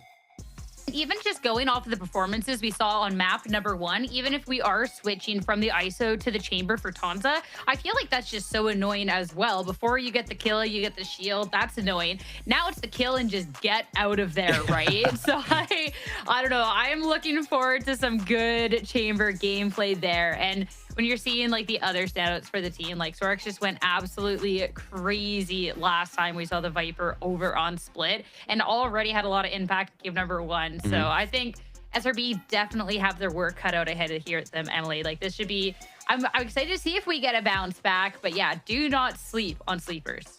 No, not at all. And one other thing to point out for Split, I feel like it's a lot easier to kind of op on that map and get away with it, depending on your comp, of course. But I just feel like it's a lot more clumsy and op on Split than it is Corrode. And if that's the case for SRB and they actually bring out that op and kind of put a stop, like Roy was kind of saying, then it could make it a little bit more easier and a little bit more even for them.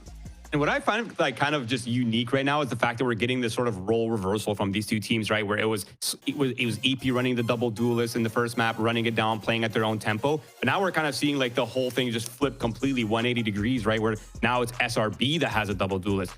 They're the ones that are going to want to run it down. They're feeling frustrated from the first map. They're feeling angsty. They want to, you know, get to the action, kind of just give them a little bit of their own medicine. And it's going to make for some very interesting, very fun Valorant. That's for sure. See, the thing that I'm worried about though is, yes, they're going to be kind of swapping the roles here, having that double duelist comp. Will they be able to play it as well synced up as EEPY did? Like, EEPY just looked like they've been playing together for so long, and it could just be from playing in these small tourneys or playing ranked together, but they were so in sync with everything that they did. And that's something that we kind of saw SRB struggle with. We saw them try to make a bunch of solo plays rather than kind of playing together. And I think that they could really struggle with that if they do continue with this double duelist comp and they haven't fixed those problems that we saw when they were going up against Blue Otters. Yeah, heading into our agent select, we'll get confirmation, but to continue on that individual style we saw from SRB, I think though there was pieces that I liked last time. Ion was so good with a couple of these timies and push-throughs, and could maybe, hopefully get some timies to try and just take down sleepers from side. But yeah, going into this, Roy, we get the confirmation. I'm not seeing any switch-ups here. We'll get the double duelist again for SRB.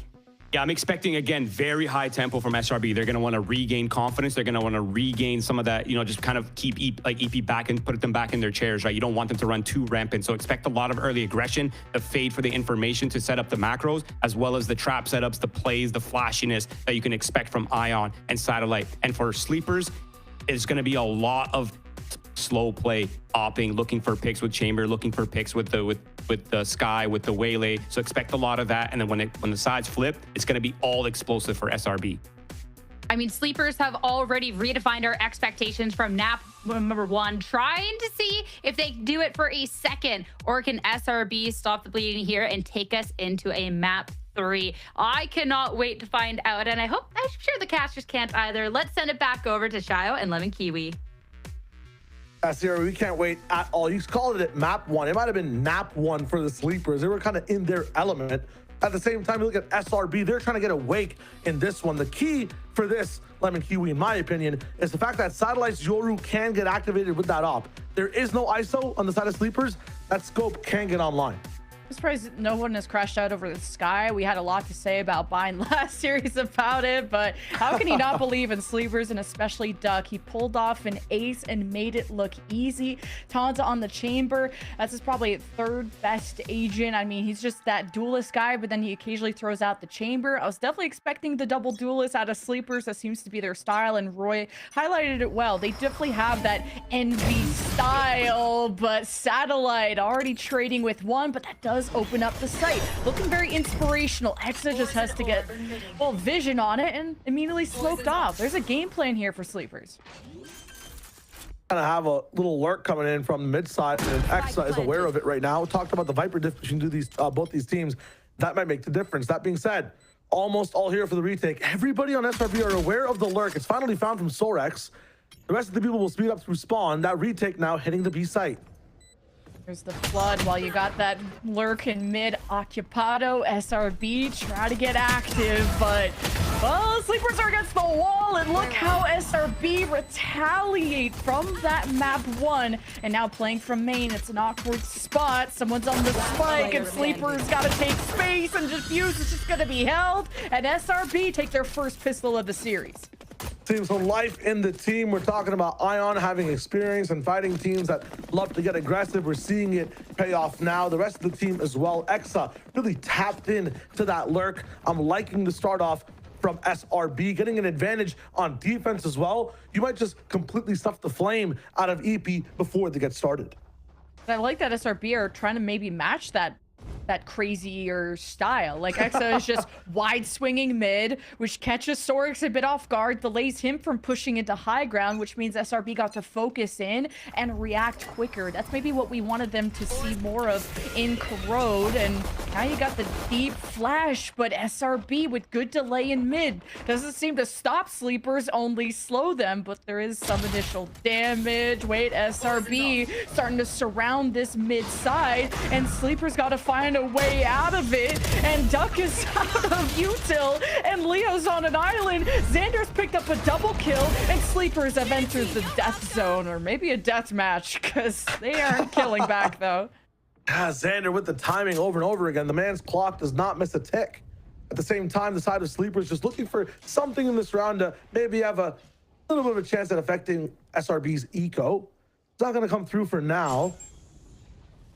I think the approach for both these teams really based on momentum so far. We saw how far EEPY can take a little bit of a lead. We saw how much SRB had the strats and the know-how to kind of climb back. The issue is whoever ends up starting off with the lead ends up taking it. Split is well one of these maps that can be so really wonka, completely momentum-sided, and might see it happen here for the side of SRB. The bonus round, really important. If they can win it, they might go all the way up 5 from what I know. Absolutely. SRB with the flawless, bringing all these weapons into the bonus. This is a strong start for them. And Sleepers just tried to force the best opportunity of, we got classics, we got kind of bad weapons. Let's try to force the most close range situation we could do, which is keep pushing mid. You know, lightning never strikes twice in the same spot. They'll never expect us to push here again. But yeah, I mean, SRB just held their ground. You can see what SRB kind of signs up for here as well. I talked a bit about that op going online. We can see remnants of it starting to begin. Satellite, the scope, ready to go. 2 hits straight to Tanza's body. The star man down now. And Sleepers get even more EP in this moment, losing one of the lurks on the map, but at the same time, some pressure overall on Split. You need that for information gain from Exa. This is a good round so far for the side of SRB. Don't want to get over eager here if you're Sorix, because Spike is kind of near you. At least Sleepers are catching up. Sorix initiating like a duelist, trying to follow the footsteps that he heard. Now Rant, guess what? There's a judge. This is no fun for Sleepers to try and address. Not even get close. Can't get personal. Can't go towards that other side. Passion. Nature figures it out. Leo had a chance. What a stop from Nature. Leo just can't stop the ants on top of his hill. What's going on there? This is a weird start for Sleepers for sure. And guess what? It's their map pick. So you thought they would look even better on this one. And this is an SRB. Well, they picked Split against Blue Water and won an OT. So again, both these teams have proven experience on this map. Might be diving into a strat pool that SRB might have set up with the loss last time, which is, okay, we can cheat a lot of space against this team. They're not aware of it. This time, though, that the ISO SRB being able to opt into the into the outlaw as well makes it so difficult for EP to cheat that space for free. You can't just walk up wherever you want. You will get challenged now. With Tanza falling, I assume that strat book from EP might turn a page. They might find a different way to start to attack these sites. You can't just walk anymore. Someone has to use util early to get that space. Only 2 kills for Sleepers. We got to point out the lows when we were hyping up the highs so much last map. So all good for them. SRB have had very firm control of mid. Sleepers have been trying to take space quickly on A, and then those kind of duels have been awkward, but that's something that can shape up quickly. While, as you know, there's an outlaw in the picture, and B garage can be a little tricky to try and push. Satellite got some nice first bloods doing just that, so we'll see what's... Oh, well, that's not a good bird. Bad bird. Bad bird. You gotta maybe shave the talons off of that one so it can smoothly fly past walls. Man, this map, if this map was a door, this operator, or not even the outlaw, might just be the key to opening things up for SRB. At the same time, the position for Exa should also be huge. Nice entry from Leo. Stop down, playing off the snake bite. Yeah, Exa might be key number 2, or the latch even. Just this position in mid stops aggression from kind of scaling. And at the same time, you can go to Rafter, drop down, and do so much more. 3K for Exa. Make it 4. That is huge. What a bounce back too from last map, and just how Challengers has started out. This is a really sought after talent for Challengers, and now makes a huge round happen for SRB. And I like that SRB are kind of not always fully committing to every contact play they got. They'll kind of look at these angles in close gaps, kind of bait and switch, like the way that the other person baited out so that Exa could go in and get a 4K on the low ground. So there's more depth to SRB's engagements now, which I like. Absolutely. I mean, the depth was there for EP as well on map 1. They kind of crushed SRB down. That map turned to dust. Father Time picked up that dust, sprinkled it on the Sleepers, and now they're looking a bit too EP is my problem. What is the mission here? What is the theme at approaching this map? Are you just trying to find free space and scale on these sites? You will not be able to do that with Exa in mid, with the snake bite available on B, the wall available on towards the A side. You have to unlock mid here if you're on the side of EEPY. You have to get Exa off this high pedestal, off this throne at controlling the map. And at the same time, you just have to start to get active in twos. Lemon, we saw such a good job of these guys working with trades, with the ISO in the business. Now SaLADA and Leo have to get close and personal, get inside these angles, and really open up space for their team. You're going to try and do that with an offensive op, which you definitely don't see every day on Split. But Hanzo will try to open things up for maybe playing A long. But remember, SRB have been tough to push around when it comes to that ramp control. But this is going to be the second round for EP. That's actually a good buy, where it could be even. And Hanzo, what a pick. Smokes come back up. Sleeper's happy with that. They can focus through main. And there's that ant that Leo had issues with last time. His name is Nature. Dashing in, trying to read it, refract. And I like that from Leo. Go for the best opportunity, not just any. All the kills now coming in Sleeper's way. Fire with fire, scope to scope. The next one gets picked up by Ion regardless. They know someone's deep inside main. Sorex has that angle. Pass it on the site. Good entry from EP. Can you keep it going? And refrag, bait and switch works out again for SRB. You just Ion has to trust the rest of his team to follow up, and so they do. Tanza takes full advantage of the spacing. Xander just can't handle the heat. Get out of Tanza's kitchen. Big Tanza up with the collateral. He's cooking in that kitchen. And that food is coming out in double time. I mean, this is huge. 2 for 1 there. Changes the entire round. SRB were doing a good job on that retake. A timeout that works. Get the op online first. Open that round with the scope. Close it by just peeking through the same rifle. Well, huge for the side of EP. The question is, how much of a bag do they develop in that timeout? Like, this scope strategy will get countered by SRB as well. They're 3 rounds behind. They've got to be a bit more versatile to approach this map in different ways. Mid's closed off, and Sleeper's getting to be, is proved to be troublesome when they've ignored the high ground, although in that round it was a lower buy. Just an op that you don't want to mess with. And the fact that it's a Yoru, you can't even fully confirm that, oh, the op is B. It could be anywhere after that teleport. And we saw the way, you know, that SRB are kind of trying to answer this one. The dismiss of the smoke comes in, right? You're able to just get that one down, a fake smoke from Astra, and then you're on the op online faster. You have the advantage as a Yoru player in getting into a better angle. It's just huge. GP now have to adapt again. How do we approach? Nothing is starting over in mid, and it's understandable this round. Duck with a nice spray.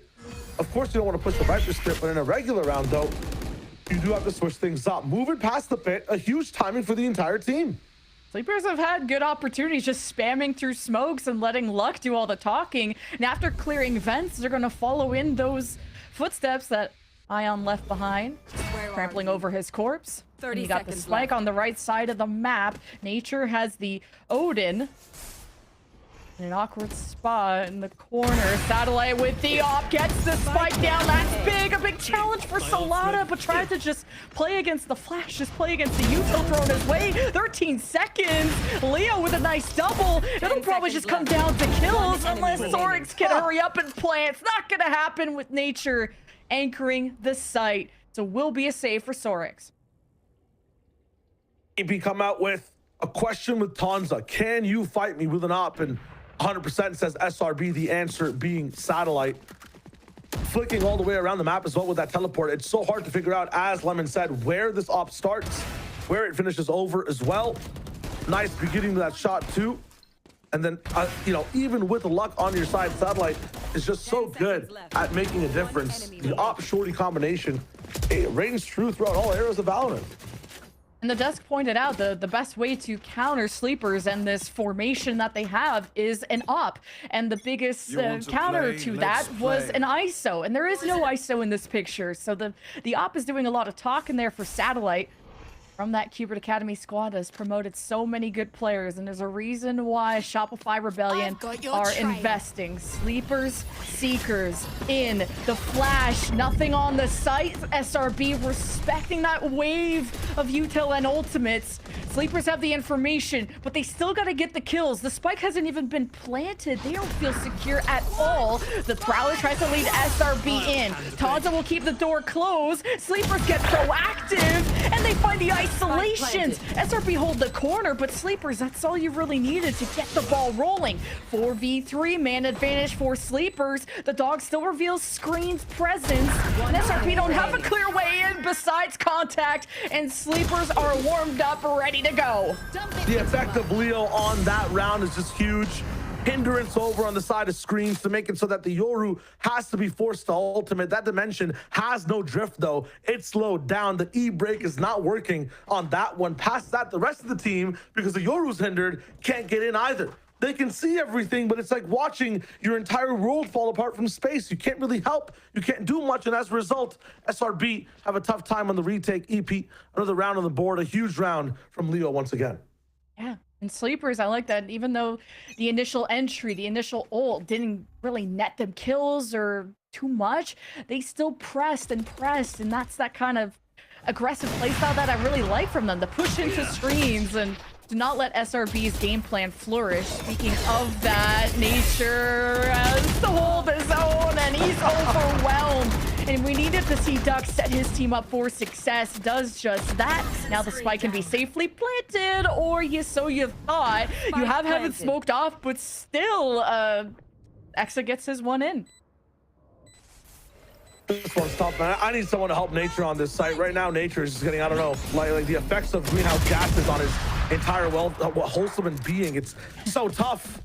Nature's dying.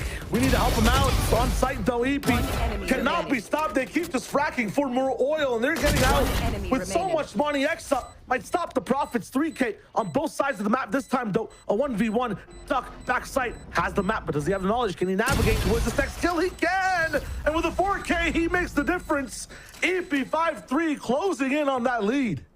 Yeah, Nature is not healing. It is burning down. SRB got to figure out, are we playing for retake? Can we help support Nature? Because he's going to be a huge part of those retakes with Prowlers, Haunts, whatever it is. You need your initiator as best as possible, but Duck holds his own. You know, he'll sometimes miss a Prowler or a Sky Flash here and there, but he doesn't miss his shots. And that's what's consistent about Sleepers, at least now. At the beginning, not so much. The break really hurt them, but we'll see if this timeout will hurt them. Yeah, SRB will tap in and try to find out what's going wrong inside these rounds. We started this game so well. Satellite's op is doing really good too. What have EEPY done to kind of really open up the map? Now, twice it's been just pick apart Nature, and the weak A-hole they have so far with just one person there. Waylay is so good at just taking out a single side anchor, especially if they're playing close. Past that, sometimes in the op 50-50, Tanza just wins. Even if SRB has an advantage, Tanza's up in the business, and it's just him landing collapse Lemon Kiwi at the very last second to save this team. Right now, EEPY have stealing the X factor. What do you think SRB can do? Who can rise up on that side of the team? I think they have a good power position. SRB have a good power position on the top of Heaven. They have, I mean, Sleepers have tried to take ramp fights. They've lost them. So they just ignore smoke and move on, push screens and find other ways. But Sleepers are going to have to address Heaven eventually. The high ground seems to be not their flavor at all, considering they've tried for Male too, and that's failed. Exa has been quite the anchor in mid. This time, though, things slow down. To the side of EEPY, they want to understand that what... Oh, okay, never mind. I was not about to break it down. It doesn't matter. Just raw shots on all sides. Tanza is up in the business with the op as well. Even up against Nico, he cannot miss. The rest of the team come in, make it easy work. A little bit of a cost, but things look so fine for EEPY. Sleepers kind of realizing that, hey, contact plays going in off of Duck setups. That's all you need to do to kind of blow up a site. SRB, if they're realizing they're getting overwhelmed by util, you may just want to sit this one out and play for retakes and make sure Nature is involved as much as possible. And gonna need him too, especially with Nightfall coming up. They want to fight for any orbs. That could be a really powerful ultimate to help SRB. This will be the round where we get to see the effects of that timeout. What has changed so far? You look at the minimap right now. They do have a little bit more support for the side of the A. Bomb, you can see, or the A side itself, you can see Waylay now supporting where Nature's playing. So that's buffed up. But I feel like Sleepers have the read on that. They're kind of aiming towards mid and B. The spike's also down towards market side. It's kind of read where I think SRB, or where they think SRB will end up just buffing up the map. Concealment. No walk-ups from SRB, just trying to hold true and trying to clear where is this op from Satellite. Trying to peek into an op is incredibly awkward. You got Seekers, you got dashes, you got good mechanics. Sometimes that can just... Braun can win over brains sometimes. Now Seekers, that'll do all the thinking for you. And Sander gets flashed, but he's able to not retaliate against Leo. I thought he was steady. And this has been really shaken up and stirred. Sleepers will get a plant, and this could be how they tie the game. Spike planted. Insane from Leo. Draws off an op shot. Picks apart another rifle. And this team's looking so on point. Low though, Duck and Solana. Solana just gets multi-kills every round. You can't stop this guy. We're going to be part of a montage, I think, Shio. We might just leave straight to the front page. I mean, honestly, the side of Sleepers, every single person right now is doing enough work to distract 2 people or take 2 people's worth of work from the side of SRB.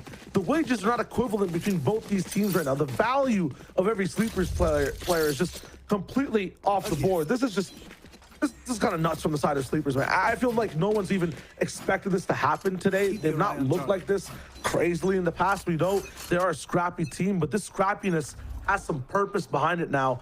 They could really be kind of the next rankers. Looks like almost the next Envy. Yeah, I already feel like the rankers to me, absolutely. Ion sits within the site with the Bucky, expecting that double dash from Leo, seeing if that happens again. The immediate refract. Now you know where Ion is. Convergent paths, you're gonna hit Sleepers where it hurts and delay them on the entry, and I guess just spray and pray. Beautiful triple from Nature on the top of this hill. There is no dethroning. This is such a lower buy from SRB, mostly Stingers, and then they get to upgrade. Sleepers definitely got caught off guard. One enemy remaining. You help Nature and your team will heal. That being said, the match or the round is just not over yet on this half. Sorex can do something with 55 seconds. Find the spike, get an option on the left side. You skip Yoru and you can end up in B very quickly. Chooses kind of to go back down. I feel like SRB know that's the best option as well. Although this kind of does put some question marks up into play, it takes a lot of time, and time is something that Sorex might not have left once he gets that spike. At least there's an exclamation mark, as it's a ace opportunity for Nature, but he cares about winning the round, not making montages. So they're just gonna babysit the spike. Satellite now falls. This is getting a little sketchy. This is someone definitely in ropes, and it just like that, it's a thrifty for SRB, just positioned perfectly to take fights with those Stingers, and it pays off. Yeah, the adjustments they made after the timeout definitely set that round up as a trap for Sleepers. Every time it wasn't equal, they ended up hitting that A site, disrespecting Nature. This time they come in to an armada of players on the side of SRB. Shopify Rebellion are doing just that, kind of taking a Rebellion against what was a Sleepers win streak. 6-5 though. With having such a big lead at the start, SRB do kind of still push forward towards the win. The question is, are we going to even this one out, or will Shopify have a bit of a lead going into the second half? No op for Satellite this time, but Tanza's investing Time to hunt for the end of this half. Conversion pass towards the back of the site, dogging in, and the Sleepers have so much information to work with, and the opening kill. Solana is just guaranteed that kill every single time he steps foot into the site. Nightfall, retaliation, Rebellion ensues. Xander with 2, the pit, the walls come up, and Sleepers just have to play time. They know how to slow it down. Wait a minute, who is that? Satellite also knocking at the front door. Sleepers, they know what to do. It's the end of the round, and follow in Duck's footsteps, but SRB had the manpower in the end. What an onslaught of battle, Shio. Retaliation does come through completely though from the side of SRB. I mean, they're going to be celebrating this one. Still had some ults for use towards the end of the day, and I feel like they're finally warmed up in the way they take fights together. That's the first time I've seen the team kind of on the same page, basically kind of almost since that last round when they made the trap play, but that was kind of all freestyling. That was dealing with the utility drop down by Sleepers as well. We swap over to attack. That cohesion is going to be needed in taking sites like A. That's where their sights are set right now as well. 7-5 want to make it 8, take that pistol, and it's going to look great going all the way towards a lead for Split. You know what happens when the defense side gets an advantage. SRB does not want to let that happen. We'll get to see what this double duelist is made of on the attack on the side that you're expecting them to do better on. Whilst Tanza on the chamber, now he can be a lurk that can be fluid around the map. And imagine if he gets that op on line 2, that's going to be a hurdle, a hoop for SRB to jump through. Hurdles, hoops, whatever they are, you need to use your legs to get their eye on. He does jump all the way through. I like the reference. Doc, though, you know how lethal this guy has been on every single site. 3K is just ready to print out. Like, it's, I don't know, just free paper. There's a reference somewhere in there. Exa holding the flank. What can he do? Get 2 with Satellite, and that's 3. Make it 4 for the guy. What is that? You just got an ace! With everyone swinging at him! With just the ghost! It's just Satellite against the world. The superstar Canadian shows up for SRB against these Zoomers. Holy, what an ace! And that was lightning fast, too. Genuinely, like, we talked about team cohesion, and you just saw it right there. 2 people on the same sight line, them very awkward up-down for Sleepers to be able to peek into. Just makes it so easy for Satellite. That last one, though, the very last final pick for the ace was really, really clean. And what a way to start off a pistol. Satellite also being the one that's online, someone that can hold that operator. I mean, we've already speculated the Outlaw. This might be trouble, but Satellite goes down. The dash is in 2. Sleepers have a chance at talking in this round. Getting their sweet revenge on Satellite before he could gate crash out. Someone's got to recover this spike, and Sleepers didn't even know it was left behind. So, but look at all this headway that Ion's made. Just with a pistol, and now a Bucky on the high ground if he decides to climb up here, but wants the pieces to be in position.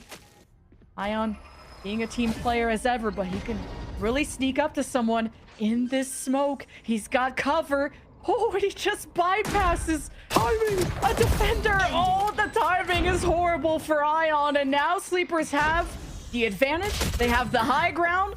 And Xander, he's not done yet. Now through mid, he swings and kills 3. Now another ace opportunity for SRB. Leo and Salada, they gotta do something. Someone's on the spike. It gets halfway. 1v1, and Nature finishes off with SRB started.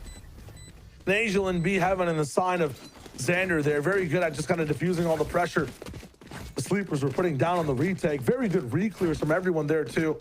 And a nice last-second pathing from Nature to get through those smokes. Stop the spike from being in a spot to where defusal was possible. Everything from the side of SRB is looking really good right now in terms of versatility in approaching this match. That pistol round was all about sticking together. We just got shown that on an anti-eco, they can do really well staying apart as well.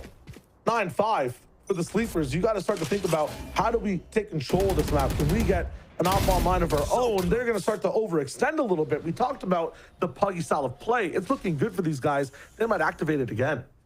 What an aggressive walkdown from Tanza, who can recall out, of course, but 3 people from Sleepers watching mid. And Nature has the Outlaw, and it's usually Satellite that likes to rock those. Now with the Prowler up close, immediate swings, Sleepers got info. Right there. 3 people in vents. What the heck's going on here? Everybody's stunned. Leo goes down. Nobody can swing and help him. There's 3 people in there. Look at this timing from Exa. What's this round? It's going crazy. These such unlucky, lucky timings depending on what side of the coin you are. And SRB are granted the high ground while Xander could push through Garage. He gets a kill, then you got the Cosmic Divide to try and even things up. But this next contact play is going to matter as Sleepers have one within the site. Sorix could have a play against Xander once they turn against each other, and Nature's in a tough spot. SRB have to get rid of these anchors within the site. Finally up the tempo and get down with the spike. Last player standing. Yeah. Just like a ship taking off, they get rid of a few anchors. There's one still kind of lurking onto the sands, and Salada, but he gets pulled out of the water as well. Nature is able to just kind of make true on some of the rounds he gave up to Sleepers in the past. He's finally looking online, understanding the pacing, the fastness of the team he's facing. looking so good so far. I think Sleeper started that one off really well, kind of lost control and staying aggressive the entire time. I like the entire kind of noise and the loss of control for the side of SRB. They kind of grab that control back, end up on site, end up winning the round 2. Yeah, you kind of have to expect the unexpected when going up against Sleepers. Like, you have 3 invents, just people all over the place. That's a deep flash that is going to mark SRB towards a main. Now a slower default from SRB. See how eager Sleepers are going to get now that they're playing from a deficit. The line of scrimmage for SRB every single round is kind of pushed further and further away. Every time they kind of try to disrespect it or get a little bit of space in the first like 15 seconds, Sleepers end up with a pick. So they're waiting their sweet old timeout. A's kind of been researched by the side of Sleepers from the Tiger from Duck.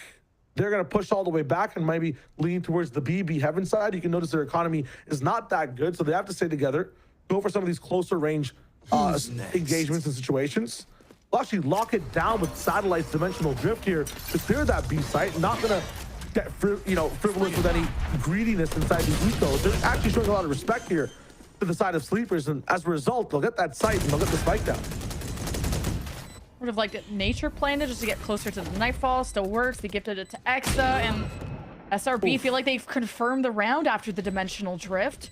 Satellite picking off the high ground, which is not something SRB have right now, but they can watch over and play a distance battle when going up against that eco. Leo is the outlier with the Guardian, which do a lot of damage. He's already peeking at the door, and Sleepers do so all in unison to see if they can outnumber Overwhelm, but smoke now dissipates. And Sleepers try to work together, but SRB are front and center, waiting for Sleepers to walk their direction. Death by 1,000 cuts is what it feels like for the side of Sleepers, even on the eco. I'm liking the level of respect that Shopify Rebellion are actually giving them, using an ult to confirm the round, getting up to double 1 digits at 11. It's huge to have that score up on that board. It only costs the Yoru ultimate as well. And you can see what's coming up soon. Nature's Nightfall is up in the business. We already have Cosmic Divide from Xander as well. That convergent paths might be there from Ion 2 to finish the game if things start to go weary for the team. Meanwhile, on the other side, ultimates also coming up. A very big flip round is coming soon. A timeout from Team Sleepers is 100% needed because they need to figure out A, how to use these ultimates, and B, where to put this op from Tanza. What is the best setup defensively for this team? Whatever has been going on for Sleepers, it has not worked out this half, though. Not a single round. Even Tanza with the op. Tanza being aggressive. The first pick still hasn't swung the rounds in Sleepers' favor. And they're a lot more impacted by the util from SRB compared to Corrode. Whether it's Nature or any kind of concusses coming out of Ions. Sleepers are not having the most advantageous fights, even when they have the numbers, even when they're being stacked together. What would you do then? Are you like all in if you're the coach on Salada, activating him to see where he can go, or are you all in on Tanza, maybe rely on the op here on the defense? What would Coach Jen say?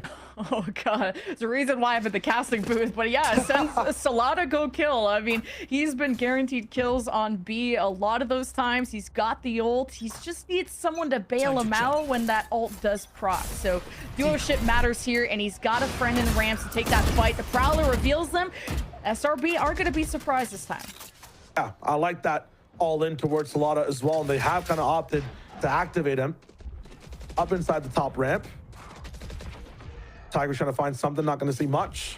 Salada actually moves forward. Someone not trapped on the left side. Yoru TP's out, and they're expecting the pressure from Salada. Doesn't matter.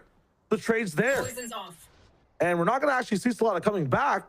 No chance to go for that ultimate. You're going to have to force a crazy fight at just a minute 10 in. A 1-for-1 for the team.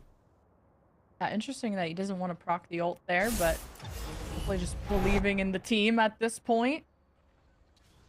Especially with the numbers from SRB coming that direction. Anchoring, though, is Duck, who could really break some timing here if he gets a lucky flash. Here is the ults, and well, Duck does a good job of anchoring, but he's gone. That takes out a very important player in Excel. Lots of good post-plant util not going to be used there. No Viper's wall on the attack side. Meanwhile, Spike goes down. Wall still up. That divide is really separating the team from getting in. A few more seconds. Nightfall coming in and actually layer on top of it. These guys are in trouble. The only person looking free is on flank. It's Leo. So yeah, it's a big investment from SRB. 3 versus 3, off in the picture. Tonza swings with it, drops it. A little bit of scrappy through all sides, and SRB gets a match point. Leo had a chance there to open up that round. Head-to-head fight, ends up losing it down. All in from SRB as well. I keep using that word, but that's what each team is doing over and over again. They have no insurance in ramp. The way they put up that Cosmic Divide means that everybody has to play back site, and that bet pays off. They're easily able to take that 2v1, and the head-to-head there is one as well, and Leo goes down. That being said, though, that round costed ultimates. Now it's Sleeper's turn. Can they bounce back with the Seekers, with the slowdown on Convergence? It's a huge round here. Solana actually popping the ult this time. There's been a lot of prioritization towards mid from Sleepers, and good information for Ion and the tip of the spear satellite position at the front, but you didn't check your corners. Solana consistent as ever on the site. A 3K finally responded from Ion, but the damage has been done, and now there's a judge in the equation, which is only going to subtract from SRB's chances, and Sleepers are not done yet. A record timing round. You talk about Solana's aim. Let's not forget Leo's kind of reign with that saturate, man. That was nuts. Throwing it over, hindering 2 people and affecting a 3rd person to move left. That lets Solana move through, get those shots in. Some of that Corrode sleeper is kind of sticking through here, where each player is playing off each other's position. The util's looking so good before you peek. Is it too late now, though? 12-6. Another SRB match point. Sleeper's gonna need about, what, 8 rounds in a row if I can do math? That's gonna be a tough one. That was Sleepers' first defensive round all half, so kind of difficult to repeat that success. Okay, I thought Ion would have been clipped on his flight to the back of the site. Gets away with a judge kill. Solana still has not been checked in this corner. A few lapses once again from SRB, and Solana will go for the Uno reverse. He's propped the ult. Speaking of ult, Sleepers are fighting tooth and nail. Everything at SRB's lap, and it's nature to heal SRB one final time. 1v2 double swing, and it's a kill for the Sleepers, so they continue on. Duck never misses when it's this 1v2 situation. It's kind of crazy how consistent he is when the pressure is on the line. Another one to keep these guys still on the board from SRB. Very cool entry, nice distraction, push Tons off the angle, make him TP, make him mess up. Past that, though, the flood looks so good. You kind of bait Exa as well to drop down and maybe follow Leo as he refracts back. Everything from Sleepers there was beautiful. It was a nice kind of call and response between both teams, and especially the Waylay in that round. This time, though, Ion has an advantage. It is eco. You can't excuse it, though, when a convergent pass is online. That Bucky's in tow. It could get real. Hindrance is there. Ion finds the kill, and suddenly a snowball effect might be here for SRB. Well, Satellite will just create his own teammates. Goes in with the clone, makes it pretty foolproof, and love that bait and switch between Ion and Satellite, too. So the convergent pass, and this could be for the big win. They'd have to do it on a thrifty. SRB have pulled off miracles before, and a pit just makes things even easier. It makes it so easy. Eco weapons inside the pit just absolutely upgrade them. Look at this deep lurk from Xander on side the flank. He is so far inside that spawn. I feel like they know it, but he's not even moving up just yet. He's still just biding his time. They understand that he's flanked right now. We'll clear it, but look at the time it takes. Now that pit is still ticking. They haven't upgraded their weapons, but anyone that enters here will start to lose HP. In fact, Sleepers just went that deep to check that flame. It's just an IQ play. Convergent pass is going to hinder what's left of the Sleepers, and that buys precious time for SRB. And the Bucky gets to do all the talking, and Sleepers are looking mad silent. We're going to map 3. Huge from the side of Shopify Rebellion Black. I just can't believe the way they start this way so strong. They figure out the way Sleepers want to play. They adjust, they attack, they just get this win under their belt. What a cool comeback from the boys. Just being able to make those engagements so much easier. Great util coming from the SRB side. An almost nearly flawless second half after a 7-5 start for SRB. They go all the way to a 13-7 win. Trading map picks, by the way, which is funny. I already said that both these teams are perfectly fine on the maps that exist, but Bind is the weird one. Both these teams love that double duelist, and that's where that can shine again. Things are about to get crazy. Bind is one of those maps where, like, even if you look at Envy from the past, it's one of their favorite ones to play. Clove gets crazy with it. I need to prepare myself, so does Lemon Kiwi. We will be right back for a banger map 3.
Fight together.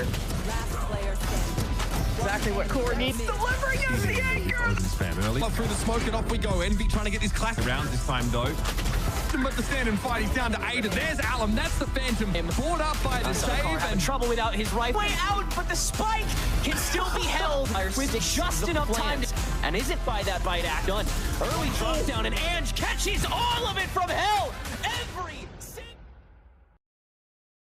SRB getting to it would be a little too crazy to be ending off week 1 here in Challengers, which is exactly why we're not going to see it. Heading into Split, had some questions if they could patch some previously seen holes in their plan, and sure enough, they have. They're going to take the win, a strong one at that, and take us into a map number 3. Roy, after map number 1, I'm not going to lie, I was a little worried, but a lot of a different showing coming out in map number 2, which I think is definitely the bout of confidence they needed.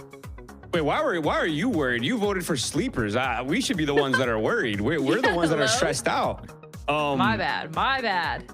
No, I was worried. Now, the second map was a much better showing from SRB. We got to see kind of the powers of this roster, right? The individual play, the step up in the team play, the combos. A lot of the fundamentals that we expect from this team to be at such a high bar was most certainly displayed here in the second map. Yeah, I mean, even on their SRB's defense, they did a good job at fighting more. I think Exit did an excellent job towards that mid and ramp area, kind of locking it down with this orb and mollies.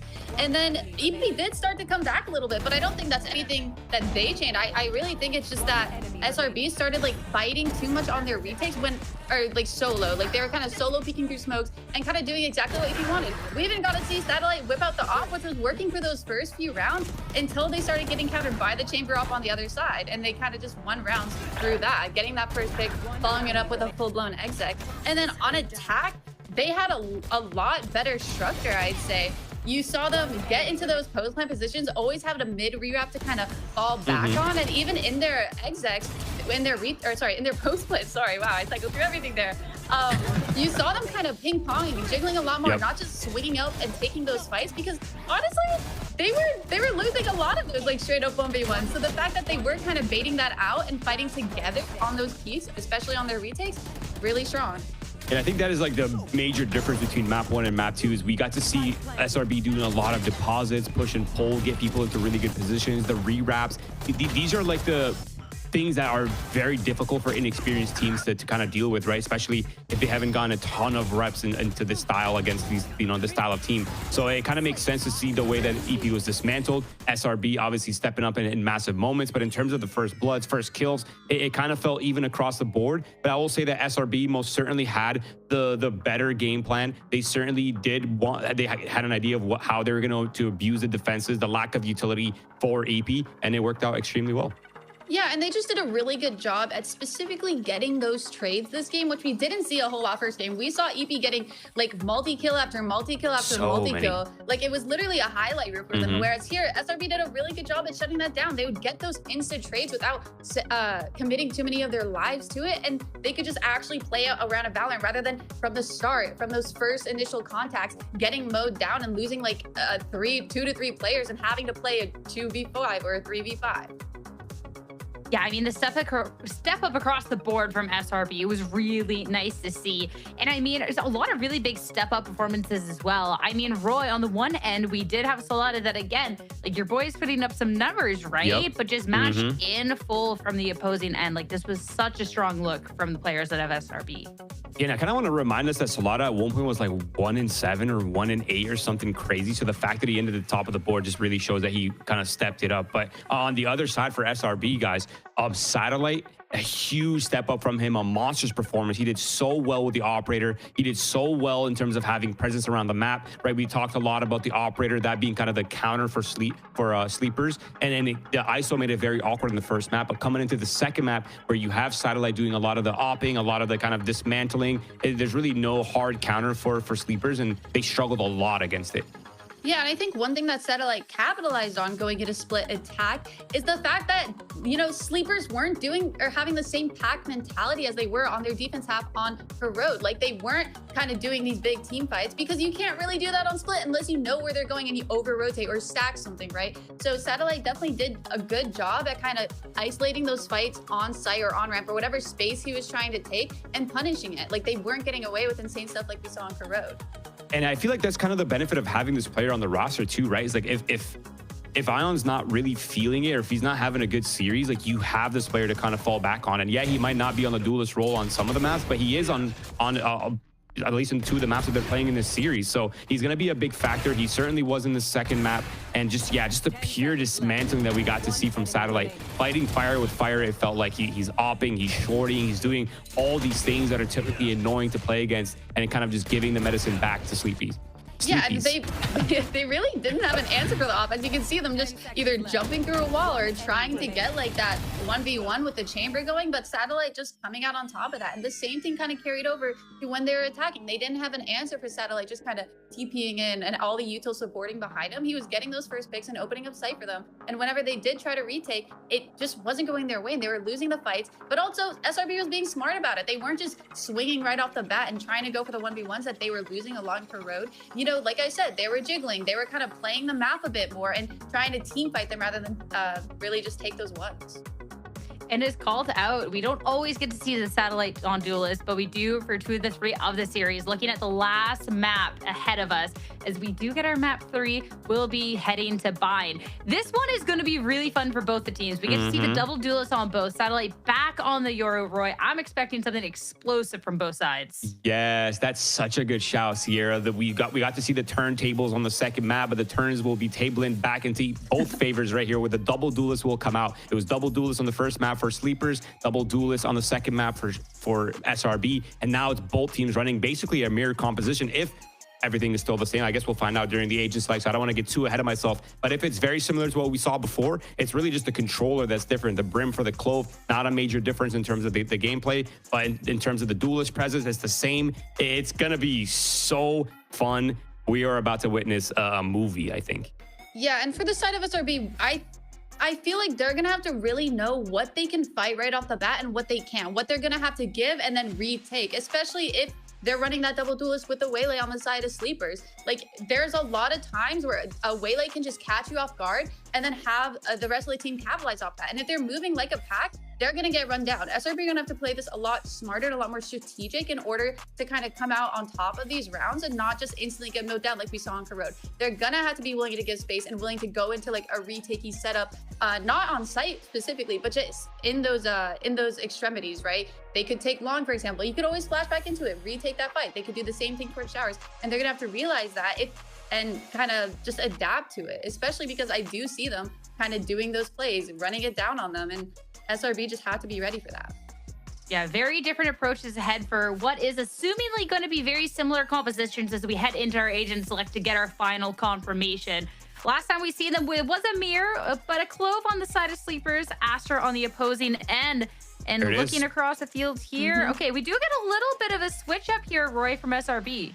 Yep, absolutely. SRB, actually, no, this is the same composition they ran in the Sentinels Invitational, so nothing's really changed. It's kind of the same idea. This is exactly what we were expecting, though. So on the defensive side for SRB, I want to see SRB not get too antsy. Yes, they're coming off a really confident second map win. I don't want to see them throwing away the rounds too early, trying to force the matter, trying to, prove their confidence and their dominance here. And that we saw on the second map. For Sleepers, expect a lot of explosives, expect a lot of walk-ups, expect a lot of this sort of, very confident play that we got to see in map 1. There's a lot of lanes to choose in this map, and it's really up to them to see how they dedicated that on the attack side. And when it flips on the defensive side, I mean, it's just a battle for battle depending on the strategy and the approach. One final map between these two Sleepers. They definitely came out of the gate strong on the series, but can they close it out? Or is it going to be SRB to end off week 1 of Challengers strong? The map is ready. I am so ready for the chaos ahead. Let's see if Lemon, Kiwi, and Chio feel the same. I am not ready for what this match could actually hold. I'm not gonna lie. There's so many options. There's way too many options. These teams are so much better than what we predicted, and the comeback from Shopify Rebellion Black on that split was just amazing comparatively to what we saw on Abyss. Like, what are you thinking about when it comes to this team in general, these teams approaching how the game is played? What are your thoughts so far on this bind? Definitely seems like SRB have the more traditional composition, with the brim and all that. And we were expecting the double Duelist. We're expecting absolute cinema, and the desk hyped it up. We're going to see a movie. Is it going to be as long as a movie, though? I think we had 13-6, 13-7. I'm expecting an all-out brawl. No more excuses. Sleepers, the 4-1 split. The gate crash getting set up. The Duelists are in position here for Sleepers, but at least they trade off of each other. That's what matters. With U-Haul control, Sleepers want to pressure back site, and Xander just gets ahead of it, knowing how low Tanza was. I like that reaction, even though it's scary to face a shorty head-on like that. And with the frenzy, Xander is gonna just scrap through all of this nonsense. Sleepers got the spike down. They got a crossfire. That's all they really got going for them. As Sleepers have a lot of control, though, on both sides of both lamps. And Showers getting clean with it, though. Duck is going to be able to force this one down. Spike is still there. Nature's got some options, left and right. At the same time, Sleepers got some timings, and he's going to try to force one of these ones. It's not going to be able to work out. Really cool style from Sleepers to be able to hold control win that round. I said Abyss, it was Corrode on that first map. I'm getting scrambled just like SRB are inside this round. That shower stake as well, everything from the side of Sleepers coming in. I feel like for this map specifically, it just plays into the way Sleepers like to play the game so much better than it does SRB. And the first pistol win for Sleepers in this whole series, and that definitely helped SRB get early leads when they did that, and that's what led to a pretty one-sided split when it came to the second half at least. But just wait for players like SaD and friends to heat up, and on the anti-eco, you're gonna get just that. Tonzo with the Outlaw, which he's the sniper specialist for the team. Dash in, not too far into U-Haul, respecting what Xander put up in the previous engagement. Okay, well, we got to check our corners, kids. We can't be doing that, but that's what's important about Sleepers is that they trade it out and they don't worry too much. It'll tap it in. It's just about getting a few hot shots here and there, build up the confidence for Sleepers overall. Thing about this map too, specifically for this team, on split, SRB were able to just, you know, interrupt what the Sleepers wanted to do at A ramp, had challenges in B main, and at the same time, when it comes to mid, we're able to kind of lock down how the team approaches the map with some utility in the way. The team on attack and bind kind of has onus to get to these spots first, really explode much faster, much just in terms of action, like you get to control when it starts on the attacking side. It's much harder to interrupt things before they start. It takes a bigger gamble from the defense side. So Sleepers should have advantage here in how they play. I'm very curious as to how SRB treat this one. Is it a trap play in showers? Is it like staying in corners, using shotguns because you know people are coming in? There's no ISO. Could be an op. There's so many options. Nadusk talked about how SRB should approach this. When Sleepers are taking up all the space, sometimes you gotta let them come in and not take every ego duel you see. SRB definitely giving a lot of respect to Sleepers being in map 3, tucking away into showers, giving up U-Haul, and assessing all the alternative options. And there is some pre-existing synergy with Sleepers, whether it's Duck and Sorix from the Lions Guardians, Sorix and Leo on SaD Esports. There's some time together, and they've clearly built up some strong wins going through the gauntlet of the closed qualifier, but that's all being broken down by one duelist, Ion, with first blood. A lot of the times you see that smoke kind of pushed down and long. Sometimes, yes, Viper does end up putting it up there too towards actual Octagon. I'm liking the option of SRB choosing the closer one, letting Sleepers get forward like you're talking about, Lemon, and then punishing that when they hear noise, going for the spray, calming to each other, having 2-point positions in defense as well. You'll notice Satellite now is bolstered up on the B side. We'll hear some information coming on A. Insta 3-man A, and there it is, the TP into heaven. Now this side is bolstered up. A TP from Waylay as well. Just to experiment and go for information. You can go all the way back to the other side of the map, but now there's pressure on the side of Sleepers. These smokes from Clove will go down soon and they'll be in trouble. And Sleepers have an accurate read that this is a weaker site after that teleport, so they're taking the engagements, but also being cautious around the smokes. You don't know who's lingering, and its Satellite drops down, still adjusts well, spams through the smoke to deny the plant, and Sleepers are just caught with, and well, let's just say that their pants down. I mean, you just take the teleport and get them back on, I guess, but I don't think they like those options, not knowing where Ion is. Even if they take the TP, Ion's there, X is in the business, has the teammate, confident in swinging. SRB have position, have a game plan, and are kind of pushing that line of scrimmage back. They're not letting Sleepers take the very back portions of sites, but they're letting them walk up just a little bit to make that fight easier, waste a little bit of util. That being said, Sleepers still control where they can take the fight. Tried B long last time, could just stick to A. Let's see what happens.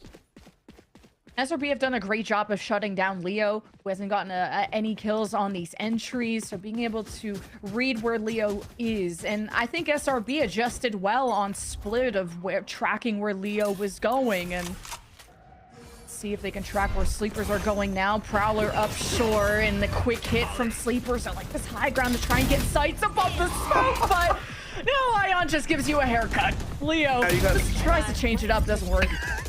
Gotta stay active or you're losing a bit of that hair. Yeah, it's kind of tough. Ion still popping after the fact as well and gets active in it too. Try to take some more space. It's a bit too greedy, but okay, I was about to say, try to put Duck in a bad position. Sleepers turn it on his head. What is that from Solana? SaD and Duck, like pressure makes diamonds. They are shining in this round. When you gotta react quick, these Zoomers, they just outgun you. And that'll mean being able to carry all these weapons into the next and start building their economy for the long game. Yeah, you were talking about this kind of Nostradamus right now, Lemon. I'm not going to lie, where you're like, let these guys take space, but kind of give up the ego. Don't let them, you know, take the fight that they want to take. I mean, Ion does such a good job at diffusing some of that pressure, then jumps in, gives Duck the kill, and then Duck has an easy sideline for the second one to follow up. You let Duck roll, he will waddle all the way to kill 2, 3, 4. We saw an ace beforehand as well. It goes wild. And then after that, SaD is up in a position to play off a teammate. You cannot give these guys an inch. You have to be composed to fight sleepers. I was going to say, too, Exa needs a teammate to get activated here as well, rotating from site to site. You need to stay alive to get some of your heavy hitters on retakes there and ready to fight. And earn a Nightfall so quickly. 5-1 for Duck. That's going to be huge to start getting a win streak going. And Sleepers ahead despite Leo getting first blooded so much. And it's just no hate. It's also great information because he's getting above the smokes. Even if he dies, there's something to work off of there. You got Nightfall and even SaD that I'm sure is going to get an ult this round. He's got a pretty stable KD. Maybe not in the beginning of the game, but eventually SaD will MVP somehow. SaD has the chance with closed ult as well to be able to move forward, take space, maybe get a kill, and then just come right back. Go again. Leo really working the verticality of the ace side. I'm liking it a lot. Xander, Judge inside lamps might be a bit too much to handle. Leo, will you actually take the bait? You will slow things down. Everybody else finds more value around this A site. They are just working this thing exactly in their favor. And Shopify Rebellion are not stopping to take that bait. They're playing Sleeper's game. And Sleepers are getting good reads on where SRB are hanging back and delaying from, which is pushing through showers. That was huge for Tanza, and he has an op. It's going to be important for the future rounds, although I'm sure it's more awkward on offense than it is on defense. But an important consideration, Sleepers are leveling up, and they're not scared.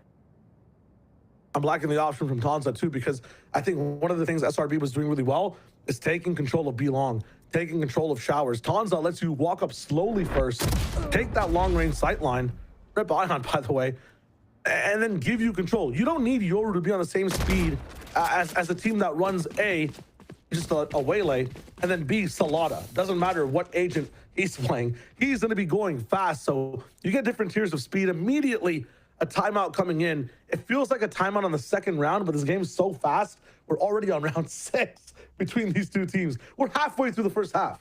Yeah, if you're SRB, you got to think like 3 rounds ahead. The economy is weird. What do you use this round to look forward to in the next round? There's ults that you got to track for Sleepers. The fact that they won a round without even using one. And now you got the dimensional drift that is part of this equation potentially. So Sleepers have a lot of good options and they don't over-invest. It's almost SRB that over-invests at times, but they're the ones who came out with the split win. One save right now on an eco. Some of the rounds from SRB on that split on Thrifties were one of the reasons why that map got flipped back towards them once the comeback started from Sleepers. I mean, is the Tanza op the truth here? If you're looking at these two teams, do you think that SRB need to go back into no ego mode or turn on the heat to match Sleepers? I think play behind the Xander smokes. I think that's what made Leo so awkward. I think that's how you deny sightlines from Tanza on the op, and when you can afford an op by your own, but that's a future thing for SRB to worry about. It's definitely taking 1 round at a time, because tucking into showers, maybe you could play off the Bucky, but Sleepers aren't also too aggressive. Like, they're not pushing U-Haul blindly into Xander because they want to kill him so bad. They are starting to shoot bodies though, but Sleepers are well balanced so far. Here's the balance we're talking about as well, right? The long range progress or slow creep up from Tanza. Getting that rifle down. In the past, people just end up spraying, which means he knows there's angles to check first. Satellites on site. They're trying to trap these guys into actually pushing B and playing into this Bucky.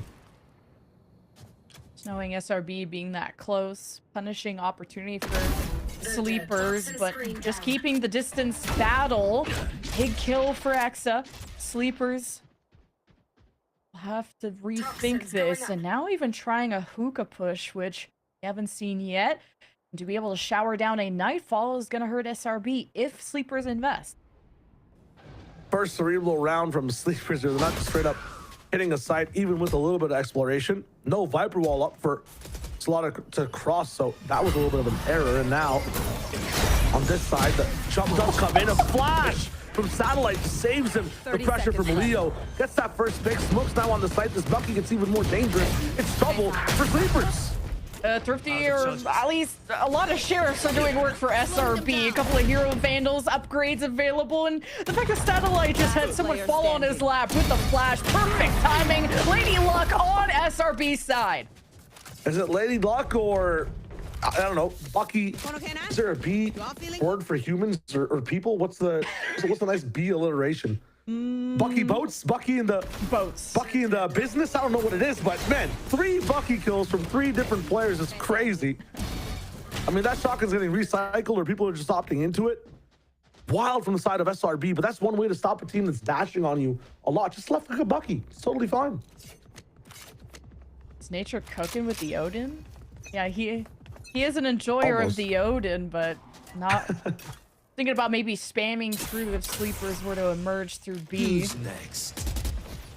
Intentional drift. Information now from Tanza with love to the rest of the team. Is this going to be the Nightfall round? Face your fear! There it is, showering through on the elbow side. Still Nature is lurking, is smoked off. It's gonna wait for the team to get into position. SRB surrounding their prey. Sleepers can now get aggressive. They got Solana's ult.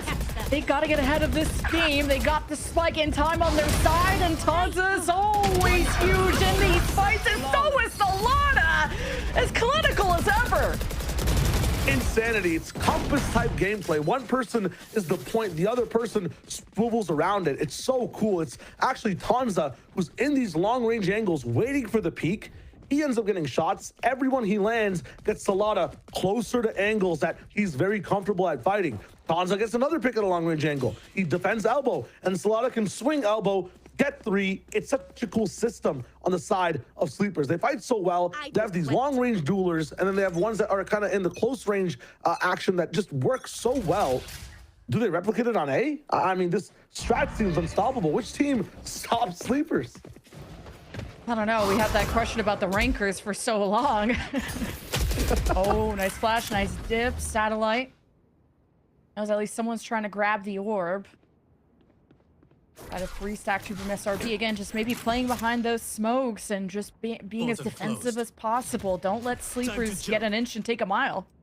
Yeah, before the mistakes that Sleepers made, although it is good, like you were pointing out, staying too long on verticality from Leo was a problem. Trying to take U-Haul too fast was a problem. This time, use it all as a distraction. Make that problem a solution. Sleepers got a deep bag in strats. They're exploring these sites, man. They overheat as well. We said to stop doing that in the eco. It doesn't matter. This team is so much fun to watch. And a near flawless. Definitely not a flawless now. What are we? A little bit of trolling here, but... And the fact that they're just using Leo as it's a bird, it's a plane, it's Leo, and the real shooters are behind them. Yeah, the kryptonite Sleepers. It's so tough. The solution, though, the cure might be ultimates from their side to be able to get rounds back in their favor. That being said, 2-6, crazy scoreline to be down on, especially on a map like Bind. You try to catch up here. You have to try to make a difference in this gun round. Play for retake if you're SRB, got the orbital strike, and you see the stack from Sleepers. But I think SRB better be safe than sorry in that point. Look how much map control Sleepers are getting. Yeah, they understand. Actually sit back. So they're getting so greedy and moving in. No util used. The first Prowler here for long. Dashing over the volley. 2-shot there from Leo. Solana activated him. Sleepers, but they're more awake than the team I've... Yes, Leo takes to the skies just to put Ion 6 feet under. I mean, Ion got completely jump scared. Sometimes Valorant is a scary game like that, and SaD hasn't been killed to even pop the ult. Like, sleepers are not just sleeping, they're chilling. It's also really good because it's not just like a, oh, haha, we pushed an angle. That was kind of cerebral. The timing there to get SaD out of hookah, clear octagon as the dash comes in. It's huge. That clone is crazy, though. What the hell? That's wild. Gives him a 2. Love the garbage time kills. Dropping the op is, at least you deny that. You're farming up ults, that's cool. And sleepers have enough money to buy another op, but you know, resetting nature I think was more important there for sleepers. More important for Shopify Rebellion as well as making sure that you get some rounds on the board, especially just at this point now, 2-7. Yes, you can use 5 vaults and make it 3, but at the same time, sleepers, the job's done. The job is finished. 7 rounds on attack is kind of all they're hoping for, and 8-9 is going to be a crazy bonus they can just use to keep moving. I'm speechless. This is wild. The way they're doing this seems really aggressive without thought, but the timings they're taking are well practiced out. An op could stop them, but they're moving even faster than the scope can track, man. Even in here, Bucky from Exa might be good. Leo trades it out from outside the pit. And Xander's now rotated in with a Bucky, but you got to cross some smokes. You're going into the unknown. That's enough of a window for sleepers to plant. Nightfall from nature. Good investment, sleepers. Now have to await what this dimensional drift will give to SRB, which is apparently not enough of an advantage. Orbital strike to flush out the rats, but it's just an all-out war, and Ion has done all the work. He is the soldier on duty, and Sorix has to put the cape on his back. Spots one, and they're low enough. Sorix makes it look easy. Cape on his back is stapled into his body, and it's flowing. This guy is soaring high. I can't believe that. What a sick play from SaD as well. Sees that he's actually been seen by the Yoru ultimate, dips back in the showers, counts to 3, waits on the timing, peaks perfectly for anybody trying to actually capitalize off the space Yoru creates. The timings and the knowledge all these players have as to how these abilities make space is so great from the side of both SRB and sleepers. It's just sleepers are doing it so well. All that chip damage on that team, Sorix capitalizes. The swing is so good. What do you think about sleepers' comp on defense? They lack a brim. You're not going to have 1,000 smokes the way SRB are defending right now. How do you think they fare on how do you think sleepers does on defense? I mean, just attack short fast, right? The way that SaD likes to play forward, use those smokes quickly, go for quick plays in the beginning. Pistol, I think, is something they're going to be so advantageous at as well, having that double duelist dive available with Clove 2. You're right. There might be some problems. I think pistol's really important for SRB to win. If that's a loss, map is over. Past that, retake seems pretty good. Don't use Clove to stall like Brim would, right? Stay in spawns, use outlaws, use marshals. When that spike finally goes down, then we play. Then we smoke it down. That's the key. Play for octagon, play for showers, ignore short, ignore sands. That could be the difference. SaD is the truth, so I'm believing in the Clove OTP so far, okay? Yeah. There's maybe a few cards up his sleeve. Sometimes you just need the ace, and sleepers having a very strong first half. We'll see if the defense changes anything. Prowler, Tanza, trying to fake it out. Exa just delaying with the molly. We're back to square one.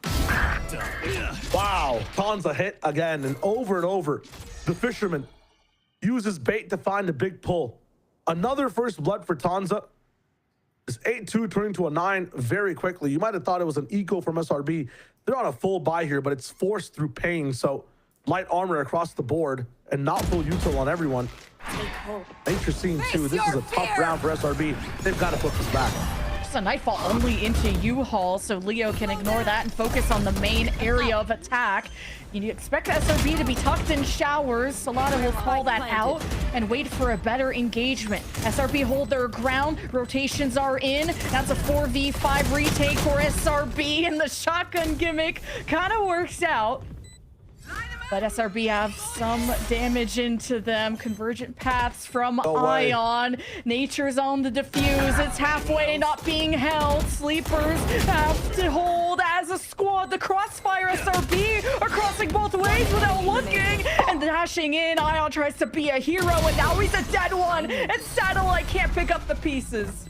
They know when to play patient. They understand when to give up and try again. Sleepers are working like an 8-man squad. Their first 5 personalities take the site, then their smart brains take over, and they play back, then they hit the site again. It's like facing 10 players at the same time. How do you strat against this team? It's wild.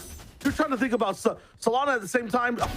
You know, you're up in the business, and suddenly Tonza's there with an op. Duck so consistent at holding down these clutches as well. Betrayed them. Honestly, I feel like I'm losing the game. Like, I'm trying to figure out how to fight this team as well, but I can't figure it out. Stingers and judges and stuff on SRB's side.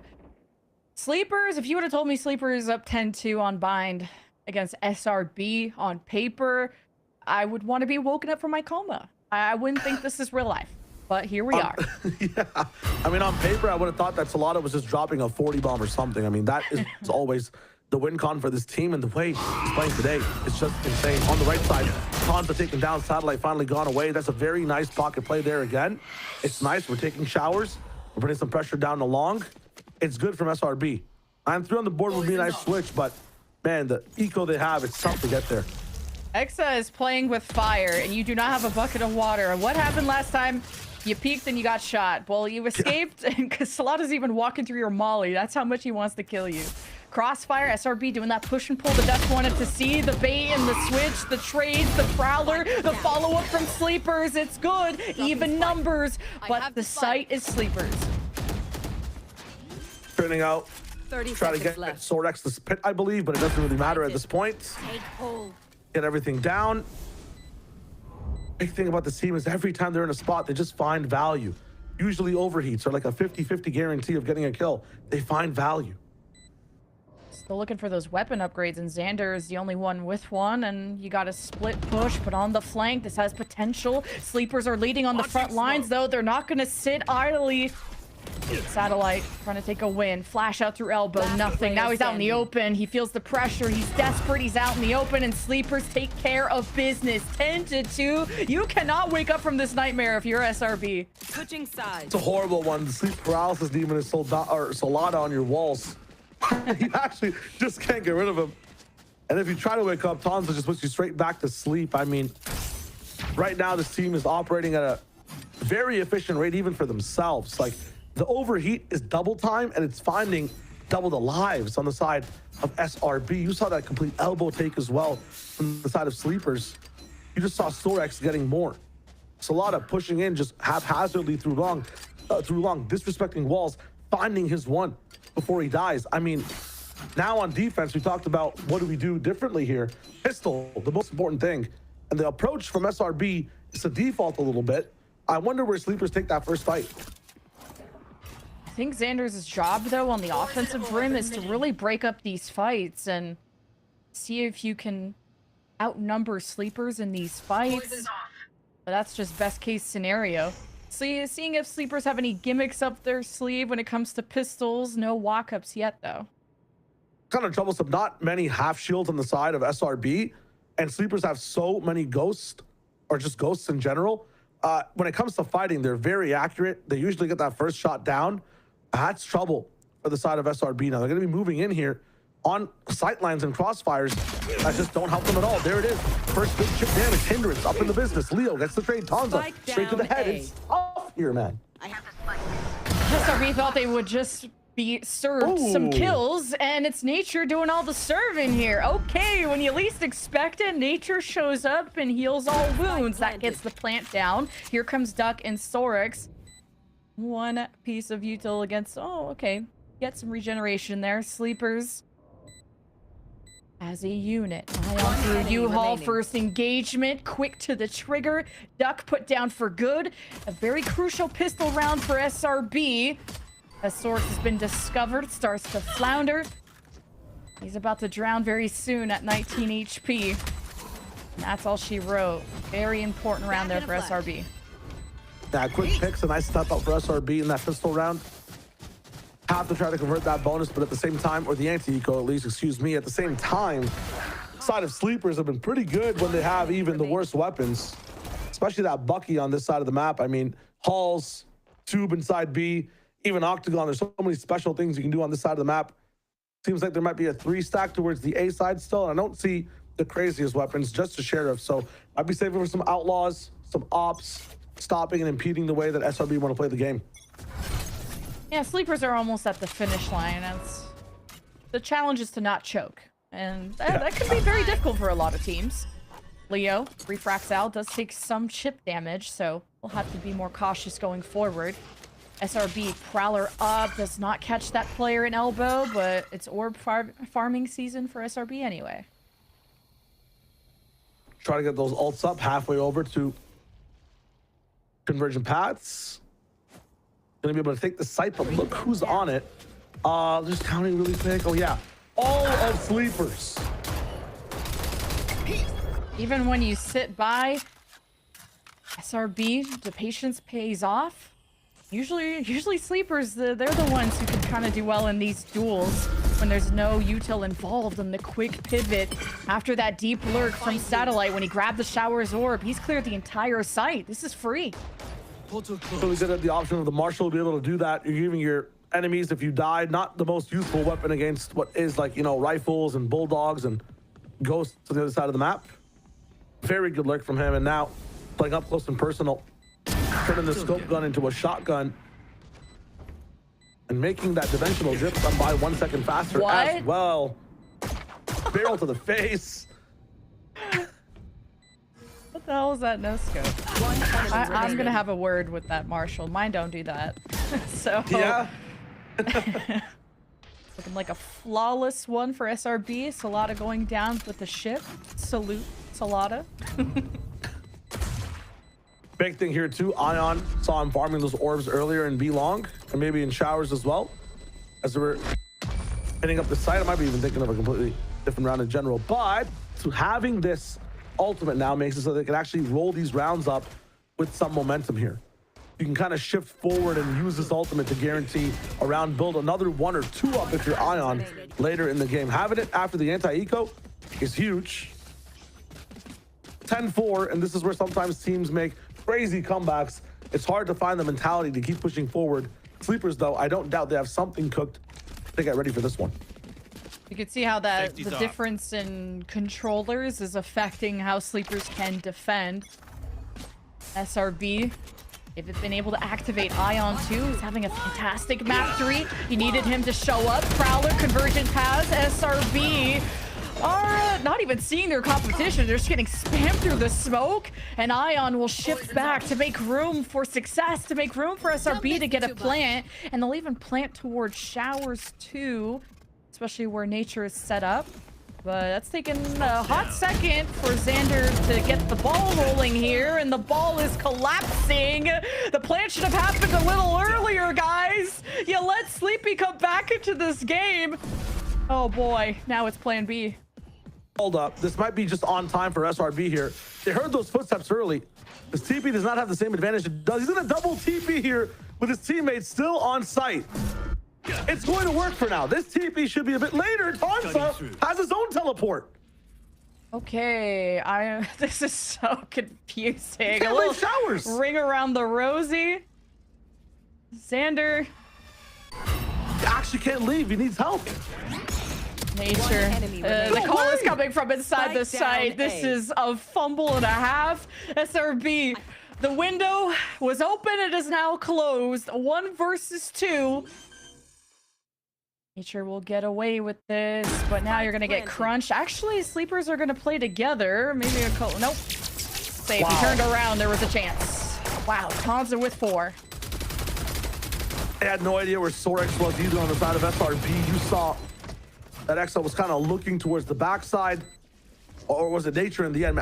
These rounds are going by so fast that I can't even tell who's last alive. It was Nature because the eye was played there to try to help Xander get back onto the site. But, you know, Sorex never showing where he was huge to kind of get the mystery as to where is that final player coming in.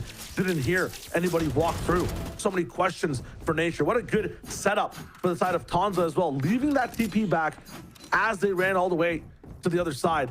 The coverage for Sleepers is insane. When the round gets crazy, when we get chaotic, These guys just fill up the server in such an amazing way. Yeah. Wires definitely got crossed on SRB, and one of them got unplugged and the bomb blew up, and not in their favor. So now Sleepers have found their way back into this half. Leo's and U-Haul with a judge. SRB just full committing into this showers. One thing I liked a lot from SRB in that last round is the way they actually approached it. They went for this crazy showers fight and control. If they ran into problems, they immediately pivoted to short and had a gap. A lot of the times, Sleepers are putting a lot of firepower into one of the sides to help their teammates fight. Lots of util on that side to help their teammates fight. They leave gaps on the same side a little bit.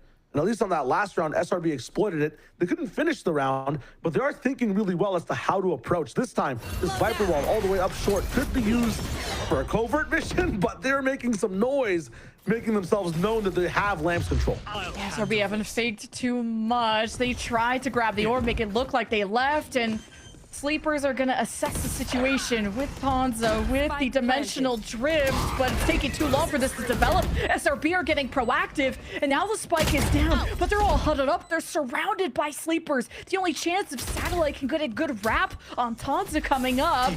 Ponza's watching his back, but he's cloning up. He's facing forward. A chance for Satellite to strike. Nature leads on the front side. Xander holds his own, but only for so long. Sleepers are trading numbers in favor of SRB, and Satellite has the flank activated, so Sorix has his back against the wall and no time really to defuse and get this going, so he'll fade into the shadows.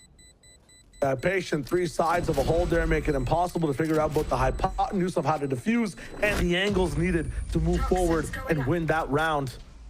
SRB put a nice little push on the board for a 0.511. It's a long grind to come right back. At the same time, Sleepers liking a few of these ideas. Switch up that round entirely. They didn't play for shower space. Didn't even play for lamps. They just played for full retake. Didn't work out in their way. It seems like, I know they're up 11 and it's working, but it seems like they're like a one-trick Chaos team. Outside of Chaos, it's hard for them to get around on the board, but the Chaos is working very consistently. It's been cool to see SRB tempo up instead of shy away when you hear that dimensional drift. They're like, let's take a quick fight while they're technically 4v5, I guess, or even worse, depending on what the defending split was. A little desperate double hookah. Oh, actually triple swap there. Okay, refract. Ion will hold. And SRB unaffected. It's time prodding back in the showers on the side of A as well. Choose not to take it. Lots of good space taken by Satellite. Eco not that good here. Sorix should be the person to watch. Has the rifle. Ion might dash in here. Has a little bit of refract to go. Sorix does find that first kill. Refract does not come through. Wondering where the rest of SRB are. Was there a molly thrown from Sorix or something limited the rest of the team? Yeah, there is a molly, so Ion had to go in by himself, but hey, who cares about the space? You shoot better, win game. SRB, man, turn that around. Lucky shot through the smoke there from the side of SRB. Actually takes down the rifle on the team. It's Sorix. Everybody wants to go for the rifle, but Sorix dying means the Viper wall falls. So now everyone's seen just trying to pick up the weapon that can save the round. Everyone, as a result, dies as well. They can hear exactly where Leo wants to go to save. Excel will just put out the hitman contract on him, and he should be gone in just a few moments. You know, some people like long walks in a desert, and I think looks like Exa is inviting himself to this. Leo can afford. It's just, you know, gonna hit the morale, because there's been some body shooting more often on this map 3, just to point that out. Some mental or psychic damage being done. But SRB are scratching the surface, definitely, of this second half. 4-1 so far, causing a Sleepers timeout to think about how they're going to address this Nature Nightfall. The Xander's orbital strikes are a lot of good tools on the SRB side. Have the option of getting Nightfall up as well from Doc, and then Leo also has that conversion paths to use on Bind. It's so good to be able to just get big access into a site fast, break lots of rules of tempo. Still, SRB doing a really good job at changing up the flavors of some of these rounds, really segmenting their attack in multiple ways, running fakes, using the TPs, putting lots of pressure on showers, putting pressure on long as well, but then other rounds straight up going through short, ignoring the pressure they put down before. if Sleepers like to make chaos happen in front of their faces in the fights they take, SRB are kind of putting the chaos inside the minds of Sleepers. We have like 6 different strats. Which will we run?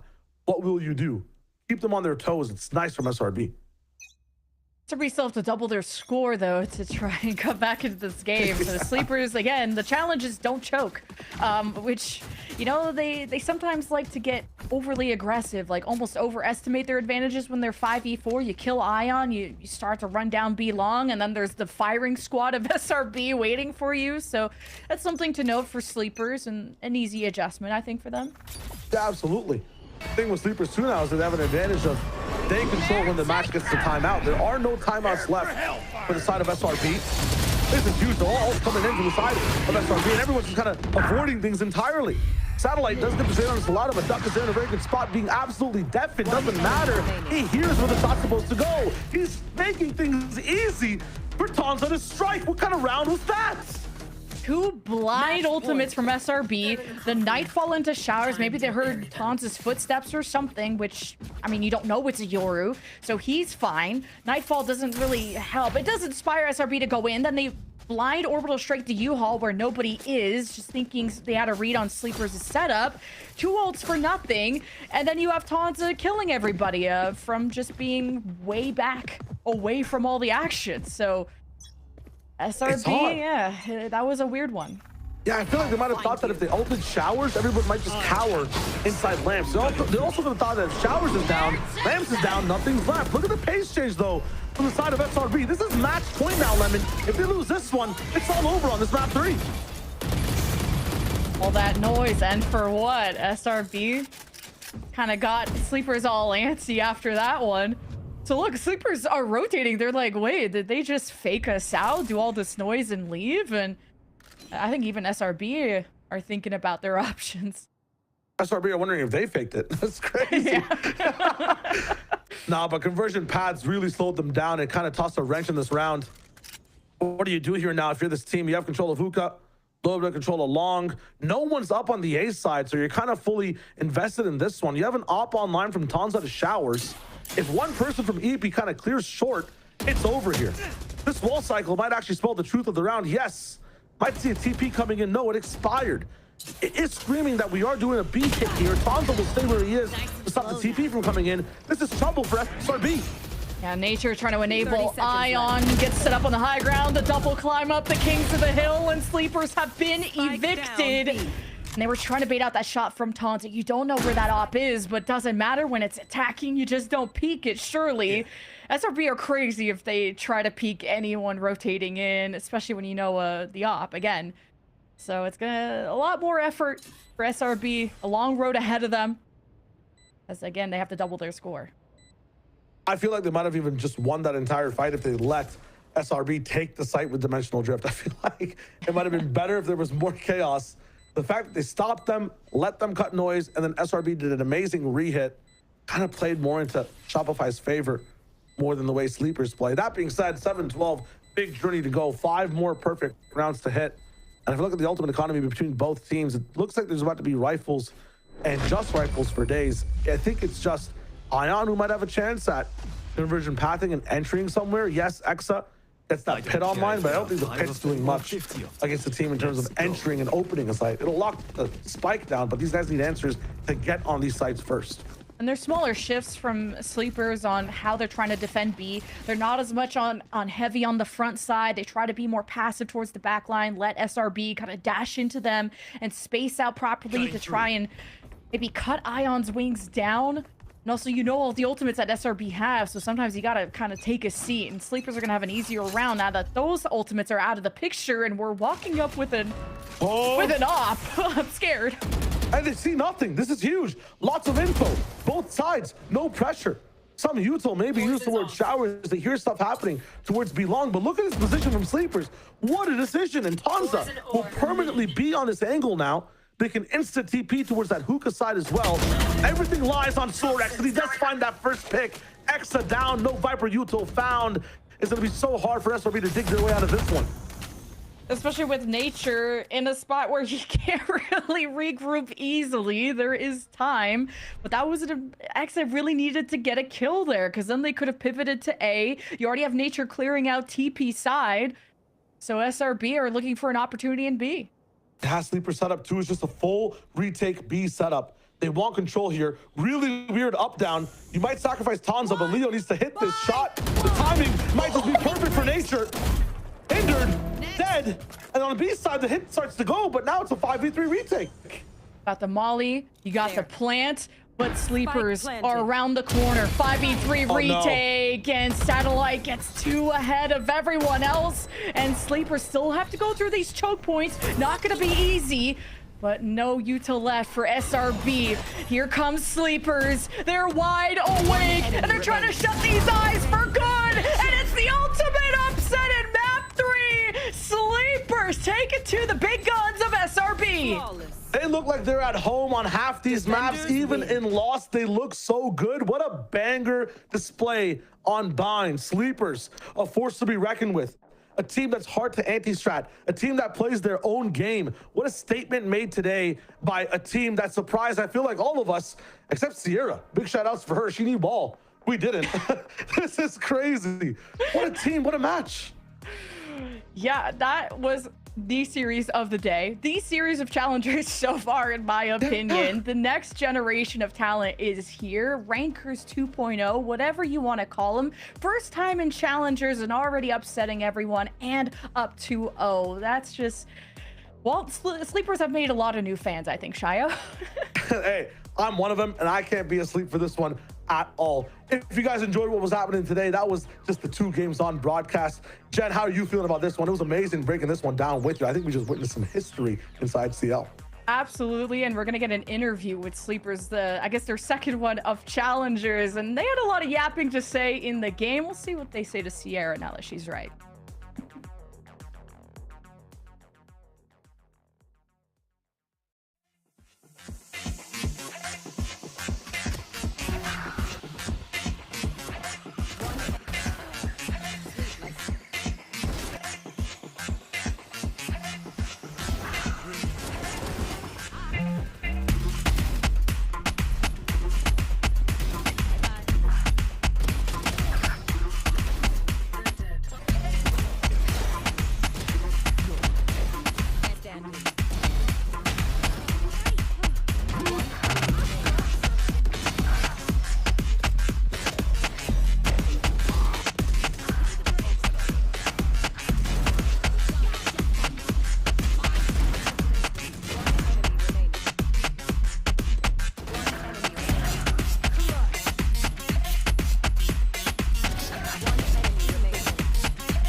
fight together.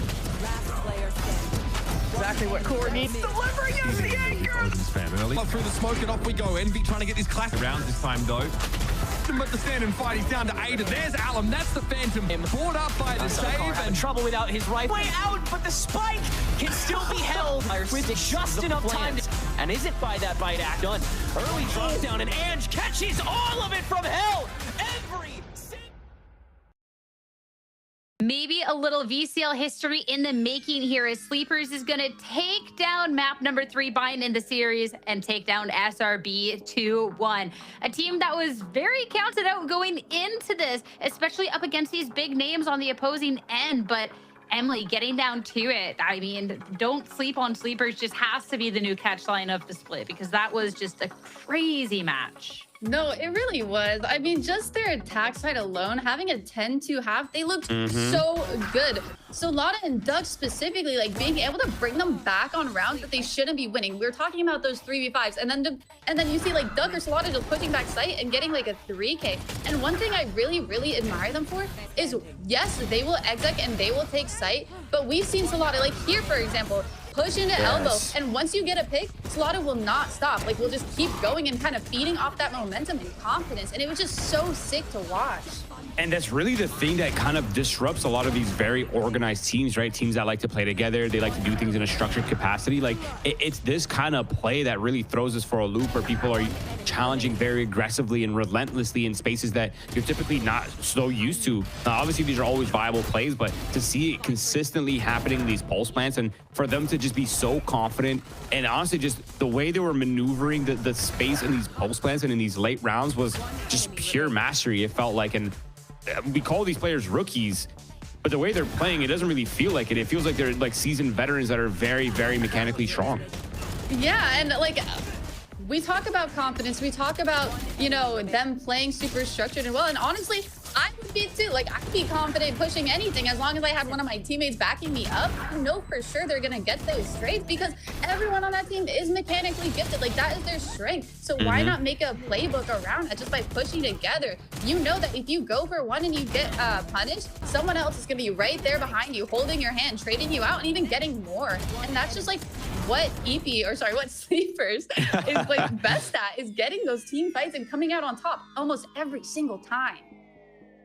And to see it, you keep talking about how they maneuvered the round. It was just so impressive. And I think even a couple of just like, even looking at first kills going in the direction of SRB, it was just so impressive on the side of Sleepers on how they're able to bounce back from that, even eyeing up like this Tonza and company. I notably named Tonza because he was the one with the 4K, but came back from a 2v4 scenario, Roy. I feel like the read on the game was just so strong with backed up mechanics like that. Like, I think that there's a lot of potential in this team of those players.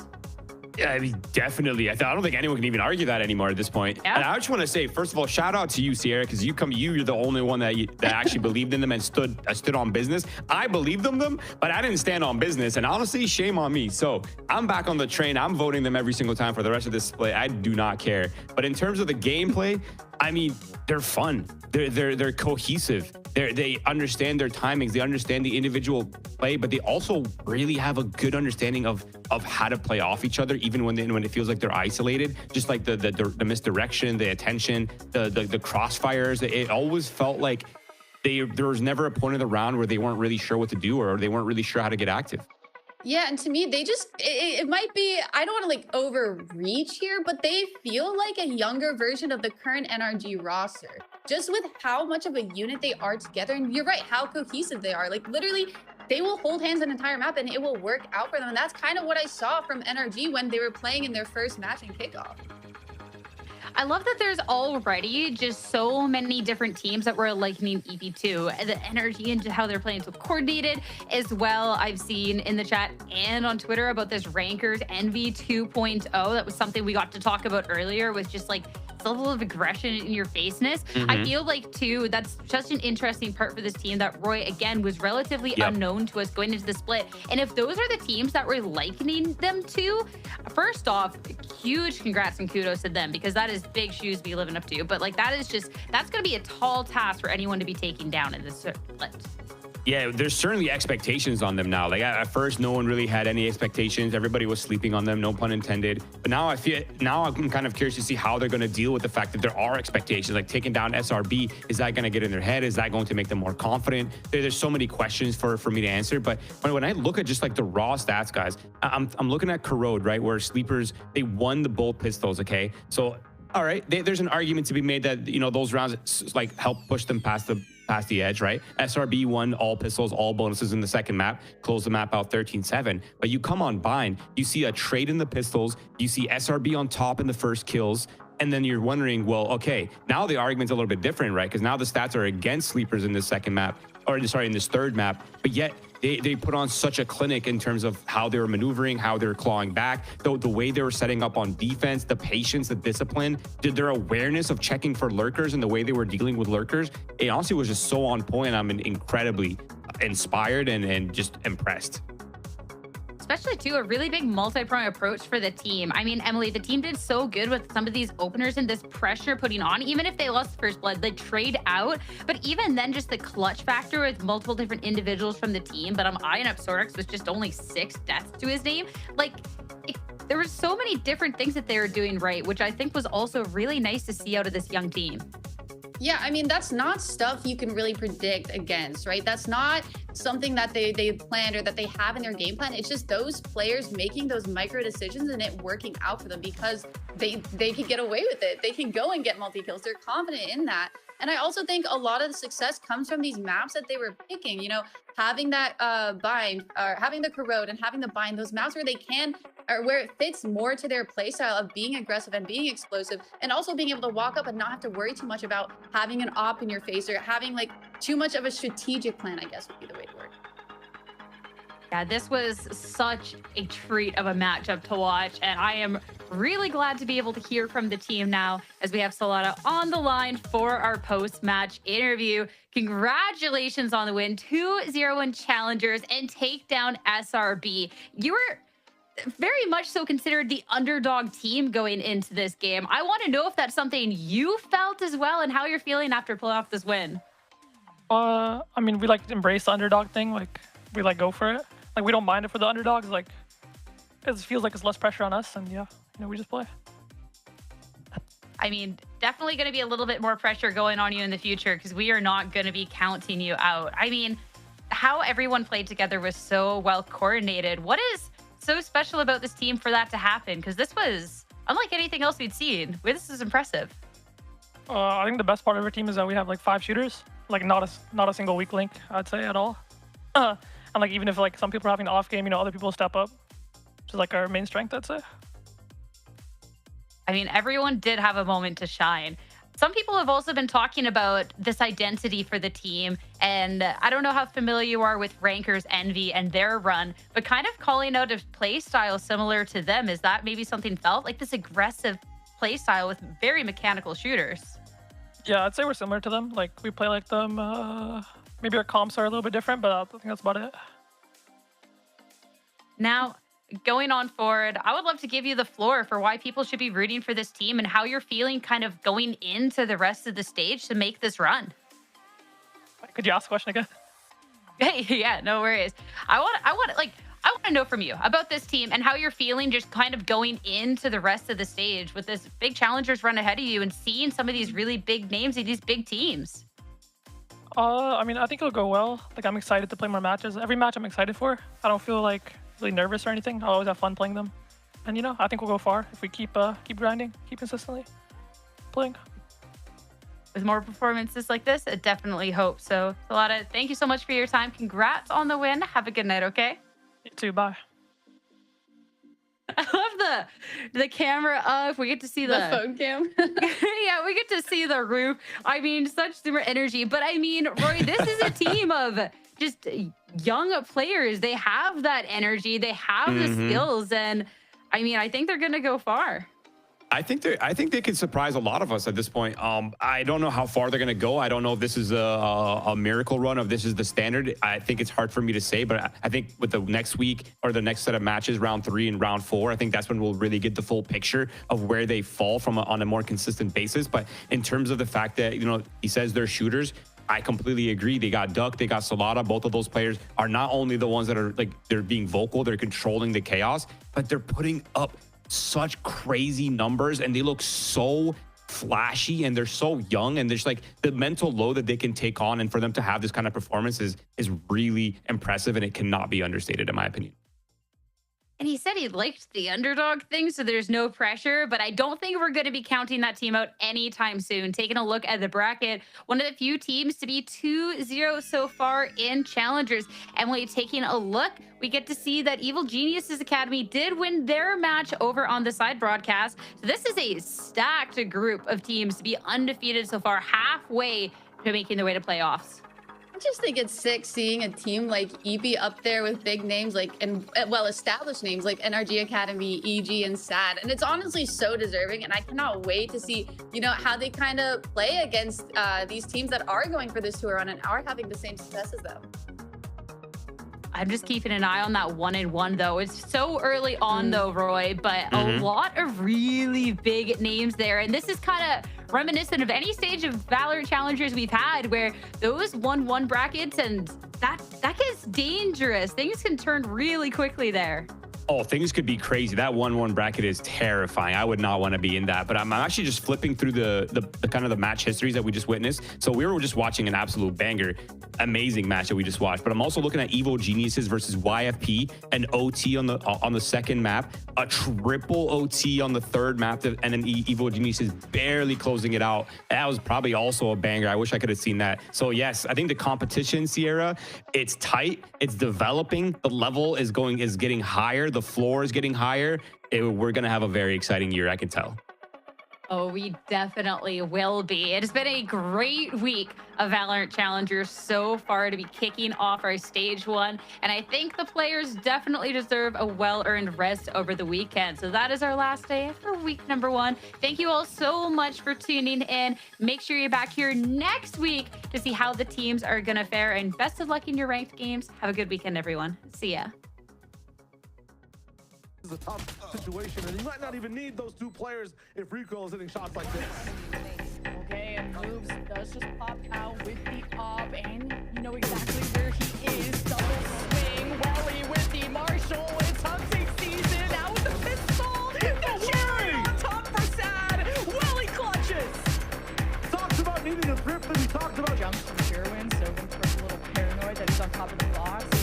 Really wants to find a nice angle for this Bucky, whether it's a short or through showers, which speaking of is the Winthrop approach through there. And Sherwin is ready to greet them, ready to trade two with SaD. And they can set themselves up with a flash. And Winthrop, oh, the Bucky! Oh, you're about to die again, son! Sherwin with 3, and Winthrop floundered. This is tough to watch, but fair. Try to even up the odds. Nice double kill STG have left. SaD use the ult and win it here. Coming through mid, we'll have to go up against Ion. Converter pass available. That's a big win condition for SRB, but you got a marathon, not a sprint ahead of you. SaD locks in on Ion, caught sleeping. And here comes SaD, who still needs to be taken down, but he is the final boss. The ult is proc. It's just Exa. What feels like against the world. SaD 4K back in the game, and Sleepers put SRB down. There it is, showering through on the elbow side. Still Nature is lurking, is smoked off. It's gonna wait for the team to get into position. SRB surrounding their prey. Sleepers can now get aggressive. They got SaD's ult. They gotta get ahead of this